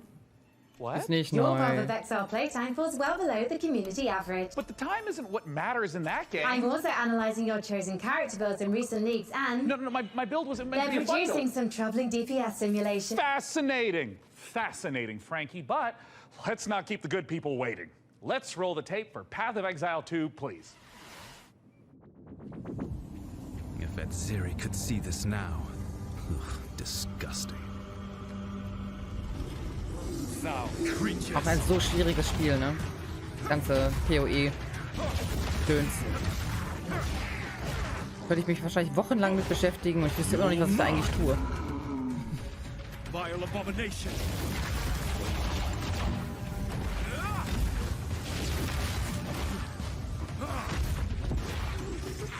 Schnetzeln? Ja, schon. Aber Schnetzeln ohne zu sterben ist ja so der Clou, ne?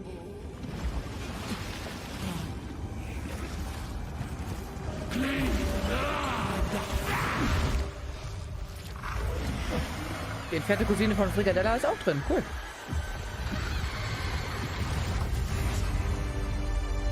Was? So schwer ist das nicht. Nach 2000 Stunden hat man noch die simplen Basics. Ich dachte an die Feen in Zelda. Ey. Nimm das zurück. Punk hat aber auch mal gesagt, dass Path of Exile wirklich nicht einfach zu lernen ist. My name is Leo and I'm the lead developer of a new action-adventure game Ferocious. Survival! Was? I began working on Ferocious a few years ago, with the idea of creating a first-person shooter in timeless Lost World type of setting, combining all the top action with exploration and a sense of wonder. Und Machine Guns. Schön.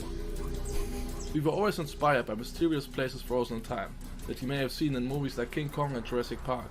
We aim to marry the setting and unique gameplay opportunities with classic first-person shooter mechanics, similar to early installments of franchises like Far Cry and Crysis. The flexibility of the Unity engine allows us to create unique solutions to some of the environmental features, such as custom water effects and realistic vegetation. Use a mix of photo-scanned and handcrafted assets to create a world both scary and beautiful. However, there are some things waiting for you in the jungle that we couldn't find inklusive realistischem Trommelfell-Geplatze. So we had to improvise. Hab ich gesehen, Chiara, danke. I hope you guys are excited as I am. Feel free to wishlist and follow the game on Steam, as we can't wait to share more about Ferocious in the coming months. Thank you. Hallo? Welcome to Islands of Insight, an epic shared world puzzle adventure game set in a world of fantasy, ancient wonders, and natural beauty. Kostenloser Hörtest, dass du die Frequenzen noch wahrnimmst. Ja. Secrets and sublime landscapes for you and other players to discover, alone or together, all at your own pace. Ja. Schönes Koop-Spiel. Also als Koop finde ich gut. Alleine fände ich es nicht so ansprechend. You'll set off on a journey of auf einem Besen, um den Schnaps zu fangen. Every corner of this rich landscape and solve every puzzle you find. savor the achievement of every solution as the world around you unlocks, revealing new challenges to face, new areas to explore, and fantastic rewards to collect. In Islands of Insight, a beautiful realm of tranquility and adventure awaits you. Ui, ja. Embark on the path of discovery and let your curiosity guide you through a world of wonders, where the answer is always in Es gibt mir ein bisschen zu starke wer ist das? Immortal Phoenix Rising, oder wie das heißt? Vibes. Was könnte halt besser sein als Immortals? Ne, und das ist natürlich auch ein Singleplayer, das hier nicht. Das macht den Unterschied. Old-fashioned analog neural network, but I'm going to risk some data analysis of my own. Those Dark Souls games seem like a big deal, huh? Luckily, while From Software is taking a recess to work on giant robots, Hexworks is stepping in with a fresh supply of very depressed knights with very big swords. Coming this October, here's your latest look at Lords of the Fallen.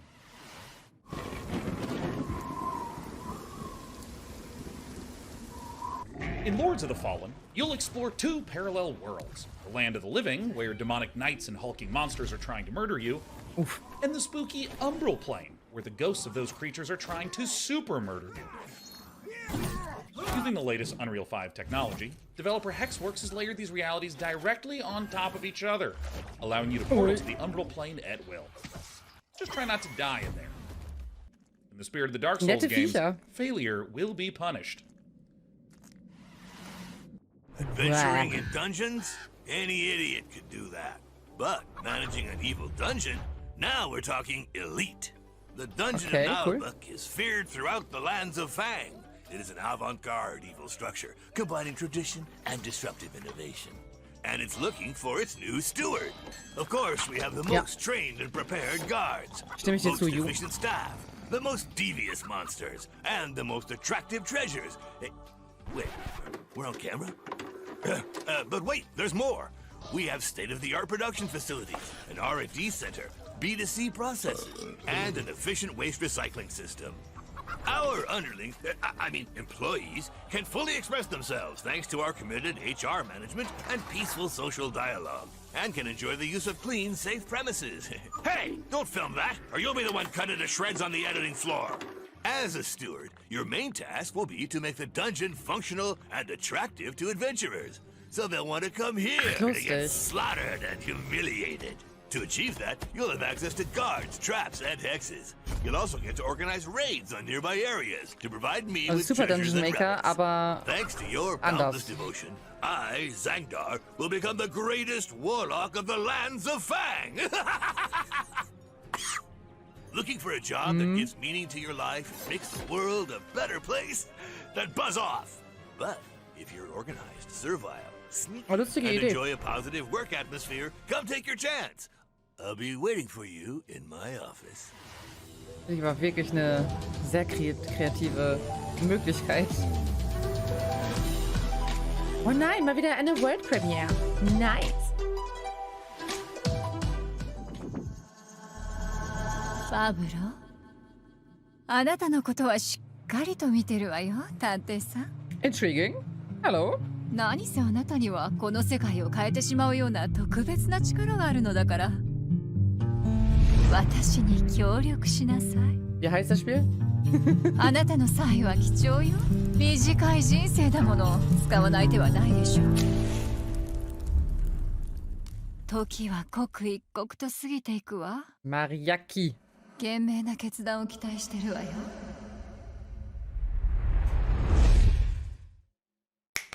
Das ist ein...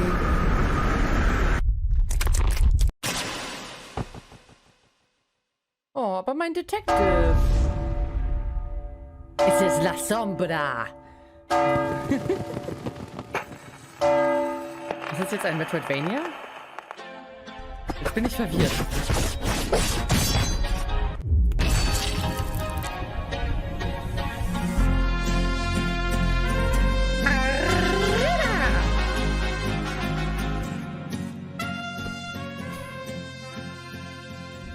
Ist das jetzt Metroidvania auf Spanisch?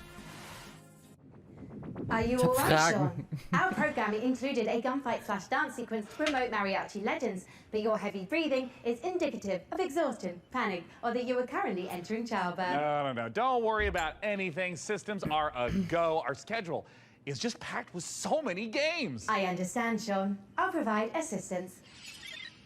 Notification. Day 9 has been updated to day 10.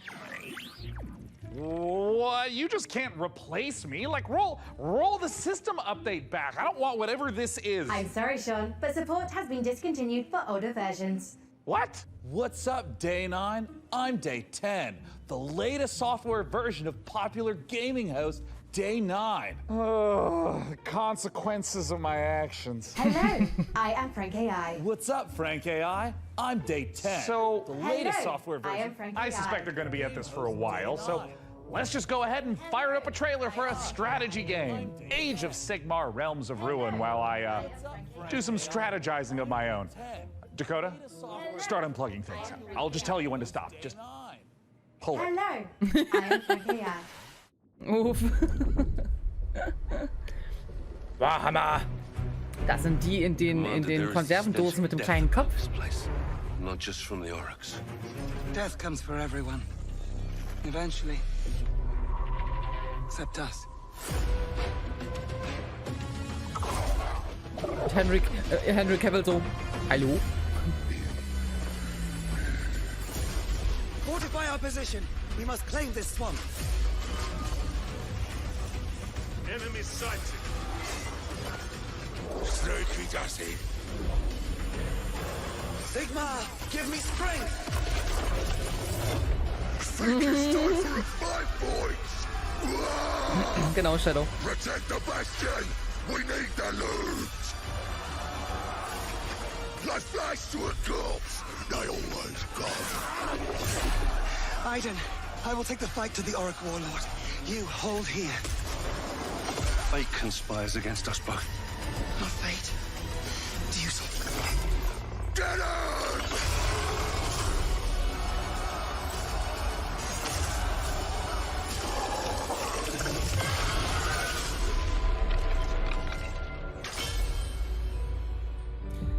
Alles Gute an die Warhammer-Fans dort draußen, zu denen ich nicht gehöre.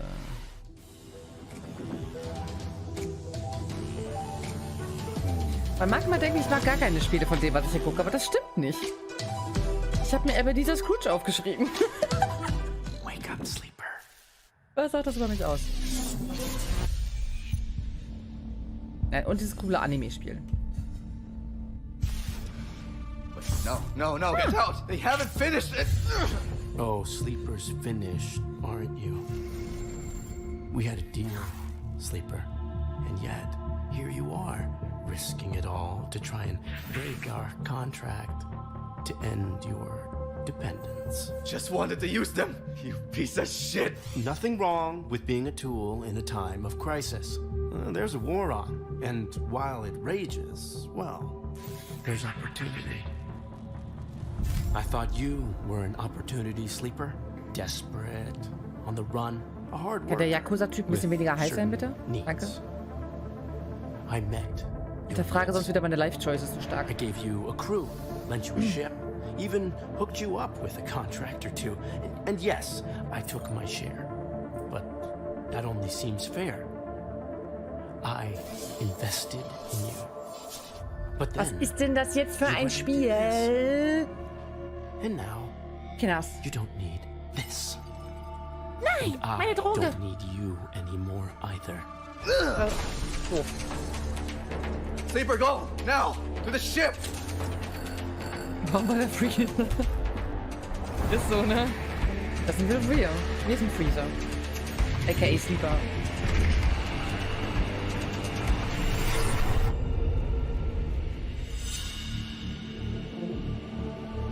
Ich will wenigstens wissen, was für ein fucking Genre. Okay, wenn man Citizen Sleeper vielleicht 1 kennt, dann weiß man es. Ich weiß nicht, was das ist. This is just the beginning, Sleeper. Can someone please tell me?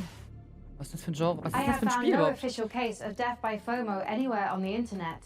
However, I would not suggest risking being the first case. Failure to watch the next section of this show would result in you missing amazing new content from Dread Pilots, Miasma Chronicles, Pathfinder Gallows Bar Survivors, and Parcel Core. But first, Kann ihr aufhören damit zu spoilern, was alles kommen wird? Will ich gar nicht wissen. Da denke ich mir nämlich jetzt schon, boah, wieder 4 Spiele, die mich nicht interessieren.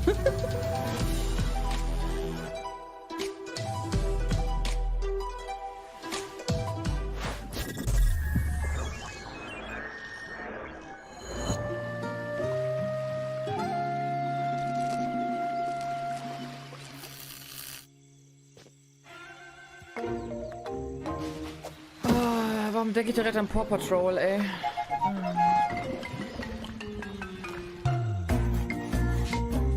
Und warum ist es so laut?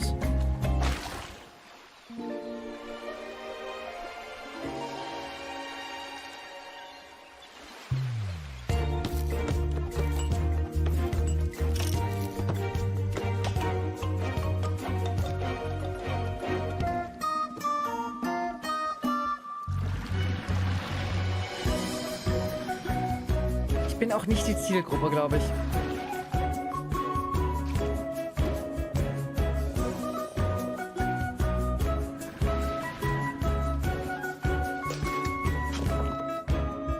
Ist süß, ist wirklich süß, aber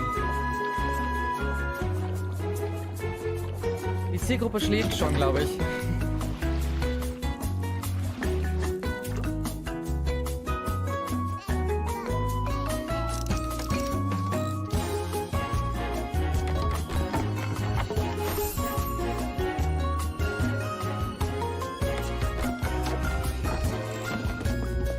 Nee, ich mag Cozy Games. Ich mag Wholesome Games, aber dafür bin ich nicht die Zielgruppe. Echt nicht. Ne.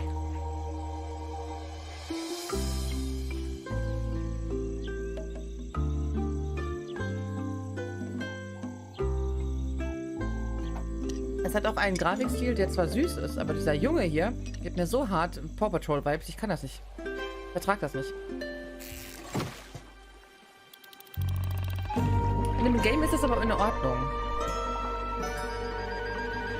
Now we're talking. Und das ist eigentlich der nächste Bioshock-Teil und das ist Rapture. Mhm. If there was an award for being Jetzt haben sie unbearably mich. cute, while also Dual being Audience. unbearably fun, there is no question. It would be down to the wire between Critter Cove and yours truly.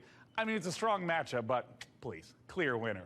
After 3,411 simulated contests, I predict Critico's probability of victory at over 99%. What, now is when you start fact-checking? Now? Well, while AI might not have mastered the subtle art of ego boosting, it's already powering new ways to play. By Moin, teaming up Feierdroller, through alles fit? storytelling with AI assistants, the team over at Hidden Door have developed a generative spin on pen and paper role-playing. Alles fit? It is so tantalizingly delicious, I had no choice but to send Hardy's adorable all-seeing eye to check in on the project.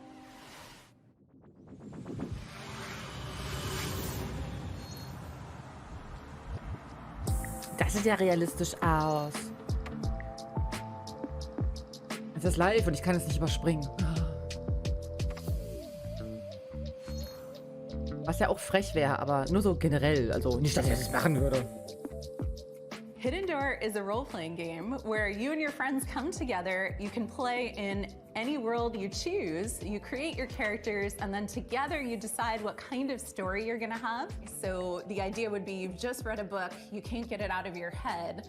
Now you can go and play your own story adventure in the world of that book that you're directing within the rules and the canon that the author has set and confirmed with a generative AI narrator. The way it works is that you come in, you choose the world you want to play in. Right now we have the Wizard of Oz, many more exciting worlds to come. You create your character, you decide the kind of adventure you're gonna have by playing out of your deck of story cards. And then the system creates a unique story adventure for you. And then you can do anything you want. It takes a lot of the joys of playing a tabletop role-playing game and brings them into a digital format. And as you play, you see a graphic novel come together dynamically based on what you choose to do and how the world and the story reacts to you. Es ist auf jeden Fall eine coole show where Art, even though you AI play the same einzubinden. cards, you get a different, unique story every time. So you throw Das ist words lieber ist ein in, sehr it tolles comes Story-driven up with RPG, ein suggested Visual things Novel, you might do. You Sci-Fi-Gedöns. pick something, and then it reacts to you. Und And man then schützt along so with vor our sich hin, ne? AI narrator who plays the role of, say, the game master, you can Gute go on Drinks. any adventure you want and you can do anything. And the system Sind die and halbe the Miete. story will continue based on Und your Obst. choices. At Hidden Door, we are working with authors and folks who make some really exciting TV shows and other media to bring those worlds into the platform. And the system supports anything fictional. So it does do science fiction, it does do fantasy, it does, period romance, which you can think of as more relationship-based gameplay, in addition to sort of your standard action-based gameplay or sort of dungeon crawl-based storytelling.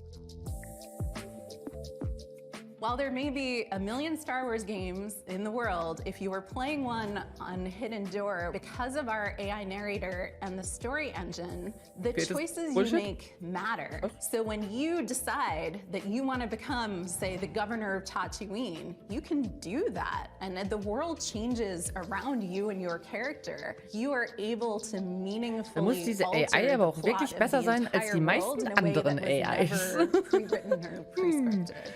There's no limit Aber es to the ist number eine of interessante characters you might Anwendung, ja. encounter, the locations, or the stories you can tell in Hidden Door. Today you can play Hidden Door anywhere you can access the web. So you can play on desktop, you can play on your mobile device, you can play on a tablet.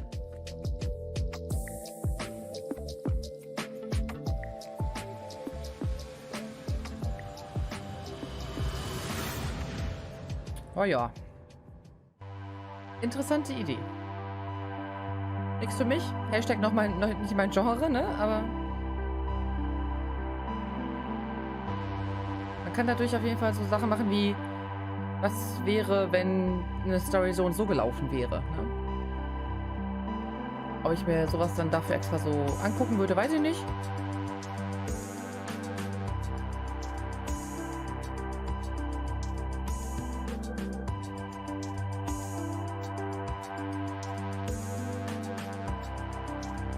Aber es ist eine schöne Spielerei.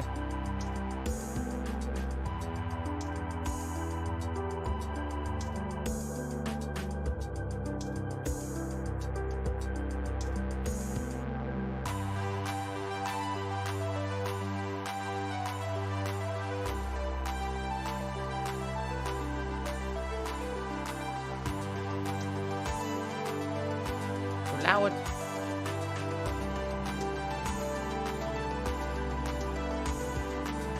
Dieser Clip hier ist sehr, sehr, sehr, sehr teuer. Ja, der ist sehr, sehr, sehr, sehr lang.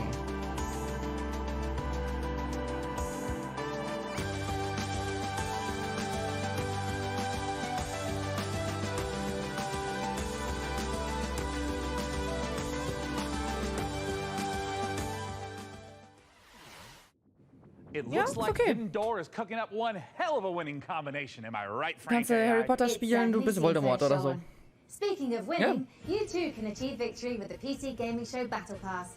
Earn free bonuses as you level up your viewer rank or upgrade to a gold tier pass for only $9.99. What are you doing? I'm incorporating lucrative live service techniques to maximize the show's profitability.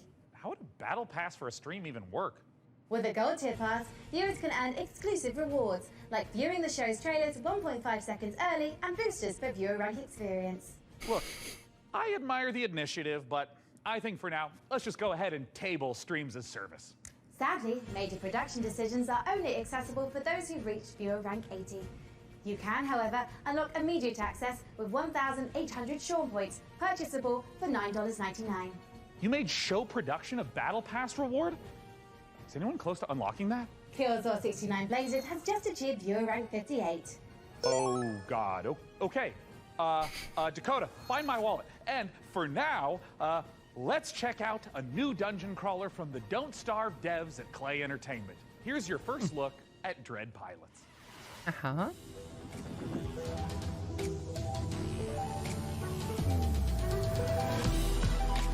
Weltpremiere! Haben wir einen Weltpremiere-Counter eingebaut? Nein, haben wir nicht. Warum nicht? Wir brauchen einen Space-Counter und einen Weltpremieren-Counter und nicht mein Genre-Counter.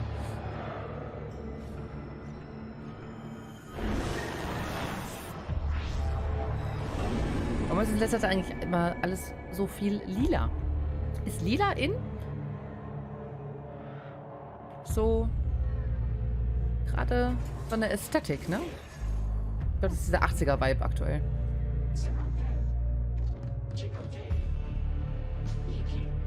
Okay, rechts erinnert mich extrem stark an eine Mischung aus, hier, wie heißt das Katzenspiel nochmal? Hast vergessen, wie es heißt. Und Life of Delta. Jetzt das Katzenspiel nochmal. Ich hab's ja gespielt.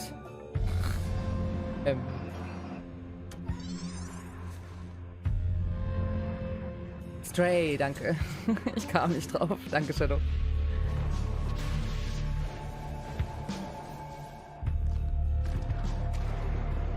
Die Ästhetik ist cool.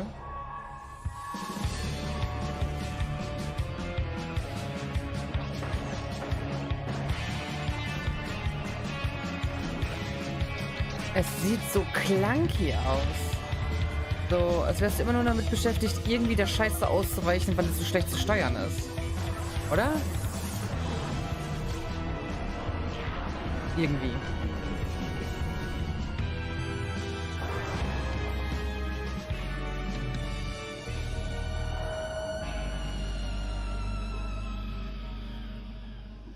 Ja, okay.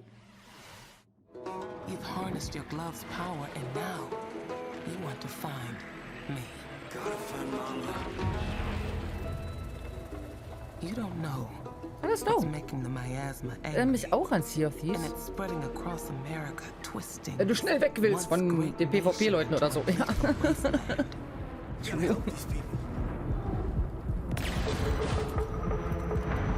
Oder nur von der Ästhetik.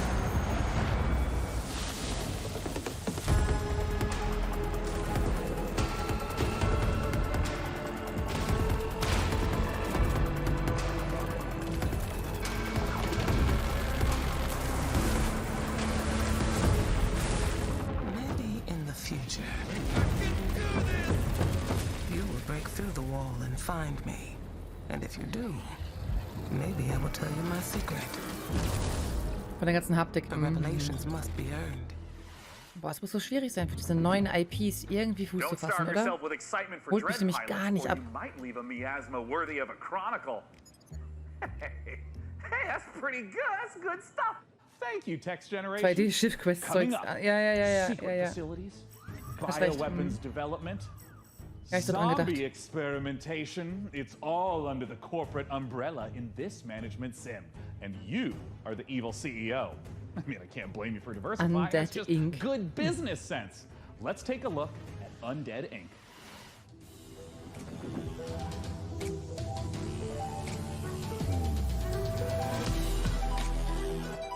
Eine Weltpremiere zur Abwechslung mal. Das hat noch so viel Gewicht, ne? Now, it's with great pleasure I introduce one of Enswell Medical's biggest success stories. Enswell, Director Coleman. Frage ist für wen? Thank you, and welcome to all of you who are starting your own franchises. Today I'm here to talk about building a thriving business. My apologies. There has been a development that requires my immediate attention.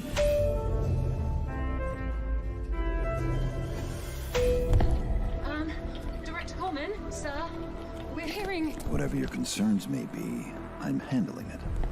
Now, tend to your patients. Like a boss. Structural integrity and power all hanging in there, sir. Extent of the outbreak, unknown. Next move, Director. Tell your men ETA 5 minutes. Nice aesthetic.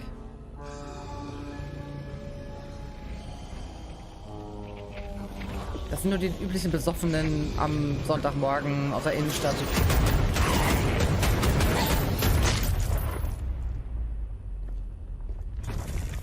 Mit 2 Knarren. Director Coleman.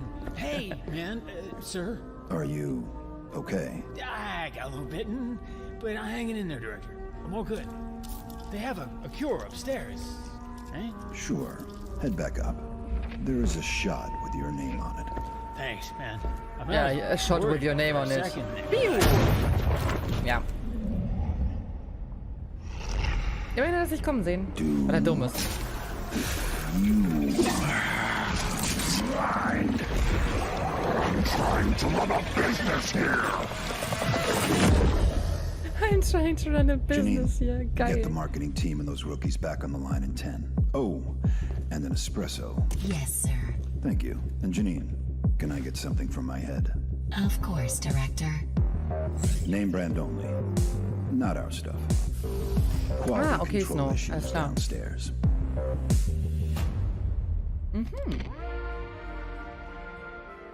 Ja, interessant. Also Gameplay wäre jetzt auch praktisch gewesen wahrscheinlich. Aber interessant. Schöne Idee. Ich habe gerade Internetprobleme, bin auf jeden Fall ein bisschen hyped auf Citizen Sleeper 2. Nice. Das ist jetzt gerade die PC Gaming Show.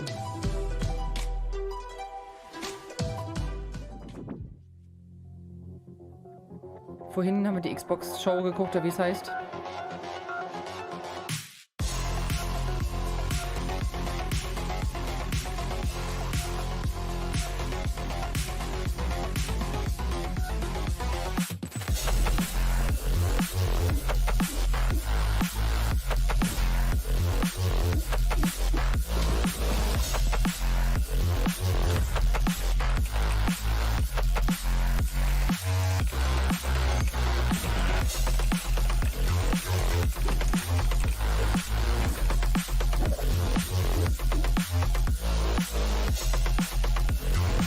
Ja.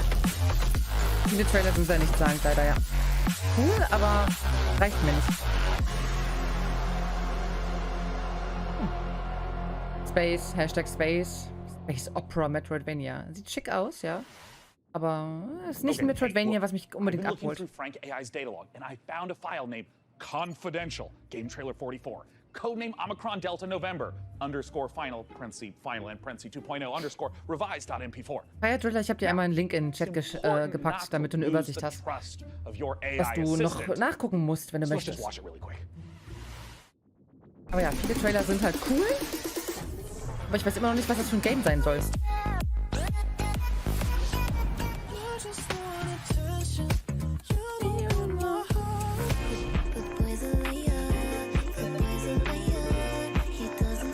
Ich würde hart kotzen bei dem Spiel, das sieht cool aus.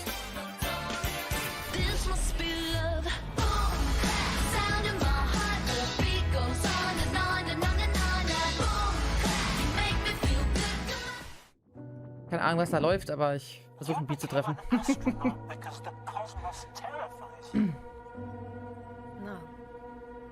Space, Hashtag Space. Wir brauchen echt einen Space Counter nächstes Mal, ey. Wirklich, nächstes Mal Weltpremiere Counter, Space Counter, was brauchen wir noch? Nicht sagen der Trailer Counter?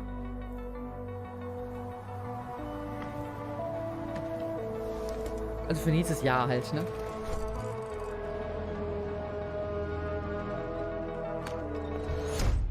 Astrogator, we shouldn't behave here as if we were at home.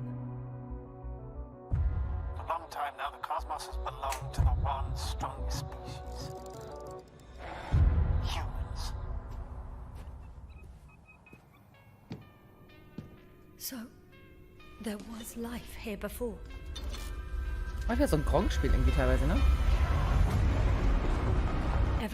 Ich sage ja auch nicht, dass die irgendwie uninteressant sind, die Spiele oder so, aber Space holt mich nur im echten Leben irgendwie ab. Bei Spielen irgendwie nicht so.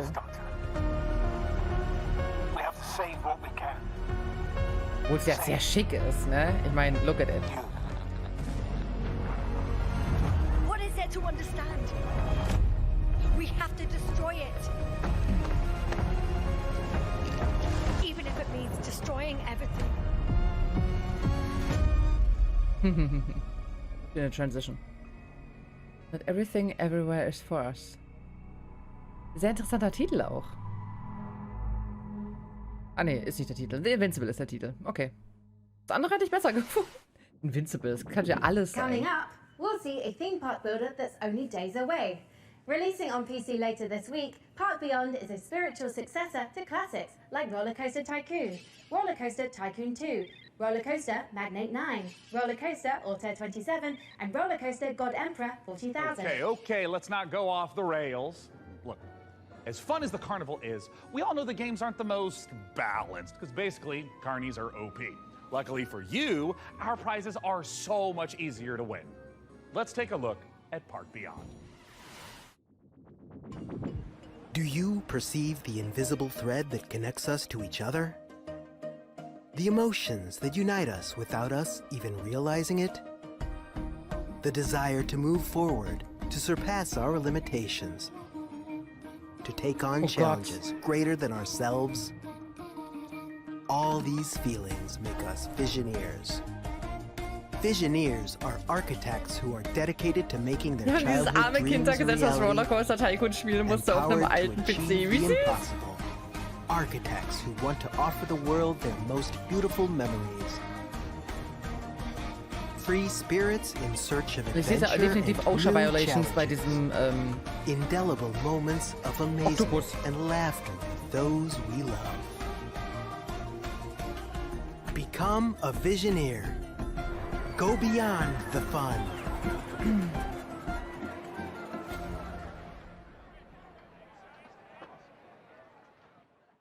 Nein, ich möchte, dass die Leute sterben können, weil ich die Achterbahn nicht fertig gebaut habe. Das genau soll passieren und sonst interessiert mich der Rest nicht. As an AI, I have no need for material possessions.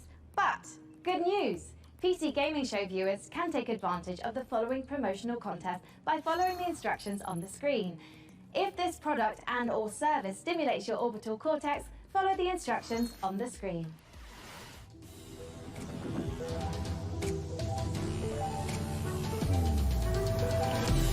Ah, eine Weltpremiere. Geil. Die wievielte? Lange keine gehabt. Immer sehr besonders. Evil stirs in the depths of Gallowsmire. 3 heroes step forth to contain the darkness within. A legendary fighter of peerless strength and skill.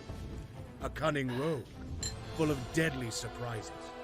Mage. And a powerful wizard wielding the fury of the elements. Who would have thunk? Together, they are destined to confront the hordes of undead.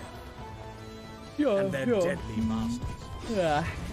Again and again. Attaining new heights of power and skill. But what hope have they to seal away Es tut mir so leid. Es tut mir so leid, dass ich mir bei solchen Spielen denke. No hope of surviving Gallowsmire. Also wer denkt sich allgemein bei, also ich habe keine Ahnung, ne? Das ist jetzt wirklich Ahnungslosigkeit. Wer denkt sich bei diesen, ach, seid mal still hier. Wer denkt sich bei diesen Spielen, boah, sowas hatten wir noch nicht. Boah, lass mal sowas machen. Und dann denkst du dir nur so, das gibt's doch schon so oft in der Art. Introducing Diesel Legacy. Ein Prügelspiel. Join the open beta now on Steam. 2 versus 2 action. Gute Idee. Ja. Down, but not out. Local and online multiplayer. Real match. Worldwide rollback netplay. Nice Aesthetic. Gute Nacht, Chirabo. Bye bye. Determine the fate of the Iron City. Hab einen schönen Wochenstart.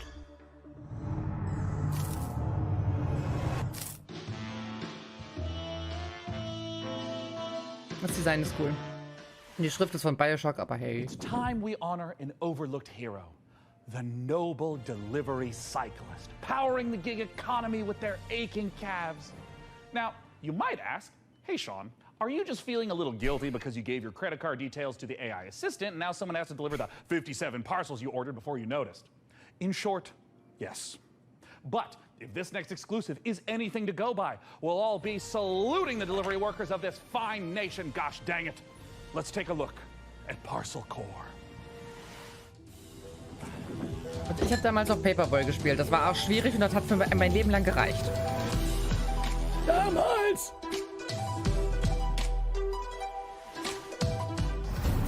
Damals musste ich noch dem Tod, literally dem Tod, auf meinem Fahrrad auf offener Straße ausweichen. Hello, Inquisitive Fear. My name is Will Barr, and that was an example of a micro-teaser. See, when you're shilling on behalf of an obscure video game developer like Billy Goat Entertainment, you have a finite amount of time to explain why discerning intellectual players, such as yourself, should be excited about being thrust into the exciting, high-octane world of Parcel Core. That's right, escape the mundanity of daily life and slip into the spandex of one of our many colourful bicycle messengers. Embrace the gig economy and forget the security, stable salary and basic workplace rights less cool jobs offer as you race through town, weaving through alleys, defying gravity as you ride up walls, leap from rooftops, startle pigeons. Well, it's kind of like a career in video game development, except without all the cool traversal stuff. So yeah, really just the exploitation. But I digress. Sign a casual work agreement with one of 3 rival courier corporations, all vying to become the most profitable business in town. But be warned, a maniacal scheme is afoot that threatens more than just the business model our protagonists operate under. Meine OBS hat gerade ganz lustig geflackert. Was so it's up to you, bicycle courier, to deliver this foot-long grilled chicken, cheese and chorizo melt and save the world. Da ist nichts drauf außer Salat.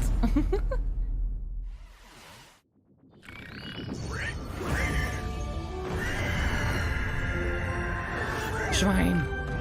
Oh, Schwein mit Flügeln. Hi everyone, I'm Max from Grey Knight Games, a 2-man studio based in Sweden, working on the game Fabledom, currently available in Early Access. Ja, das, was ich am schlechtesten verstanden habe, war der Titel des Spiels. Sehr gut. Fable... Es ist laut. Es ist so laut, aber es ist schlecht zu verstehen. Oh.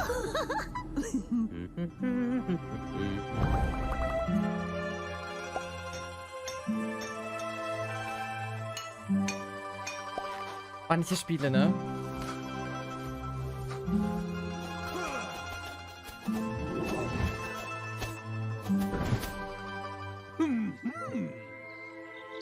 Welcome to Fabledom. Sorry about the pigs. Warum? Die ist das Beste im ganzen Spiel. Sorry about the pigs. Hello, micro friends. We have a new mission, soldier. Wir sind ballern hier.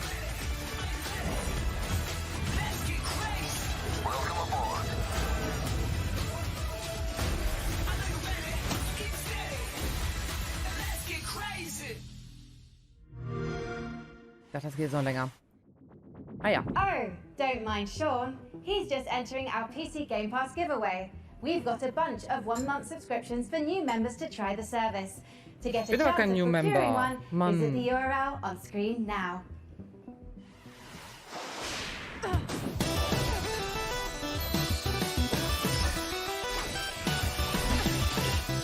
Mega Woman. Was?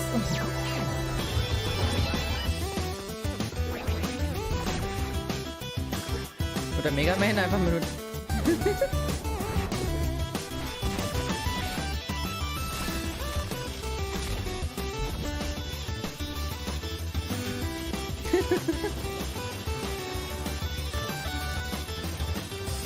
Cute. Roguelike.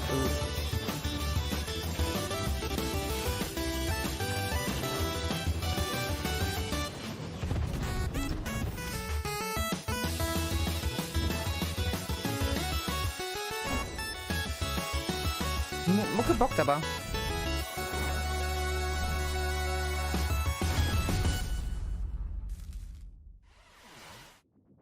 Sean, before we continue with more exciting previews, I've generated a simple tactic to improve the show's revenue stream. Well, Yeah, great. Tell me more. I've allowed viewers to pay a small fee for a bespoke on-screen shout-out.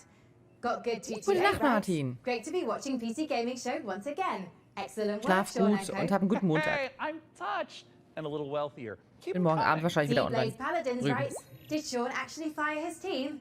Dick move, bro. Drüben. Look, you have to understand Auf dem this show needs to Kanal. focus on long-term sustainability. Fired by Sean23 writes, I have sworn the blood oath. My vengeance will not be denied. Okay, it looks like that's it. Our shoutouts feature is broken. I'm so sorry. That's going to be all for shoutouts. I haven't logged any errors, Sean. Well, I'm seeing red flags across the board, and it's a real tragedy. Just can't be helped. Just like I can't help wanting to see more previews. And with that, here's Creepy Jar's new sci-fi survival game, Chimera.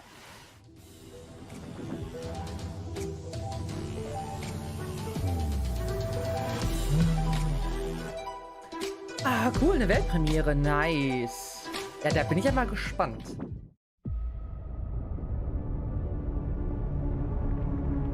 Oh, so sieht meine Lasagne auch mal aus, wenn sie aus dem Ofen kommt. Kriege ich Hunger, toll.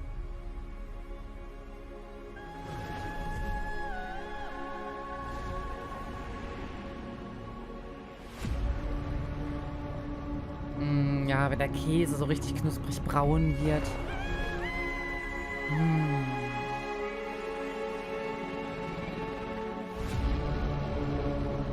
Und man sich grundsätzlich die Fresse verbrennt beim ersten Haps.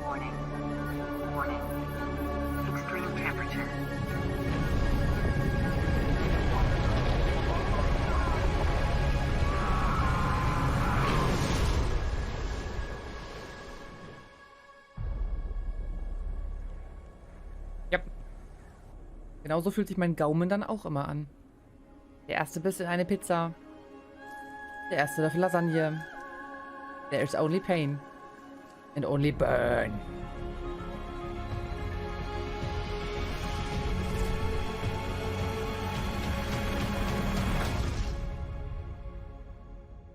Ja, das ist was für ein Spiel? Was mache ich in dem Spiel? Ja. Und dann hole ich das Eis aus dem Tiefkühlfach, um mich wieder... um meinen Gaumen zu kühlen. Was ist das denn jetzt für ein Spiel? Was macht man da? Wie sieht das aus? Macht mich fertig, sowas.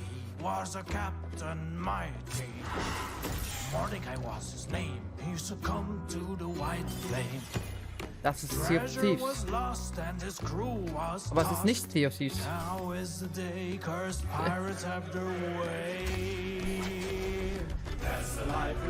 Das ist aber die...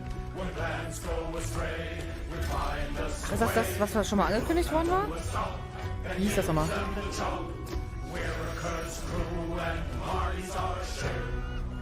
Irgendwas mit Cursed Crew oder so, ne? Oder ist das neu? Trailer war schön, ja. Was ist so Sea of Thieves? Das ist doch schlecht Grafik. Hey!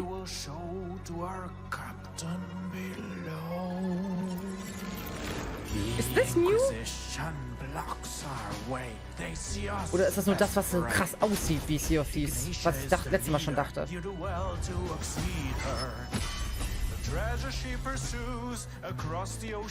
Dieses Stealth-Game. Was ist dieses Stealth-Game?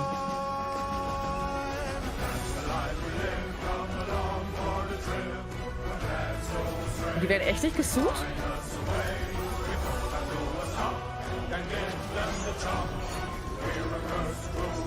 Oder ist das von Microsoft? Shadow Gambit, genau. The Cursed Crew. Also ich dachte mir schon bei der Ästhetik vorher, dass es richtig gerade wie Sea of Thieves ausfällt. Aber die Schiffe sehen ja fast gleich aus. Das ist schon krass. Aber es sieht geil aus. Leider sehr, sehr, sehr, sehr, sehr, sehr, sehr, sehr, sehr geil. Ich glaube, das erstmal, dass wir richtig Gameplay hatten, ne? Warum ist schon wieder so laut? Mann! Ich mache mal leiser. Ich höre nichts mehr bald.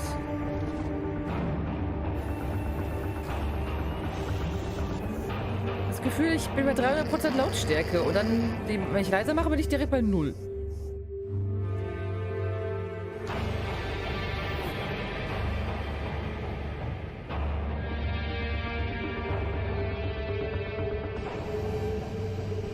Ja, das war aber ganz knapp, ne? Jetzt mal in den zweiten Gang runtergeschaltet in der Kurve, ja. Dann wäre das hier nicht passiert.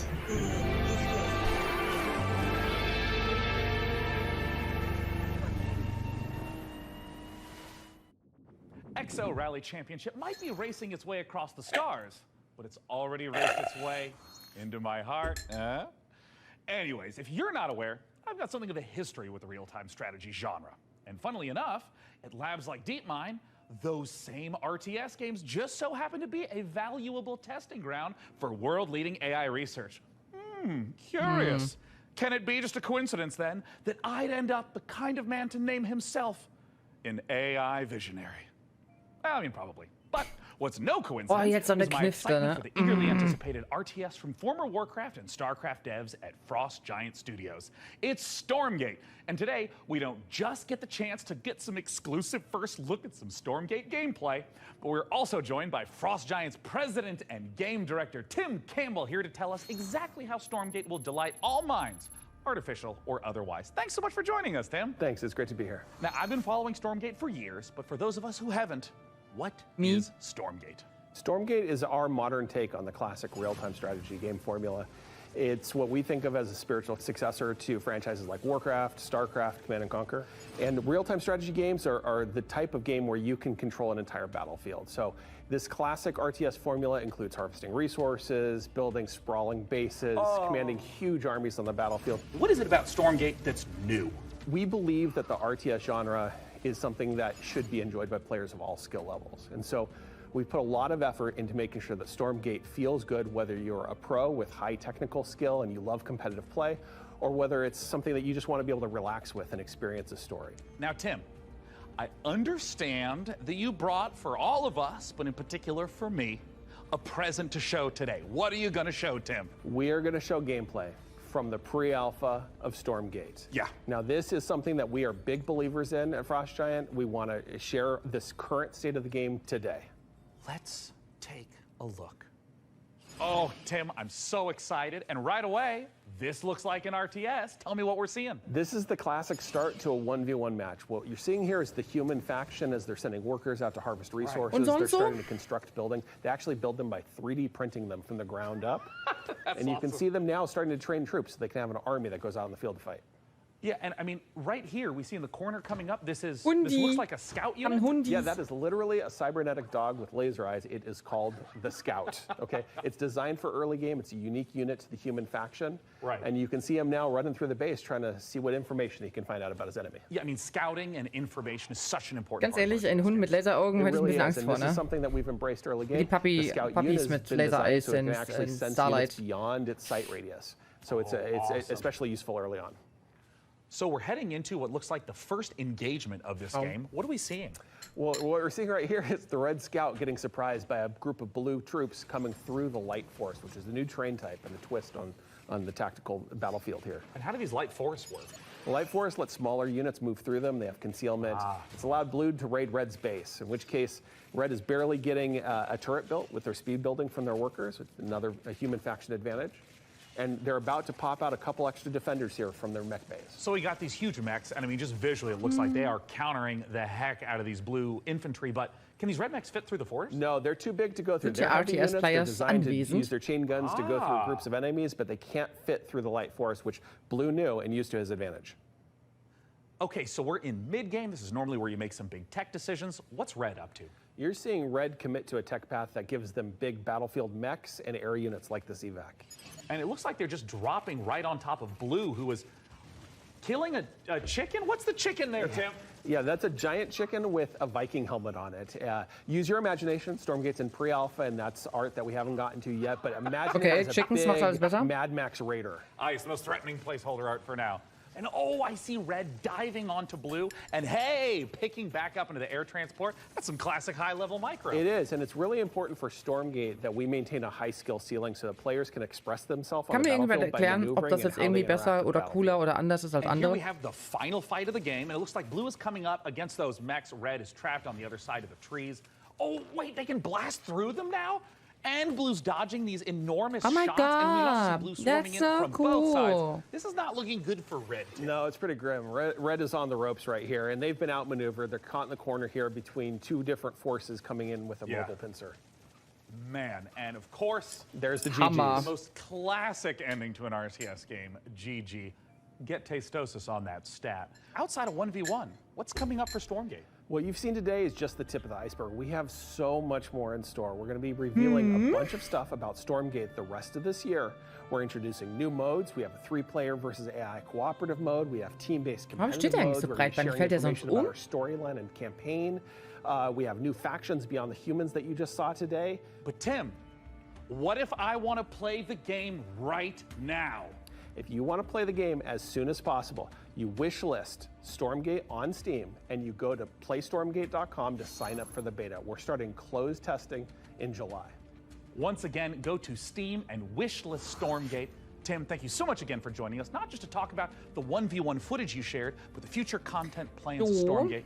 It makes the RTS players' dreams. Sorry, ich kann zu dem Spiel einfach nichts sagen. Which might not be außer das ist Hashtag nicht mein Genre. Might be filled with gloriously Und das geht gerade sehr lang. inspired sci-fi fisticuffs with a fiendishly Star Wars vibe to it. If so, get a load of this latest trailer for Fortune's Run.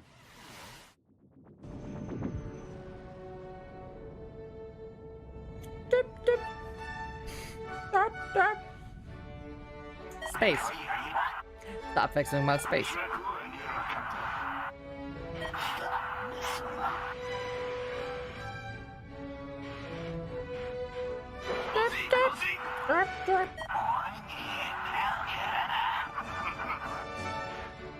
Oh, jetzt wird's sexy, jetzt wird's sexy.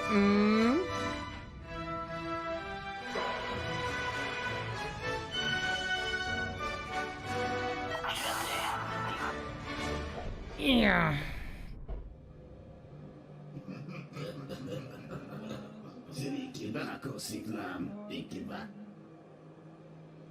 They call the dying sun. It's been the room of many a poor girl.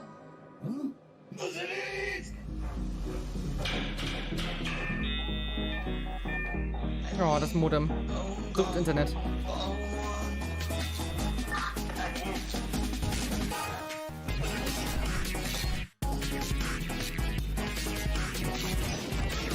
Ach, schön, so ein Dune an. Obwohl Dune ohne Feuerwaffen. Was macht es das dann? Ich weiß es nicht. Doom, nicht Dune. Dune gar nicht wegen der Klamotte.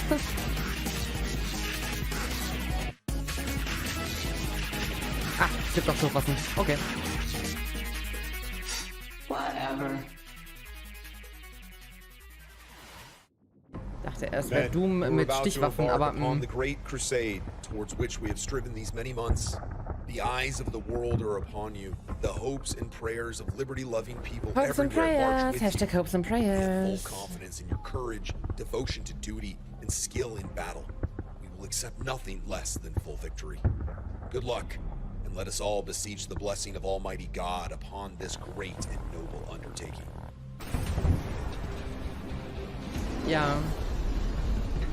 Wenn ich jetzt eine Übersicht hätte an Spielen, die noch kommen, so, dann wüsste ich, ob ich das eigentlich noch weiter gucken muss oder nicht, ne?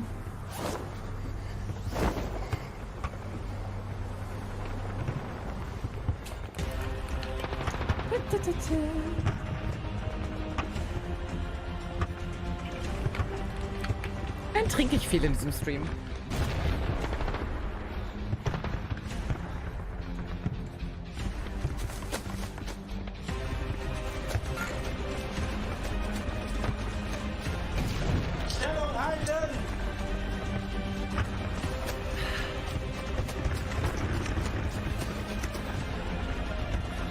Werde ich nicht verstehen, warum man sowas spielt. Alles, was zu nah irgendwie an der Realität ist bei Kriegen, weiß ich nicht. Ist nicht mein Ding.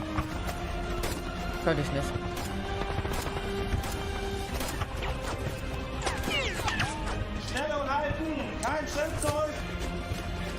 Spricht er Deutsch? Ist das Amerika gegen Deutschland?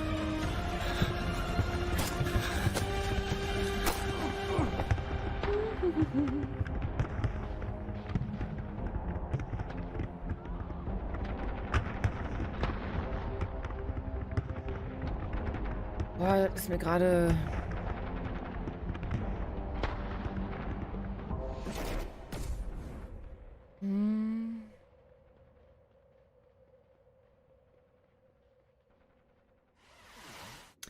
Ja nun.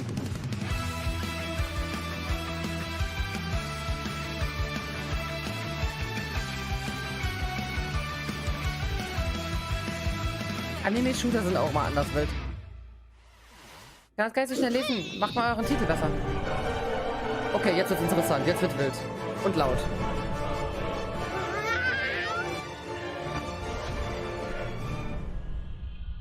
Joel's Brother, was bist du?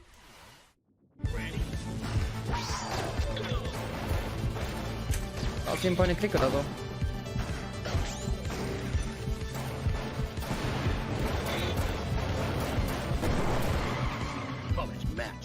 Wishlist now. Mamma, que cagaço! Ah, fizeste bom negócio.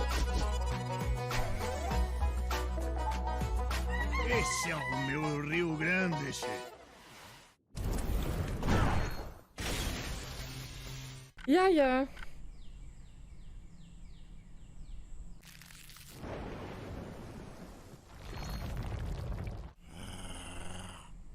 Oh Gott, dieses Fehlen der Musik, das triggert mich ja richtig hart.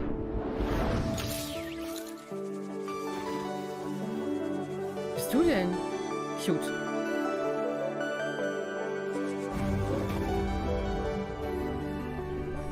Cute. Nicht mehr denken, aber cute. AI, I have no need for material possessions. Ja, ja. Good news. You keep saying that. PC gaming show viewers can take advantage of the following promotional contest by following the instructions on the screen. If this product and or service stimulates your orbital cortex, follow the instructions on the screen. Frank, we've seen impressive, almost like unrealistic tech on display today. It's just a shame our viewers at home can't get their hands on some of that bleeding edge hardware. Lauter und leiser machen, das ist anstrengend. Both unnecessary and convenient, Sean. As the long-term vanguard of gaming, Alienware continues to offer high-end PC hardware. Considering their extraterrestrial origins, it comes as nee, hast du nicht verpasst. Look, I don't know how to tell you this, Frankie, but they're not actually made by aliens. Websites in my training model contain compelling evidence to the contrary, Sean. The truth is out there. Great. But let's do some truth-telling of our own and hear what Alienware is offering the folks at home. Auch nicht Hardware Alienware jetzt. has been a part of my professional life for a while now. From the games you play to what you do for work, that's very hardware intensive. When using Alienware, you get a performance that is very, very difficult to match. It doesn't have just the kind of like generic gamer look to it. Literally everything I do is powered by Alienware and it just makes me so happy. Könnte auch daran liegen, dass du wahrscheinlich von denen gesponsert wirst, aber es ist nur ein Wild Guess, ne? Ich meine, die sind ja auch nicht schlecht oder so. Nur arschteuer. Don't miss your shot at Alienware giveaway goodness. Scan that code now. I mean, Frankie, can you believe this? We got an Alienware M18 laptop with an Intel Core i9 processor for the fine price point of $3? Oh, it's enough to get anyone's blood pumping. Ja, also wenn sie den nicht loswerden, nehme ich den. I'm a network of predictive algorithms and generative software. I am fundamentally incapable of belief. Look, I understand. I also don't have blood. But Would you like me to procure blood, Sean? God, no! Absolutely not. Anything but that. Let's move on to literally anything else. So, what's next? Well, this is a little awkward. Let's have a look at some incoming DLC for Vampire Survivors. Oh boy.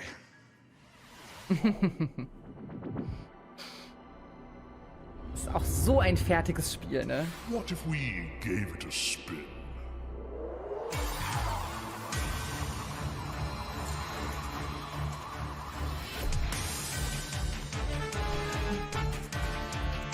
Lol.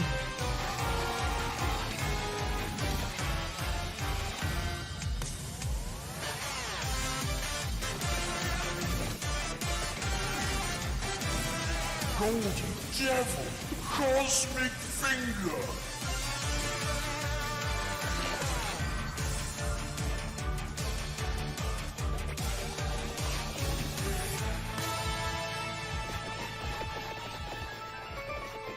Das ist wieder ein riesiger Moomin.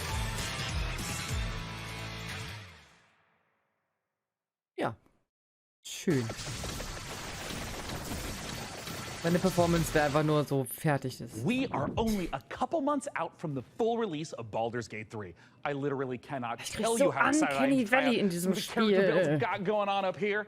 I'm thinking of running like a mage tank kind of vibe. And wait, Frank, can you generate like an awesome character art for me in like a D&D style?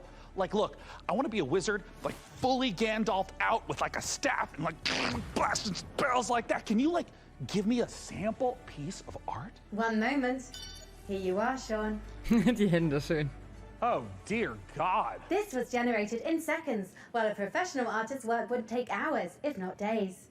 Yes, that is true. It's hard to tell this wasn't the work of a trained professional, but do you have any professional artist work, you know, just to like compare? Da finde ich es tatsächlich schwierig mit der Kritik. Animators extraordinaire at MASH. Here's an original animation for Larian's Baldur's Gate 3. Hallo Ryu, hallo und vielen, vielen lieben Dank. Dankeschön. My fellow adventurers, the road to Baldur's Gate has been long.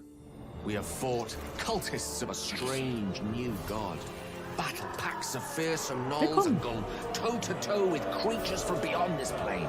Today we faced our greatest foe yet. He was just so strong. And I think his blood was acid. I'm not sure how that even works, like anatomically. Tomorrow, we find higher ground, then rain Die war ein bisschen leiser. Ich glaube, also der ist nicht ganz so krass wichtig, der Content gerade. Na, gibt es bisher was Gutes? In der PC Gaming Show übersichtlich, also für mich persönlich. Die Quatschspiele. Die Quatschspiele, die holen mich ab. Der Rest so, Wir haben aber schon sehr viele Weltpremieren und sehr viele Space Games gesehen. Sorry, falls ich jetzt mit mir hier reinquatsche, aber ich glaube, es ist übersichtlich. Es gab so ein lustiges Metroidvania für Weihnachten, für die Weihnachtsgeschichte. Das werde ich mir merken für die Weihnachtsstreams. Das sah ganz lustig aus. Und Eternite hat mich noch ein bisschen abgeholt. So ein Anime-Game, was nett aussah, storymäßig. Weiß aber nicht. Brauche ich mir wahrscheinlich trotzdem nicht. Und irgendwas mit Jorel's Brother wurde aber nur ganz kurz eingeblendet. Sah richtig bekloppt aus. Der Rest ist bei PC Gaming Show meistens nicht so meins. Xbox Show war der Burner. PC Gaming Show war so lala. Bisher, finde ich. Keine großen Ankündigungen, die hier wen geschockt haben oder so.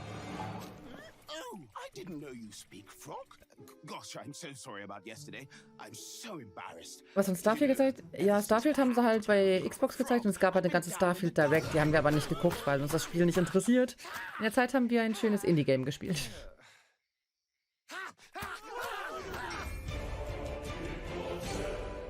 Und zu Starfield gab es halt dann einen ganzen Bunch of Stuff wahrscheinlich. Auch gut, ja. Und jetzt so. Das kann mal ein bisschen leiser. Ab Baldur's Gate. Hat auch nicht mein Ding, aber ich war mal lauter. Given that the name of the game is Baldur's Gate, the city was really going to be the thing that people were going to be talking about. The city of Baldur's Gate is seamless, which it originally wasn't. You only can judge the game when you have all the components together, and if the mix doesn't work, we start over. At some point, he said, like, can't we just connect everything? And that was a very interesting day. One of the things that's done is it's brought a level of believability and immersion and also complexity that wouldn't have been there otherwise. Now it was this seamless, giant organism, and it really felt good. It's been able to look out of a window and see down the city. Ich finde, am Summer Game Fest haben wir uns nur, also am Donnerstag haben wir halt Zusammenfassung angeguckt von den Trailern. Gestern haben wir mit der Dalek ja Surviving Deponia angekündigt. Ein bisschen. Und dementsprechend war die Future Game Show für uns wichtig. Dann habe ich heute Nacht die Wholesome Direct noch nachgeholt. Da waren ein paar schöne Sachen bei. Habe ich mir 4, 5 Sachen rausgescreenshottet tatsächlich. Und wie gesagt, die Xbox Show war ganz gut. Warte, was? Was? Hast du das nicht mitgekriegt? Surviving Deponia. Early Access 2023. Ist aber ein Survival-Action-Game. Es ist kein Point-and-Click-Adventure. Oh nein, es geht nicht um Rufus. You're welcome, I guess. Hoffentlich. Ich hoffe, du magst es. We actually build anticipation through all these characters that you've met, through all these situations that you've been through. Deswegen heißt es auch nicht Deponia 5, sondern Surviving Deponia. Wir arbeiten da mit den Leuten von Cryofall zusammen und ja, basteln uns was ganz, ganz, ganz Neues. Mit alten Charakteren und mit neuen. Wenn der Stuhl nicht so groß wäre, wäre ich jetzt davon gefallen. Und ich kann endlich drüber reden ein bisschen. Ich musste so lange die Klappe halten.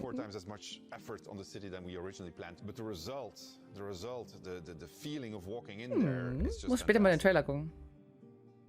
Teaser-Trailer. Jostling of things that are very much of the real world, and then you can indulge in the completely fantastical. And then when you walk into the city, the noise of everybody talking to each other, the knowledge that everywhere you look, you can go there and you can do something, the knowledge that you can fly through it, it's great. Instant Wishlist. So will ich das lesen, genau. Gibt natürlich viele Stimmen, die meckern direkt. Ne? Mit ist kein Poké-Game, ist kein Point-and-Click-Adventure. Ich verstehe das auch. Deponia muss ich auch mal zu Ende spielen. Ja. Wir haben ja 4 Spiele.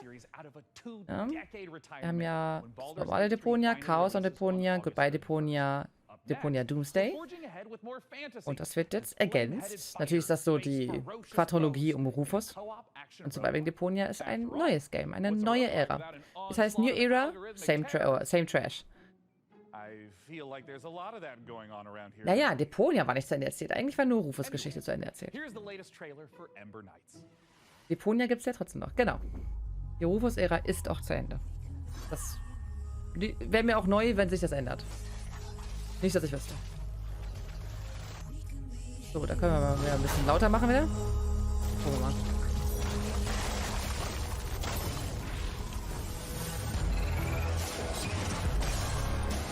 Genau, Rio, genau.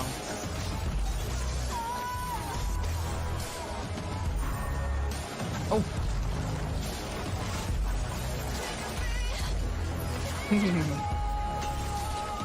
Ich freue mich auch, du. Lizard, hallo. Wir beiden hier gerade ein bisschen. Dankeschön. Für den Raid. Vielen lieben Dank. Was gab's bei euch? Pokémon. Wir gucken gerade noch so den Rest der PC Gaming Show. Ja, ich finde da auch, Sirabo, da solltest du dich immer für entschuldigen. Eine Weltpremiere! Eine Weltpremiere! Wow, das hatten wir heute fast noch gar nicht. Wow, cool.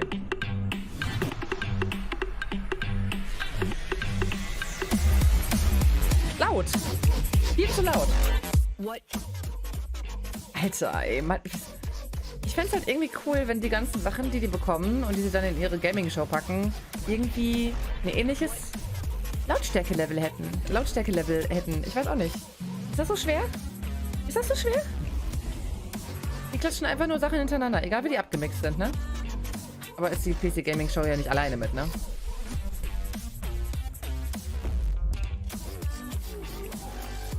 Übrigens, immer wenn mich ein Spiel so gar nicht interessiert, trinke ich was. Ich bin heute viel am Trinken. Das ist gut für meinen Wasserhaushalt. Normalisierung wird überwertet. Einfach Kompressor draufklatschen, ja. Eben. Ist eigentlich nicht so schwer. Das, ja. Hallöchen, wir haben eine Challenge im Pokémon angefangen, in der ich nur Käfer-Pokémon benutzen darf. Und wenn ein Pokémon stirbt, ist es halt für immer weg. Oh. Läuft das unter Nuzlocke dann? Was ist pre-recorded? Ja, richtig, das ist eben. Ja, dann sage ich erstmal mal danke für den Raid. Vielen lieben Dank. Ja, bla bla. Übrigens, falls ihr noch nicht hier wart, glaube ich, wart ihr noch nicht, ne? Nuzlocke, ja, hey, ich lerne ja dazu, ne? Von Pokémon nicht so viel zu tun, obwohl ich heute in einem Bisasam-Shirt spazieren war. Ich bin noch so Oldschool-Pokémon. Im Hintergrund sitzt auch ein Bisasam, das ist aber gerade getarnt, denn das ist grün und das ist ein Greenscreen, ne? Was haben wir hier?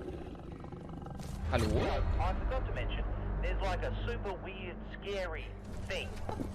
Some scary thing, ja, ich denke auch. Oh, der Sirabo. Oh, danke schön. Hat darauf gepocht, oh je. Der ist gleich weg. Makaber. Das wollten wir nicht sagen. Mein Vater war sichtbar, also den kennt er. Ich lauer. Ich lauer.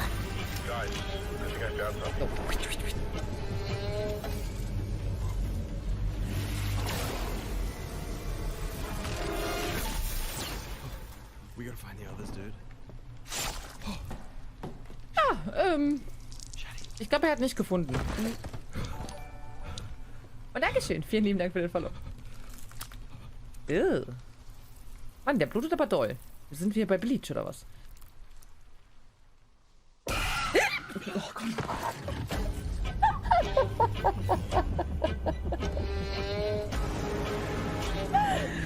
Hui.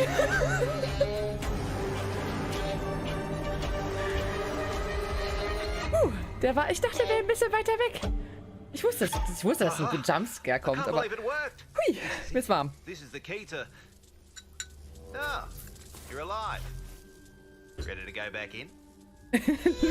Nette Luftröhre, Herr Müller. Schön. Aber geil. Cooles Game. Ja, ihr wart ja noch nicht hier. Hi, ich bin Nina oder Nini, Tränenmond, Schicke Akko oder nur Schicke. Ja, also ich will es nicht spielen, Rio. Aber... und hier gibt es hauptsächlich Indie-Games. Wir spielen als nächstes Fall of Porcupine, was nächsten Donnerstag rauskommt. Und die ersten Monkey Island Games tatsächlich. Also es gibt auch 4 Point-and-Click-Adventures hier und Zelda. Aber Zelda spiele ich gerade erstmal privat, deswegen. Wird es Fall of Porcupine und Monkey Island 1, 2 und Return geben. Das sind so die nächsten Pläne. Wird zu leise hier. Every one of our ships a ray of hope. Captain, it is up to you to find us a new home, so we can plant the future seeds of humankind. Da ist die Musik, aber alles so laut. Ja, ich habe nämlich eventuell ein Date mit Ron Gilbert und vielleicht sollte ich dann einfach die Spiele auch dann endlich mal selber gespielt haben und nicht nur geguckt haben. Zelda läuft auch bei dir, sehr gut. Ich komme leider privat sehr wenig zum Spielen aktuell. Deswegen bin ich noch nicht so weit in TOTK. Was sehr schlimm ist für mich. Aber es ist manchmal so. Ich halt immer mehr Jobs gerade in der Gaming-Branche und naja, man will ja auch da nicht sagen, ja, nee, ich würde lieber Zelda spielen. Das kommt halt nicht so gut. Deswegen arbeitet man halt dann viel und weint sich in den Schlaf mit der Switch im Arm. As great as Earthless looks, it makes you wonder, how are we in the real world gonna fare when our big, beautiful sun Game Nummer enters its twilight years? Me, I'm optimistic. Who knows what we'll achieve by then? Every billionaire-funded space rocket that detonates moments after takeoff is one more step on the winding road of progress. Up next, tie on those togas and make merry with fine wine as all roads lead to this newest city builder. Here's a first look at Nova Roma. Rio, du bist ja so nicht up to date, Junge. Was ist los? Oh, eine Weltpremiere. Ich sag da gleich was zu, Rio. Kurzversion, ja. Ach, das ist ein Aufbauspiel, ne? Ja, komm, da kann ich das. Kein Mensch braucht Aufbauspiele. Vor allem nicht so Chibi auf. Oh, das geht kaputt. Da gerade in Rom. Ist ja schade. Ich habe noch keine Zeit. Nein, das meine ich gar nicht. Also ja, The Adventures of Brian Scott habe ich die Demo gespielt. Ich bin im mehr oder minder engen Kontakt mit dem Entwickler Tom. Und durch meinen kleinen Tipp war Tom mit The Adventures of Brian Scott auch auf dem Indie Game Fest in Köln. Jetzt letztes Wochenende. Wo ich das Spiel auch im großen Charity-Stream bei Let's Play for Charity vorgestellt habe. Von daher, ja, ich habe die Demo gespielt. Übrigens ein Game, was ich noch pitchen werde bei uns in der Firma. Ist ein sehr, sehr cooles Spiel. Gefällt mir sehr gut. Gefällt mir sehr gut. Hat die Originalstimmen vom Baphomets Fluch von George. Wer ist der? George. Wie heißt der denn? Ich will mal Stoppable sagen, aber der heißt nicht so, oder? Heißt er so? Cringy George. Vor allem aus 2 Dörfern weiter von mir. Ach, lustig. Und ja. Da ist ein Kickstarter war da dran und es wurde auch finanziert. Allerdings wurde nur die englische Synchro finanziert. Die deutsche müsste noch finanziert werden, aber ich denke, Stoppard. Stoppard, okay. Stimmt, George Stoppard. Ich will mal Stoppable sagen, aber das ist Kim Possible. Genau, George Stoppard. Und naja, wir müssen die deutsche Version noch finanziert kriegen, Leute. Das kriegen wir doch hin, oder? Übrigens mit alten Deponia-Leuten, mit alten Dedalic-Leuten im Team. Das kann nur gut werden bei dem Point-and-Click-Adventure. Die Firma grüßt. The Great War hallo? is over. All we want is to return home.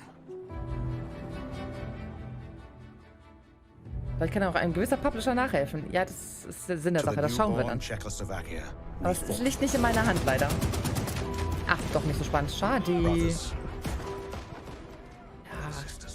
Sind immer alles so laut. Hier wird nur geschossen, das ist laut. Haben wir jetzt echt nachgestellt?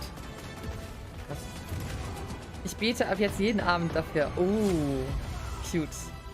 None of us thought this part of the journey would be the most difficult. We still hope to see our home once again. Keine Ahnung, wen ich anbete, aber bestimmt irgendwen. Den Point-and-Click-Adventure-Gott oder so. Weiß nicht. Rufus würde sagen, du müsstest ihn anbeten. Denn er hält sich für einen Gott. So ein Broadcast, irgendwie reicht das schon. Ja, schön. Habe da nach der Demo auch richtig Bock drauf. Habt ihr auch schon gespielt? Schön. Werde ich ihm gleich mal berichten, dass ihr alle so geflasht seid auf sein Game. Meinst du dann auch Brian Scott, Fire Driller? Oder meinst du das hier?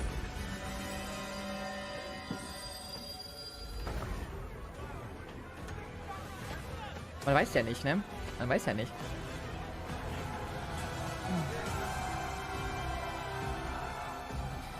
Ich habe auf jeden Fall genug dramatische Musik für eine Woche gehört nach dieser PC Gaming Show, ey. Mann, Mann, Mann, Mann. Ich meine, ist mal ein anderes Konzept natürlich, ne? Ist nicht verkehrt, aber im Indie-Game-Fest nicht gespielt, dafür dann aber letzte Woche im Stream. Ah, schön. Ich habe es auch nicht im Indie-Game-Fest gespielt, sondern im Stream irgendwann zwischendrin mal. Vor Zelda. Ich habe zum Beispiel auch das Indie-Format ab Indie-Ecke. Da haben wir zum Beispiel jetzt auch am Donnerstag 6 Indie-Titel vom Indie-Game-Fest gespielt. Da könnt ihr gerne mal reingucken. Das ist hier als VOD noch gespeichert. Oder ansonsten geht es auch morgen online, glaube ich, auf YouTube. Und dann schneide ich das auch nochmal auf jedes Spiel runter, dass ihr auch nur das Spiel gucken könnt, wenn ihr wollt, was ihr euch aussucht. Ja. Indie-Games und Indie-Game-Demos vorstellen ist mir mal sehr wichtig. Immerhin sind wir auch bei Dedalic ja auch ein Indie-Publisher. Ne, das liegt mir am Herzen. The last job of the day is always the worst.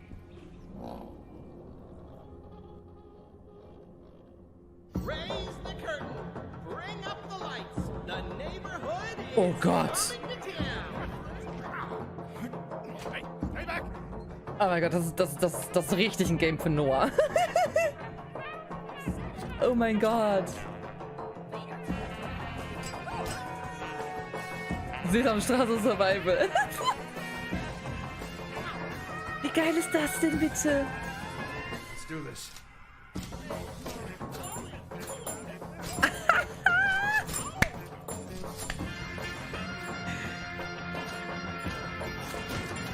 Das ist meine Art von Shooter, ey. Was zum... Ich liebe es.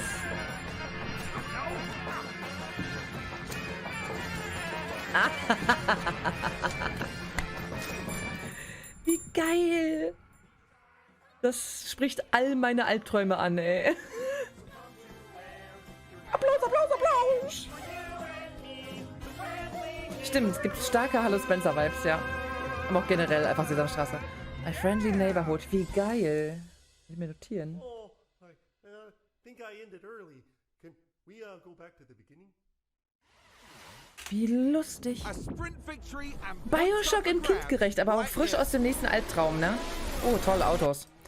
Yay. Abwechslung mal Autos. Also wir haben schon gesagt, nächstes Jahr, wenn wir mal wieder Summer Game Fest oder so gucken, oder was auch immer so läuft, brauchen wir einen Counter für Space, für Weltpremieren.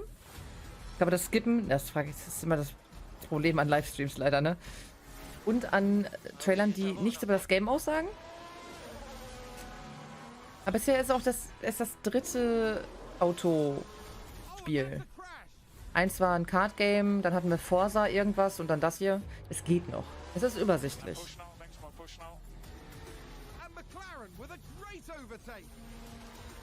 Brumm, brumm. Aber wie lustig war denn My Friendly Neighborhood? Stell dir mal vor, so eine Popo rennt auf dich zu. Alter, ich würde schreien, weglaufen.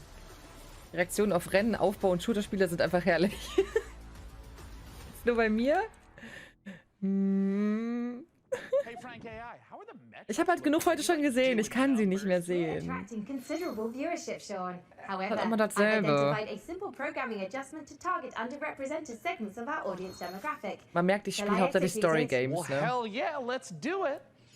Ah, cornering the VTuber market. Smart, very smart. Okay, Sailor Merkur. Just not really sure this is my vibe, but since we're on a time crunch, let's see what's next for Subnautica Likes in Space with a trailer for Breath Edge 2. Mein VTuber sieht besser aus.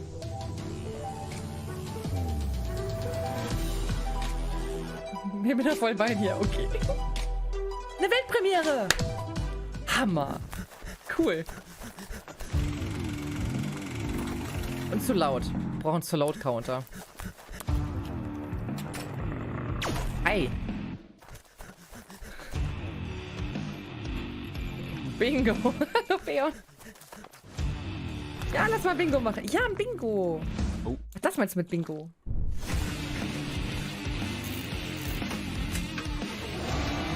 Tulaut +1. Ja.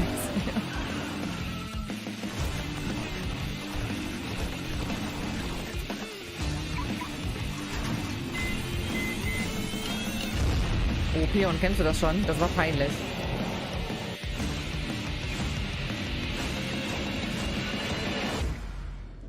Hui. Was? Breathe? Wird das Breathe Edge ausgesprochen oder Breath Edge? Ja, Teil 2. Okay. Was sagt das über mich aus, dass ich das schon wieder schön finde, ey? Ich bin so ein Klischee-Gamerin, ne? Manchmal. Aber ich verliere auch trotzdem super schnell das Interesse an sowas. Was? Moment. Missing Children? Oh, hello! Give me cute art style with very dark story. Yes. Give me a name.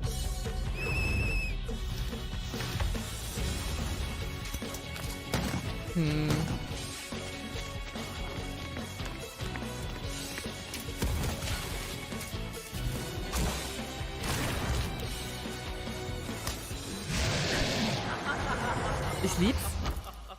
Ich lieb's. Bloomtown, a different story. Sehr gut. Bloomtown. Man, there are so many great video games in this year's show. Überhaupt nicht. Frank AI, what do we know about sand? Sand is a fine granular substance composed of mineral particles. It is finer than gravel, but coarser than silt. Yes.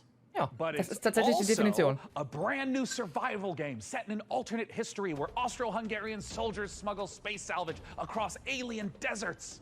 I don't understand that sentence. Ja, ich auch Would nicht. you like to hear more about sand types? Oh, no need. I'm about to know plenty. Bloomtown. Let's take a look at sand. Ich habe einen starken Vibe aus Omori und Chained Echoes. I don't like sand. It's coarse and rough and irritating and it gets everywhere. There's a quote. Proudly made in Ukraine. Sehr gut.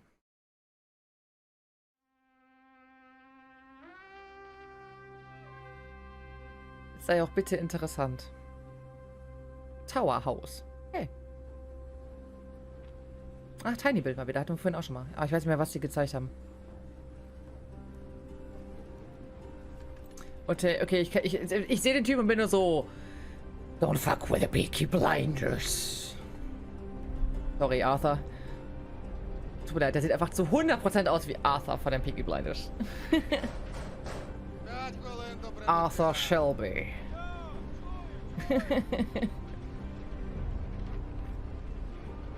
Nur noch nicht ganz so abgeranzt.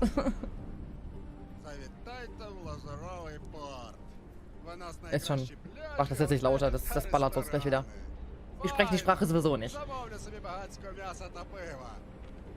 А ви що, хлопці? Ну, раз ми ліпші, то попалися ми шампанським і морським оленем. А ти ж, Петро? А я, як завжди, маленьку банушу хочу. Йой, то ж ресторан, а не корчма. Може ресторан бути найліпшим, якщо банушу немає. Що ти кривошкірися? Cool.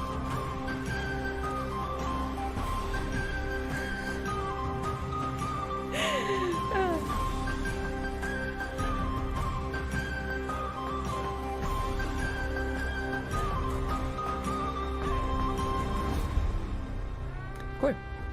Man sieht mal wieder nicht, das ist wieder ein absolut nichtssagender Trailer. Aber immerhin sieht er gut aus. Sieht aus, als wenn er dir in den 1920ern das beste Bier im Saloon angeboten hätte. Ja. Und den Schnaps aufs Haus. Ah, okay. Dune Awakening, the survival MMO adaptation of the classic sci-fi series. Frank AI, what have you got for us for the big finale? If you like, I can fill the room with sand. That's a little literal, Hello, don't you Max. think? But what if we had, like, costumes? Oh, Dude's got some really cool Ja, costumes. chillt über Dune, ist okay. Ah ja, ja, moin. Was ist das da? Das da? Das da. Das ist weird. Die PC Gaming Show, die sich über AI lustig macht. Dankeschön für deinen Raid, was gab es? Mario Kart, nice. Card Game hatten wir ja auch schon.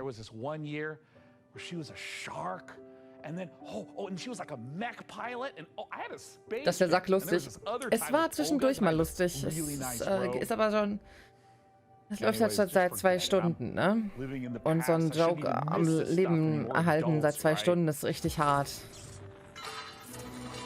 Amy schaut sich das fürs nächste AI-Cosplay an. Finally! Max kommt und endlich ist der AI-Joke tot. Irgendwann wird's cringe. Die hat Cosplay-Tüte. Wir reden hier über das Cosplay und dann hat die eine Cosplay-Tüte.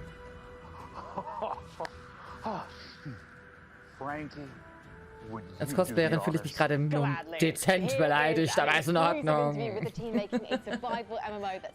Dokumi Run geübt und Rebuy-Päckchen ausgepackt. Was gab's Schönes? Sind solche Shows nicht zu 90% cringe? Ach, es geht. Es sind eher so viele Trailers, wo ich mir denke, interessiert keine Sau. Aber das ist ja dann Geschmackssache, ne? Das war letztes Shigeyaku-Raid, ey.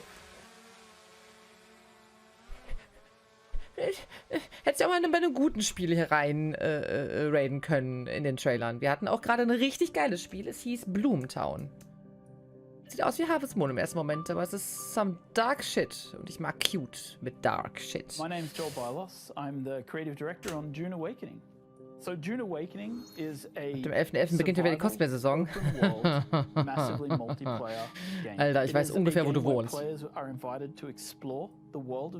They involve themselves in politics, they involve themselves in intrigue, they involve Ist das jetzt deren finaler Titel heute? Boah, dann habe ich echt nichts richtig vom Hocker gerissen in der ganzen PC Gaming Show. Mach Kaffee. Ich hatte nur einen Kaffee heute. So, when Dune Awakening begins, you are ich meine nicht die Trailer, die Bits dazwischen. Ja, ja, ja, die sind schon meistens cringe. Aber ich habe ein paar Mal geschmunzelt. Das ist okay. In Milch und Zucker. Ich nehme auch Milch und Zucker, aber ich nehme nur noch Hafermilch und ein Stück Zucker, weil ich abnehme. Und nein, den Zucker im Kaffee zu reduzieren, führt nicht dazu, dass du abnimmst, aber Zucker generell zu reduzieren. Not Milk, okay? Ja, das ist die beste. in order to harvest with your guild. Zusammen mit der No Milk von Lidl, die genauso gut ist und nur die Hälfte kostet. Ich war ein bisschen leiser, ne? Das, Dune ist ja eher so gucken, weniger hören. Perfekt, nehme ich auch. Geil. Lass mal Kaffee trinken gehen. Oh ne, Süßstoff schmeckt aber scheiße, finde ich. Weiß nicht. Das schmeckt das schmeckt anders. Und man kriegt irgendwann Heißhunger auf Süßes dann. Zu viel Süßstoff. Surviving on Arrakis means that you need to prepare for sandstorms. You need to find water. Wir haben ein Date, geil. Sexy Kaffee-Date. Every time you try to cross the desert, the sandworm will come. You will sometimes outrun it, sometimes you may not. Boah, diese Würmer, ne? Uff, die sind so geil. Dune Awakening is built upon a foundation of 5 pillars. Survival, which is obviously everything you'd expect to see in a survival game. It's ja, das war ein Mitleidslächeln, weil man nicht weiß, wie er reagieren soll auf den Cringe. Ja, schon, auch. Aber ein, zwei Sachen fand ich ganz amüsant. Weil es halt irgendein Joke war bei irgendwas Bestimmtes oder so. Ein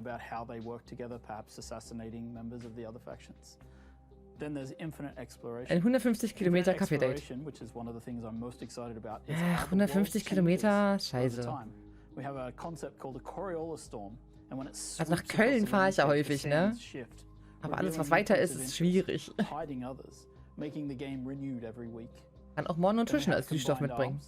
Das soll da nicht so schlimm sein dann, ne? Glaube ich.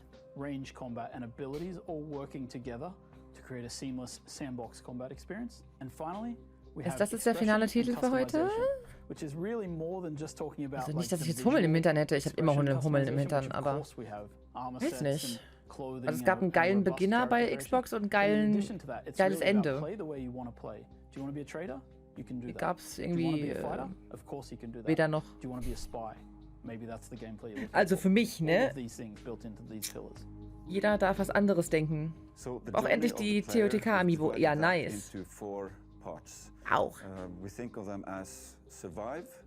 Majora's Mask habe ich auch nicht bekommen. Wirklich ganz interessant. Sweet Honey ist im Kaffee ganz interessant. Oh, weiß nicht. Geschmackssache. In the protect phase, you've gathered some stuff. You might have a base. Ja, vielleicht. Muss gucken wegen der Gamescom und so, ne? Aber vielleicht kriegen wir das hin. So Richtung Düsseldorf oder so. Oder Richtung Köln.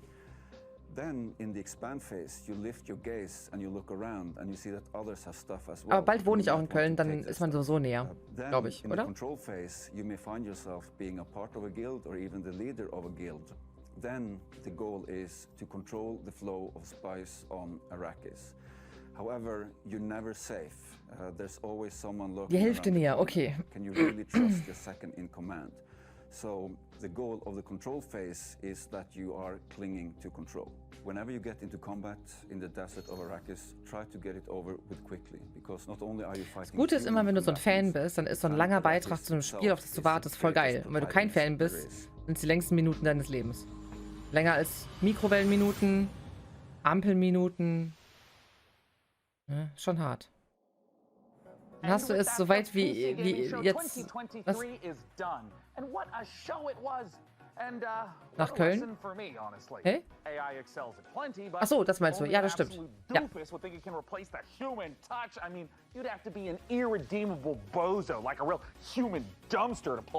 So, that's the end of Frank AI? You are getting the band back together? I mean, yeah, if we get another show next year, then yeah, you betcha. If? Well, you know, Dakota, you guy's pretty smart. I mean, I think he's actually the CEO now of PC Gamer and all subsidiary publications and IPs. I think he's got some really great ideas, but he also caddies for some very influential people on the golf course. Life comes at you fast, I guess. Either way, see you next year. Bye-bye. Bye. Bye. Bye. Ja, ist okay, reicht. Das ist auch das letzte Bild, das sagt auch was. Das sagt auch einfach was aus. Ich weiß nicht. So, ich brauche Musik. Und ich gehe rüber. Ja. Mach das jetzt weg hier. So. Weg, weg, weg, weg. Weg. Weg. weg. So. Ja, gute Nacht, Rio. Und vielen lieben Dank nochmal. Ja, wir machen heute auch, glaube ich, gar nichts mehr. Ich muss noch was essen. Und morgen ist Montag. Und ich gehe davon aus, dass ich morgen aber wieder bei der Dedek drüben streamen werde. Dann spielen wir wahrscheinlich Randall's Monday weiter. Da müssen wir noch... Da haben wir noch einiges zu tun. Ich weiß nicht, wie viele Montage da noch kommen. Aber wir sind, glaube ich, erst am 3. Montag. Ich glaube, wir sind beim 3. Montag. Ja. Glaube ich. Jetzt ist auch schon wieder 3 Wochen her, weil einmal war ich im Urlaub, einmal war kein Stream, einfach nur. Und naja, kein Gedächtnis für sowas, weiß ich nicht. Ist sonst noch irgendwie was? Ja, Donnerstag kommt Fall of Porcupine raus, worauf ich mich natürlich sehr freue. Als jemand, der jetzt dann doch noch mit seinen Händen dran rumfummeln durfte am Spiel, ist das einfach nochmal was ganz anderes geworden für mich. Das werden wir eventuell am Donnerstag dann direkt auch schon anspielen oder erst am Sonntag. So oder so werden wir an einem der beiden Streamtage Fall of Porcupine spielen und am anderen Monkey Island 1. Also das erste Monkey Island mit Hilfe von Chiara, damit ich nicht 10 Stunden im Kreis laufe, weil, ja, die alten Point-and-Click-Adventures anstrengend sein können und wir nicht ewig Zeit haben. Und vielleicht kann ich mich noch ein bisschen piratisch anziehen. Wir werden sehen. Mal schauen. Dementsprechend... Ich habe echt Hunger. Ich habe heute nur einen Salat gegessen und das ganze Obst jetzt hier so im Stream. Man merkt's. Wen ärgern wir nämlich mal? Vor anderen Tagen würde ich länger machen, obwohl ich heute lang gepennt habe. Aber irgendwie, ich glaube, das ganze Sitzen und Zugucken macht auch irgendwie müder, als wenn man aktiv selber was macht. Twitch-Clips könnten wir mal wieder rüber. Wen haben wir noch? Gronk. Gronk hat bestimmt noch so einen Nachtalk davon, ne? Oder Funk auch, natürlich. Wie sind wir denn gerade? Übersichtlich. Ne, die sind schon durch. Thanks for watching steht da schon. Ah, ne, das Thanks for watching haben die eingeblendet. Ich weiß halt nicht, ob die nicht noch weiter labern. Kann ich ganz schlecht sagen. Wollte gar nicht so einfach mit dem Potioncraft. Tanzikatz spielt Potioncraft. Was ist das denn? Klingt irgendwie Indie-mäßig. Dann könnte man das ja... Ah, die ist auch schon wieder im Talk. Ne, die raided schon. Okay. Die raided schon wen anders. Ist ja gut, dass wir reingeguckt haben.